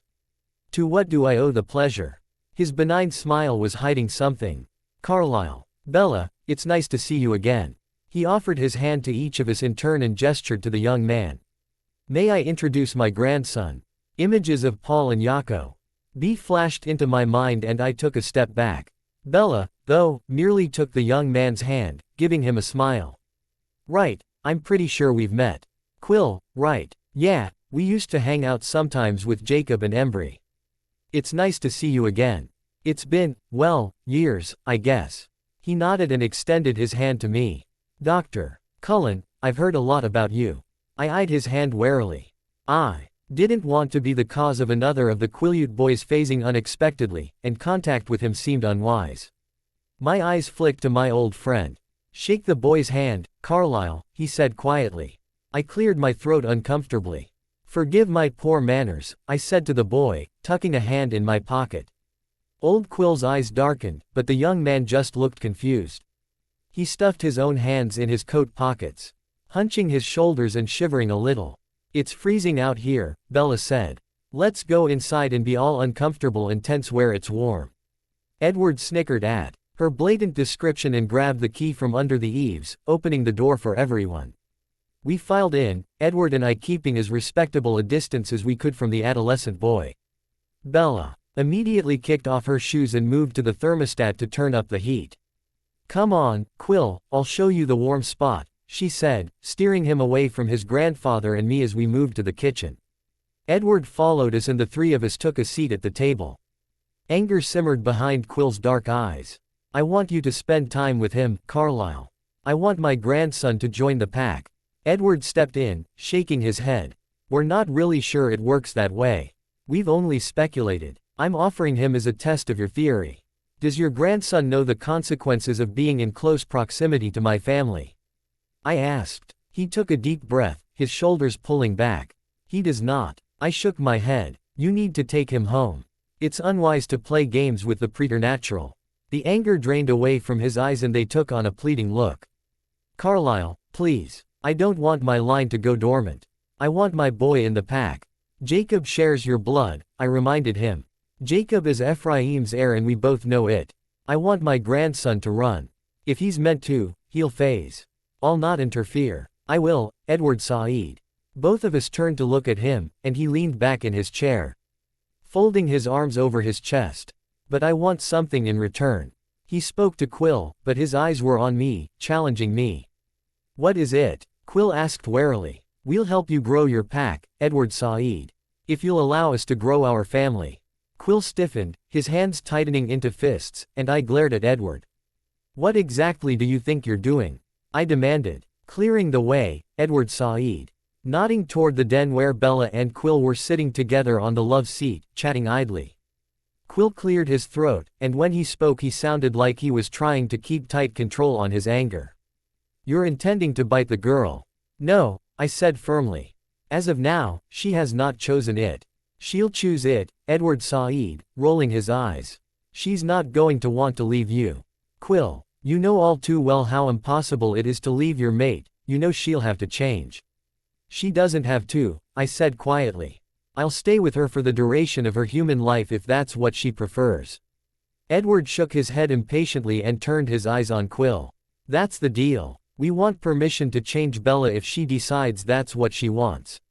If you give us that, I'll spend every spare moment with Junior in there to see if we can't get that gene to activate. Quill gave him a long, sober look. I have no authority to alter the treaty. Bullshit. You helped write the treaty. And you're on the council. If anyone can alter it, it's you. He shook his head slowly. I cannot act without input from Sam and the rest of the elders. Get them to sign off on it and we've got a deal. Quill raised an eyebrow at me. Carlisle, you're the head of your family.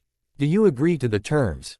I shook my head. I cannot, in good conscience, change a young man's future unless he is fully aware of the possible consequences.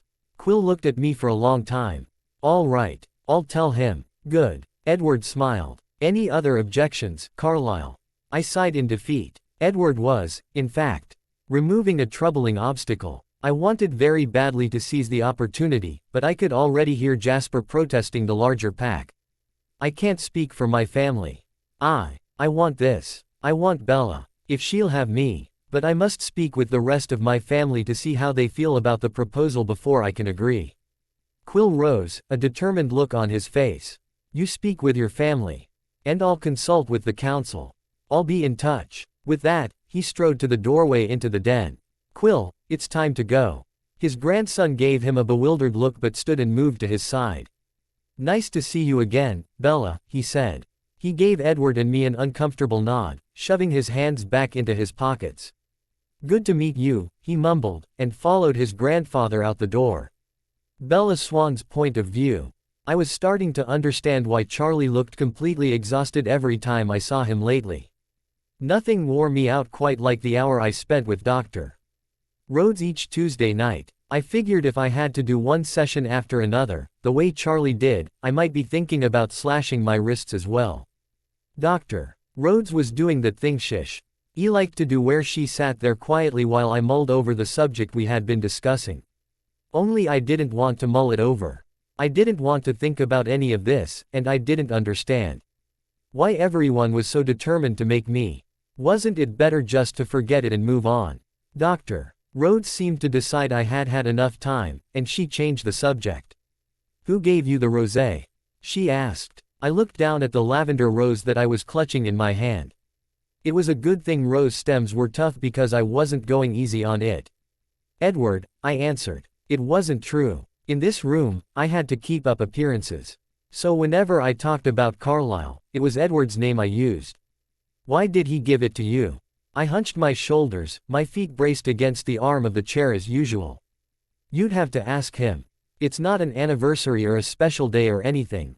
I shook my head. What did he say when he gave it to you? I chewed at the inside of my cheek. He said he knew therapy was hard for me. And he wanted me to know he was thinking about me. She looked at me speculatively for a moment. When I asked you why he gave you the rose, you could have told me that. I just shrugged. I didn't like her. But you didn't, she pointed out unnecessarily. Do you think he was being insincere or dishonest?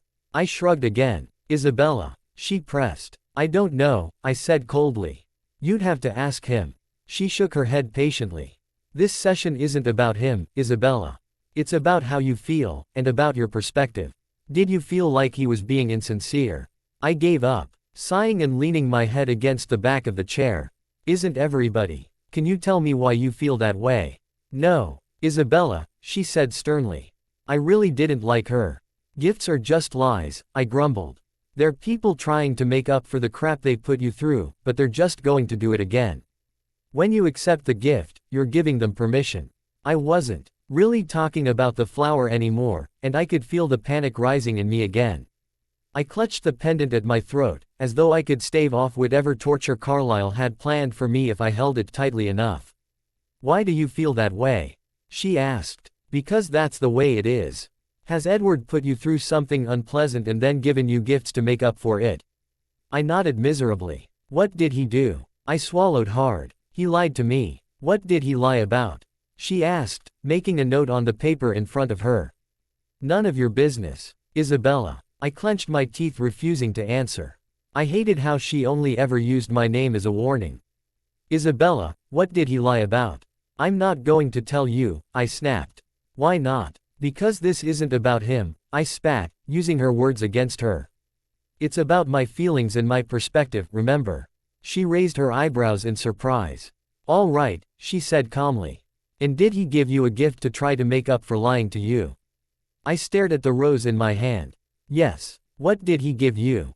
Flowers, I said softly, remembering the gorgeous bouquet Carlisle had brought me. How did that make you feel? I shrugged miserably. I was just glad he wasn't mad at me. She made a note on her pad. Why would he be mad at you? I sighed wearily, pressing my forehead into my knees. Because we had a fight. That was as much as she was getting. She was silent for a moment before she spoke. Are the two of you physical when you fight? Do you push or strike each other? I shook my head against my knees. She tapped her pen against her notepad. So you accepted the flowers, then? I nodded. Why? I shrugged. It didn't matter. I had already forgiven him. She made another note. So you feel it's okay to accept the gift after you've forgiven the offense. I lifted my head to look at her, chewing at my lip. I guess. I just wanted things to be okay again. Have there been other fights with him? Other gifts? I turned to stare at the window, which was once again reflecting the office back to me. I could see Drive Road's reflection eyeing my reflection. No. What about from other people? Phil, or any of the other men you've been with? I snorted derisively at her slightly distorted image in the window, wondering if she even knew what life was like outside of her neat little office and her tidy Armani suit. They don't give gifts. Have other people given you gifts by way of apology? I nodded. Who? Charlie, mostly. What was Charlie apologizing for? I knew if I told her about Charlie hurting me, she would have to report it. Sometimes we fight. Are the two of you physical when you fight? I shook my head. What gifts has he given you? I leaned into my knees again. There are too many to count. Can you name some things he's given you recently? My truck. My laptop. My phone. She nodded, making another note. Those are expensive gifts. Do you think he feels that he has a lot to make up for? I shrugged, trying not to think of him stomping on my hand, breaking bones and forcing the glass shard into my palm. You'd have to ask him. Do you think he has a lot to make up for? I stared dully at the window. I don't like it when he tries to make up for things. Why not? I felt the lump in my throat again, and I swallowed it back. I wasn't going to cry this time. I could get through one stupid hour without bawling my eyes out. It's just one more broken promise, I muttered. Nothing ever gets better. I have a truck, but I stopped myself and corrected. We're still going to fight. I felt oddly frustrated having to bite those words back. I had never had the desire to tell anyone what happened between Charlie and me, but now it felt wrong to hold it in. I wanted the words out there. Wanted to clear the air, but I wasn't allowed to speak. I was bound by laws that were supposed to protect me. What a joke. A bell dinged on the desk and I sighed in relief. I had done it. I'd made it through an entire session without crying. Dr. Rhodes gave me a plastic smile. Well, I guess that's all for today. I'll see you next week. I nodded and pushed out of the chair, clutching my rose shakily as I headed out of the office. Jasper was sitting in the waiting room and he stood as I emerged from the office. I fished my keys out of my pocket and pushed them into his hands. Glad that I wouldn't have to drive home. I may not have been crying, but that didn't mean I was feeling up to weaving in and out of Christmas season traffic in Port Angeles. How did it go? He asked gently as he escorted me through the chilly night air and helping me into the passenger seat. Fine. He gave me a speculative look, then closed the door and rounded the truck, climbing behind the wheel. He was silent as he steered the truck out of the parking lot and guided it through the congested city streets. Once on the highway, however, he spoke. You know, I've been to college a few times. I looked at him, surprised by his statement. I remembered discussing colleges with him in the school cafeteria the first time he and Alice had come to talk to me, and I wondered if he was going to try to convince me to continue my education again. This last time I sort of pushed my luck, he said. I went for a long time and had to claim to be quite a bit older than I look. But I wanted to get my doctorate. I nodded to let him know I was listening. I'm a trained psychiatrist. He glanced at me, giving me a wry smile. Seemed appropriate. I couldn't help but smile back. He's certain Lee would have an advantage when it came to entangling emotional issues. I know you can't always be completely honest with your therapist, he continued slowly, staring out the window. I just want you to know that if you have something you want to talk about that you can't say to her, you can say it to me. I gave him a nervous smile. Thanks. He nodded. We were silent for most of the remainder of the drive. At first, I expected him to start asking questions like Dr. Rhodes did, but he seemed content to ride in silence. His offer, apparently, came with no expectations. I appreciated that. I liked Jasper, but he was intimidating and I wasn't really ready to start spilling my guts to him. I did have something I felt like I needed to say, but not to Jasper. I needed to talk to Carlisle. Talking with Dr. Rhodes had made me realize that other people didn't think the way I did about gifts, and I needed him to understand why I had reacted the way I had. I was still clutching the rose, and I raised it to my nose. Breathing in the floral scent, trying to wrap my mind around the concept of gifts without expectations or ulterior motives. The closer we got to home, the more nervous I got about the conversation. My pulse was racing when we turned onto my street. Jasper raised an eyebrow. Something wrong. I shook my head quickly. Try again, he drawled, a small smile tugging at the corner of his mouth. What are you so anxious about? I sighed irritably. You're annoying. You and your whole family. Maybe. But you're fixing to freak out over there, so I figure maybe it'll help you out if you talk about whatever's on your mind. It's the talking that's freaking me out, I muttered. Is Carlisle at my house? He quirked an eyebrow. Isn't he always? I drew in a steadying breath, letting it out slowly. I think he's the one I need to talk to. Jasper smiled his approval. All right, then. You just let me know if you need any help. He pulled up in front of the house and parked the truck. He got out and came around, offering me a hand down from the cab. I'm a phone call away. I gave him a smile and he jogged toward the trees. I stared at the house for a moment, thinking about Carlisle sitting inside waiting for me. Despite my confusion, my mood swings, the struggle I had expressing myself to him, he was still there. He still loved me. He deserved to understand the twisted things in my head. But I was hopeless when it came to putting words together. I wished he could read my mind the way Edward could read his, so I could just remember things and he would understand. Why couldn't he just know? I closed my eyes, steeling my resolve. I would have to show him as best I could. I pushed through the front door, but I couldn't take off my shoes or Charlie's coat. Somehow it made me too vulnerable. I could hear Carlisle in the den, paper rustling as he quickly read through a book. I was sure he had heard me telling Jasper I needed to speak with him, but he wasn't pushing. He was letting me come to him. God, I loved him.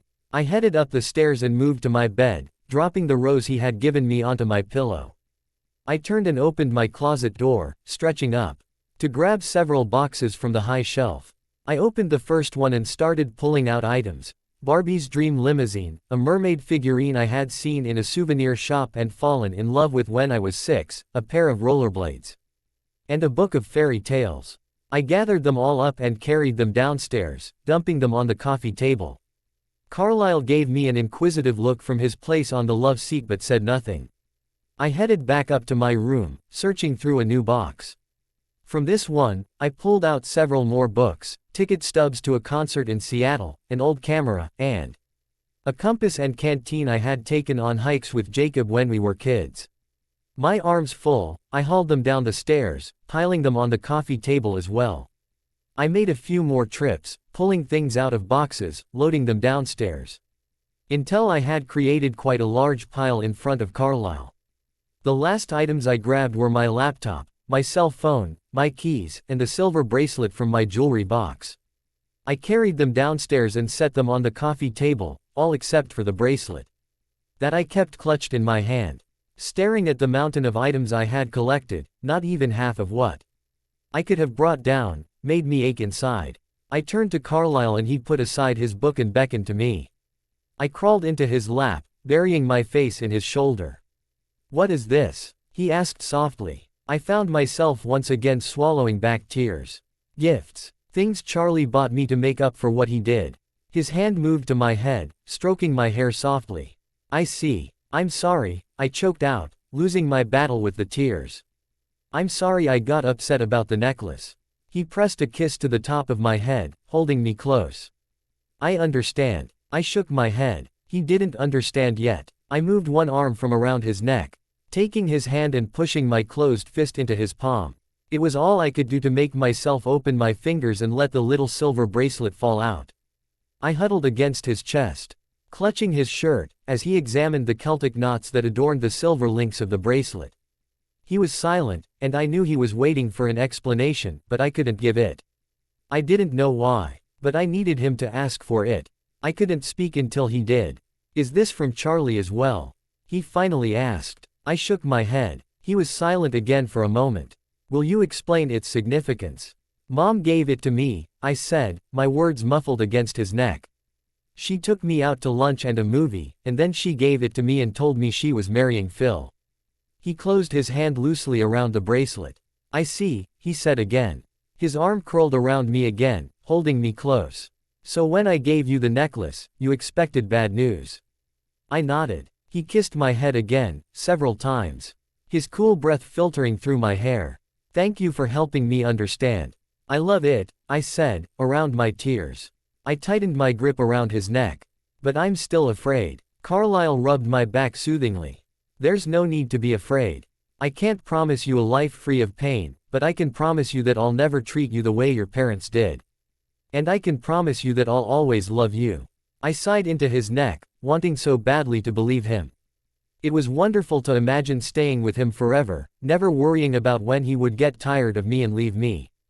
Just for now, I put aside my fears of the future and let myself pretend that everything would be okay. "I love you," I whispered.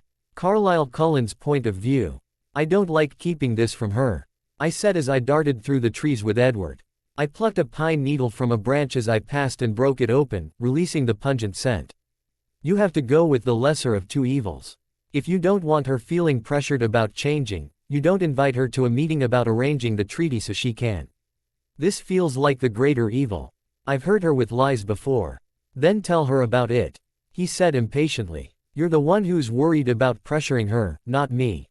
I sighed to myself. I would have to tell Bella about what we were doing here today. If I ever wanted to earn her trust back, I had to be very strict about my no secrets policy. Really, I should have discussed this with her already. Am I ever going to get better at this? I asked Edward. "I hope so. You're starting to get annoying." We stopped running when we reached the clearing and strode to the empty space left by my family members. The clearing was packed. Everyone stood or sat in a loose circle. But there were gaps between the Cullen side and the Quileute side. Edward eyed them warily as we took our places among our family. He reached for his wife's hand and pulled her close to him, kissing her affectionately. I looked around the circle. My family was all present, standing in pairs, and I took my place at the end of the line. Opposite us were the Quileute representatives. The newest member of the pack, Paul, sat on the forest floor with Sam and Jared flanking him. He didn't look happy, but the other two seemed perfectly at ease. The three of them wore only their cut-off jeans, as did Jacob, who was just to the right of them, hovering near his father. I assumed Billy Black and his wheelchair had made it this deep into the rough forest terrain only with the help of the boys. Harry Clearwater stood on Billy's other side, and next to him Quileute rested in a folding camp chair. The seven of them comprised the leadership of the Quileute nation. They watched my lead warily, and I thought I would start things off cordially by deferring to their authority. "Forgive me," I said, scanning their solemn faces. "I'm not sure who your chairperson is these days." Sam stood, claiming the position, though he shot a reproachful look at Jacob before stepping forward. I addressed him as the tribe's rightful chief. "I beg your patience for my tardiness. I got held up in surgery." He nodded casually from across the circle. "We understand. You have a very demanding job." Emmett separated himself from Rosalie and darted a few yards away to where a large boulder rested among the trees. He hefted it and carried it back to the circle, placing it behind Harry. "Make yourself comfortable," he said, before taking his place again. Harry watched him suspiciously but took a seat on the rock. "Thank you," he said stiffly. Jared smirked at Emmett. "Way to suck up, leech." "Shut up, Fleabag," Emmett grinned back. "Are we ready, then?" Sam asked, ignoring their banter. When he was met with nods all around, he turned his eyes on me. "As everyone knows, a proposal has been made. Old Quill wants his grandson to spend time with the Cullens to see if he'll phase Carlisle Law. NTS permission to make Isabella Swan a vampire. We're here to see if we can reach an agreement on the matter." He scanned the faces in the crowd. "Let's see where we stand right now. All in favor of allowing both changes to take place. I showed my vote, letting my eyes sweep my family's line first. Edward and Esme both raised their hands, as did Alice. Emmett and Jasper both stood with their thumbs hooked in their pockets. Both eyeing me apologetically, but Rosalie hesitantly put her hand in the air. I gave her a grateful smile.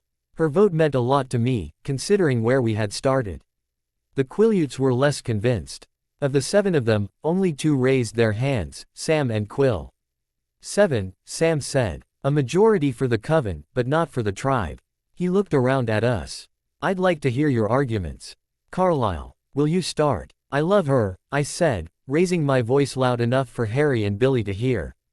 There has never been anyone else for me and there never will be. Isabella Swan is my life. And if she wants it, I'd like to give her immortality with me. Billy raised his head, his dark eyes boring into mine. You're not the only one who has a claim on her, Cullen. They've known the girl since she was a day old. I love her, my son loves her, her father loves her. How much would you force her to give up? I'll not force her, Billy. If Bella joins my family, it will be by her choice. Sam watched to make sure I was finished, then turned to the old wolf. Quill. He stood slowly. My grandson is the carrier of my legacy, he said, his tenor voice smooth and strong. Because of unusual and unpredictable circumstances, he may have lost his rightful place in the pack. I want him to have the honor and privilege of running with the wolves. Sam looked around for a response, and when there was none, Quill took his seat again. Sam turned to Edward and nodded for him to speak. I think Quill's grandson deserves a chance to join the pack if he wants it. I think Bella deserves a chance to join our family if she wants it. Both of them are capable of making their own decisions, and I think we should allow them to. Sam scanned the group, then nodded to Harry. Harry shook his head and gestured for Billy to speak. The great chief Taha Aki gave our people the means to defend against the monsters who would take human life, Billy said. It is our duty to protect those we love against such a loss. I cannot condone surrendering a life, even if it means strengthening the pack. Life isn't a heartbeat, Rosalie said softly. Life is learning, growing as a person, finding love and sharing it. We would never take that away from Bella. Sam paused for any further comments and then looked to Esme. I agree with Edward, she said. Carlisle has always placed a high premium on free will. We should not take that from either Bella or young Quill. Sam's eyes fell on Jacob next, and he ground his teeth. I don't know, he said. I'd love to have Quill in the pack, but Bella. He shook his head. I get that you love her, Doc, but making her a vampire. He shifted from one foot to another. I'd have to talk to her about it. And if she told you she wanted it? Sam asked. He sighed. Then, I guess I'd say okay. But I'd want to make sure she knew what she was getting herself into. I feel the same way, I murmured. We haven't sugar-coated the lifestyle, Edward Said. She'll know what she's choosing. Her father should have a say as well, Billy said coolly. I shook my head. I'm afraid that's not possible. There is a very powerful coven that enforces a law of secrecy among us. Any human who discovers what we are stands in violation of the law and risks death. Bella knows what you are, Billy pointed out. I nodded. Yes, she was put in danger the moment Jacob told her about your legends. Jacob flinched. Silence fell as everyone considered the ramifications. I had reminded them all of Jacob's breach of the treaty, and I wondered how nervous I had made them. Jasper, Sam prompted. I'm against a larger pack, he said flatly, his hands clasped behind his back. No offense to you boys. It's just not good policy to hand advantages to your enemies. The Quileutes have never been enemies of this family, I told Jasper. You weren't with us before, I know, but our previous relationship with the tribe was quite amicable. Quill nodded his concurrence. They're a threat. Carlisle, simple as that. Jasper's tone was neutral, but his words sparked Paul's temper. You're the threat, he snapped. Enough, Sam ordered, and Paul fell silent. Jared shrugged. I say we do it. G.I. Jasper's right, we'd get a hell of a lot out of the trade, and Bella's not even one of the tribe. It's not our job to protect her. She's my best friend, Jacob snapped.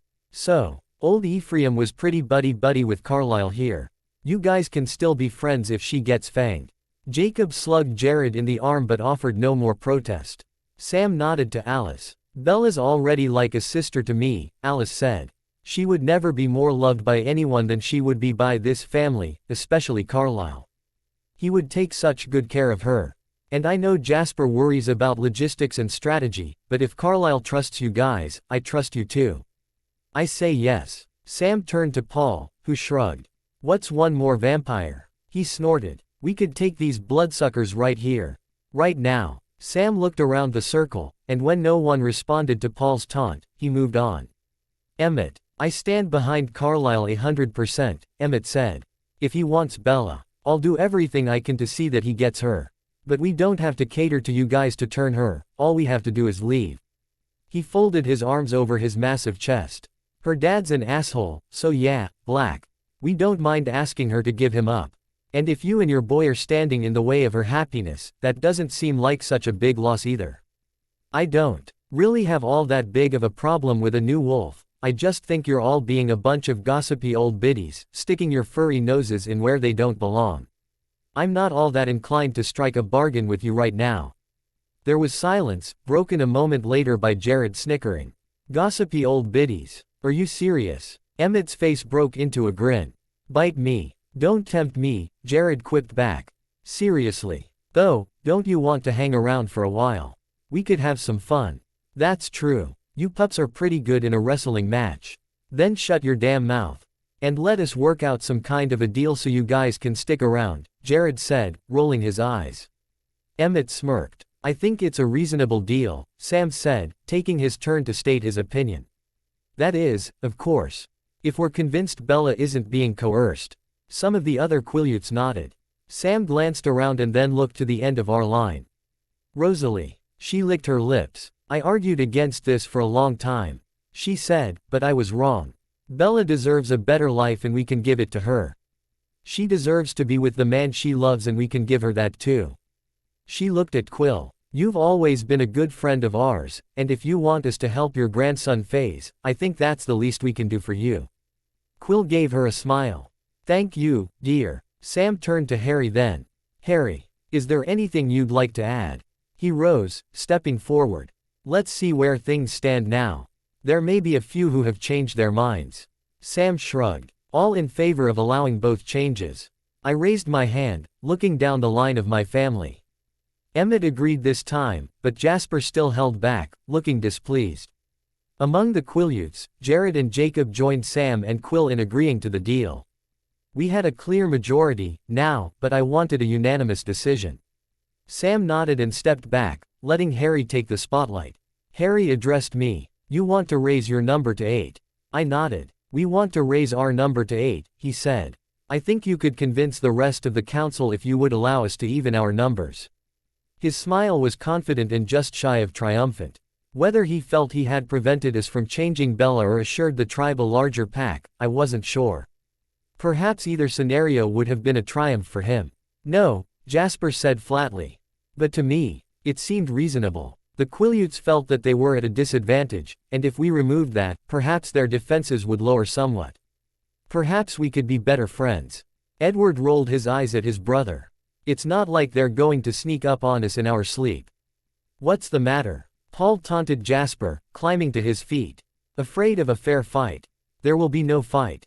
I said sharply. I will not dishonor Ephraim's memory by entertaining notions of violence against his children. I turned my eyes on Jasper. If we cannot maintain an amicable relationship with the tribe, then we will leave here. And what if Bella doesn't want to leave? Jasper challenged. Whoa, Jacob broke in. What do you mean if she doesn't want to leave? Of course she doesn't want to leave. You can't take her away from here. I sighed tiredly. We're getting ahead of ourselves. As of now, the treaty remains strong. We will only leave if that changes. Then it's not going to change. Jacob said vehemently, looking around at the other Quileutes, his eyes lingering on his father. She's family, and we don't turn our backs on family. His loyalty to my girl warmed me as much as it rankled. If Ephraim could see me now, he would be rolling with laughter on heaven's golden streets over my jealousy of his great-grandson. But I was slightly mollified by the thought that my competition at least had a certain nobility of spirit, much like Ephraim himself. Sam nodded. I also would like to see the treaty remain strong. But I'm intrigued by Harry's suggestion. He turned back to me. Carlisle, you pointed out our disadvantage to your family when you threatened to burn the reservation. You understand why we would want to even the numbers. I do. Edward shook his head, laughing. I never thought I'd see the day when anyone had to worry about you losing your temper, old man. Yeah, well, they're going to have to keep worrying, Jasper said stoically. We're not helping them create 4 more wolves. Jasper, Esme said softly, you would do it for Alice. Jasper turned slowly to look at her, his teeth clenched. He nodded reluctantly. UK, now better than anyone how much Carlisle cares for Bella, she coaxed. Could you really deny him his future with her? Jasper closed his eyes for a moment, his face a mask of unhappiness. When he opened them again, there was determination there. We can leave. She won't want to leave. Jacob cut in, alarm in his voice. Her dad's here, her friends are here. I nodded my agreement. I believe he's right. However, if the rest of you would like to relocate, I understand. And leave you here to face down a pack of oversized dogs who will want nothing more than to kill you when you break their treaty. It's not going to happen. Carlisle, we stand together, you know that. Emmett put a hand on his brother's shoulder. This is a fair proposal. Sure, we have to give a lot, but, is it too much to ask in trade for Carlisle's happiness? Everyone was quiet for a moment while Jasper considered the choice. No, he finally said. It's not. I scanned the faces of my family, trying to get a read on their feelings. Edward and Esme would say yes. Jasper and Emmett, apparently, would too. Alice and Rosalie were with me. I turned my attention to the Quileutes. Billy and Harry looked satisfied. The wolves were shifting and whispering excitedly. Quill's eyes were hopeful. I want to make it clear, Sam said, that this is not a move toward violence between us. But I like the idea of being better able to protect our land. I locked eyes with Sam and the two of us stared at each other for a moment. Let's see where we stand, he said. Wait, Jacob cut in. Let's be clear about the terms. Bella has to choose this. Billy nodded soberly. Yes, and before she does, she must come before the Council of Elders and convince us that she is making this decision of her own free will. I think that's fair, I said. And I'll be speaking with the potential wolves as well, to make sure they understand what they're choosing by spending time with my family. Billy nodded his acceptance of my terms. 8 vampires, 8 wolves. Sam said. Edward stepped forward. But the agreement stands, even if no more of the boys phase. And it stands even if Bella decides she doesn't want to become a vampire, Quill added. Sam looked around the circle. Our terms are set. All in favor. All of the Quileute hands immediately raised. Most of my families did too, though Jasper held back. He met my gaze, and reluctantly lifted his hand into the air. Thank you, I whispered softly. He shoved his hands in his pockets, looking unhappy. You're going to have to hold your temper and check a little better, he growled. If you threaten them again, you know they won't hesitate to fight back. It won't be an issue, Sam said firmly. The Quileutes will not try to keep his mate from him again. He gave Billy a sharp look. We accept the relationship, and leave it to the two of them to decide how best to proceed. Speak for yourself, Jacob muttered. Sam turned on Jacob, giving him a dark look. Do you want to lead this council? He crossed his arms over his chest, giving him a sullen look. No. Then work out your issues privately. It is the opinion of the Quileute leadership that Carlisle poses no threat to Bella. Jacob looked away, grinding his teeth, but he didn't pursue the matter. Sam, will you lift Jacob's restriction so he can speak with Bella as he pleases? I asked. Sam looked at me, then back at Jacob, and nodded. Watch your temper, boy. You're emotionally involved in this and you don't need to live with any regrets because you lost control when you were with her. Yes, sir, Jacob murmured. We're agreed. Sam asked, looking for confirmation from the circle. There were no objections. I moved forward, holding out my hand to Sam. He gripped it, meeting my gaze. Thank you, Sam, I said solemnly. Thank you, Carlisle. We will continue in next part.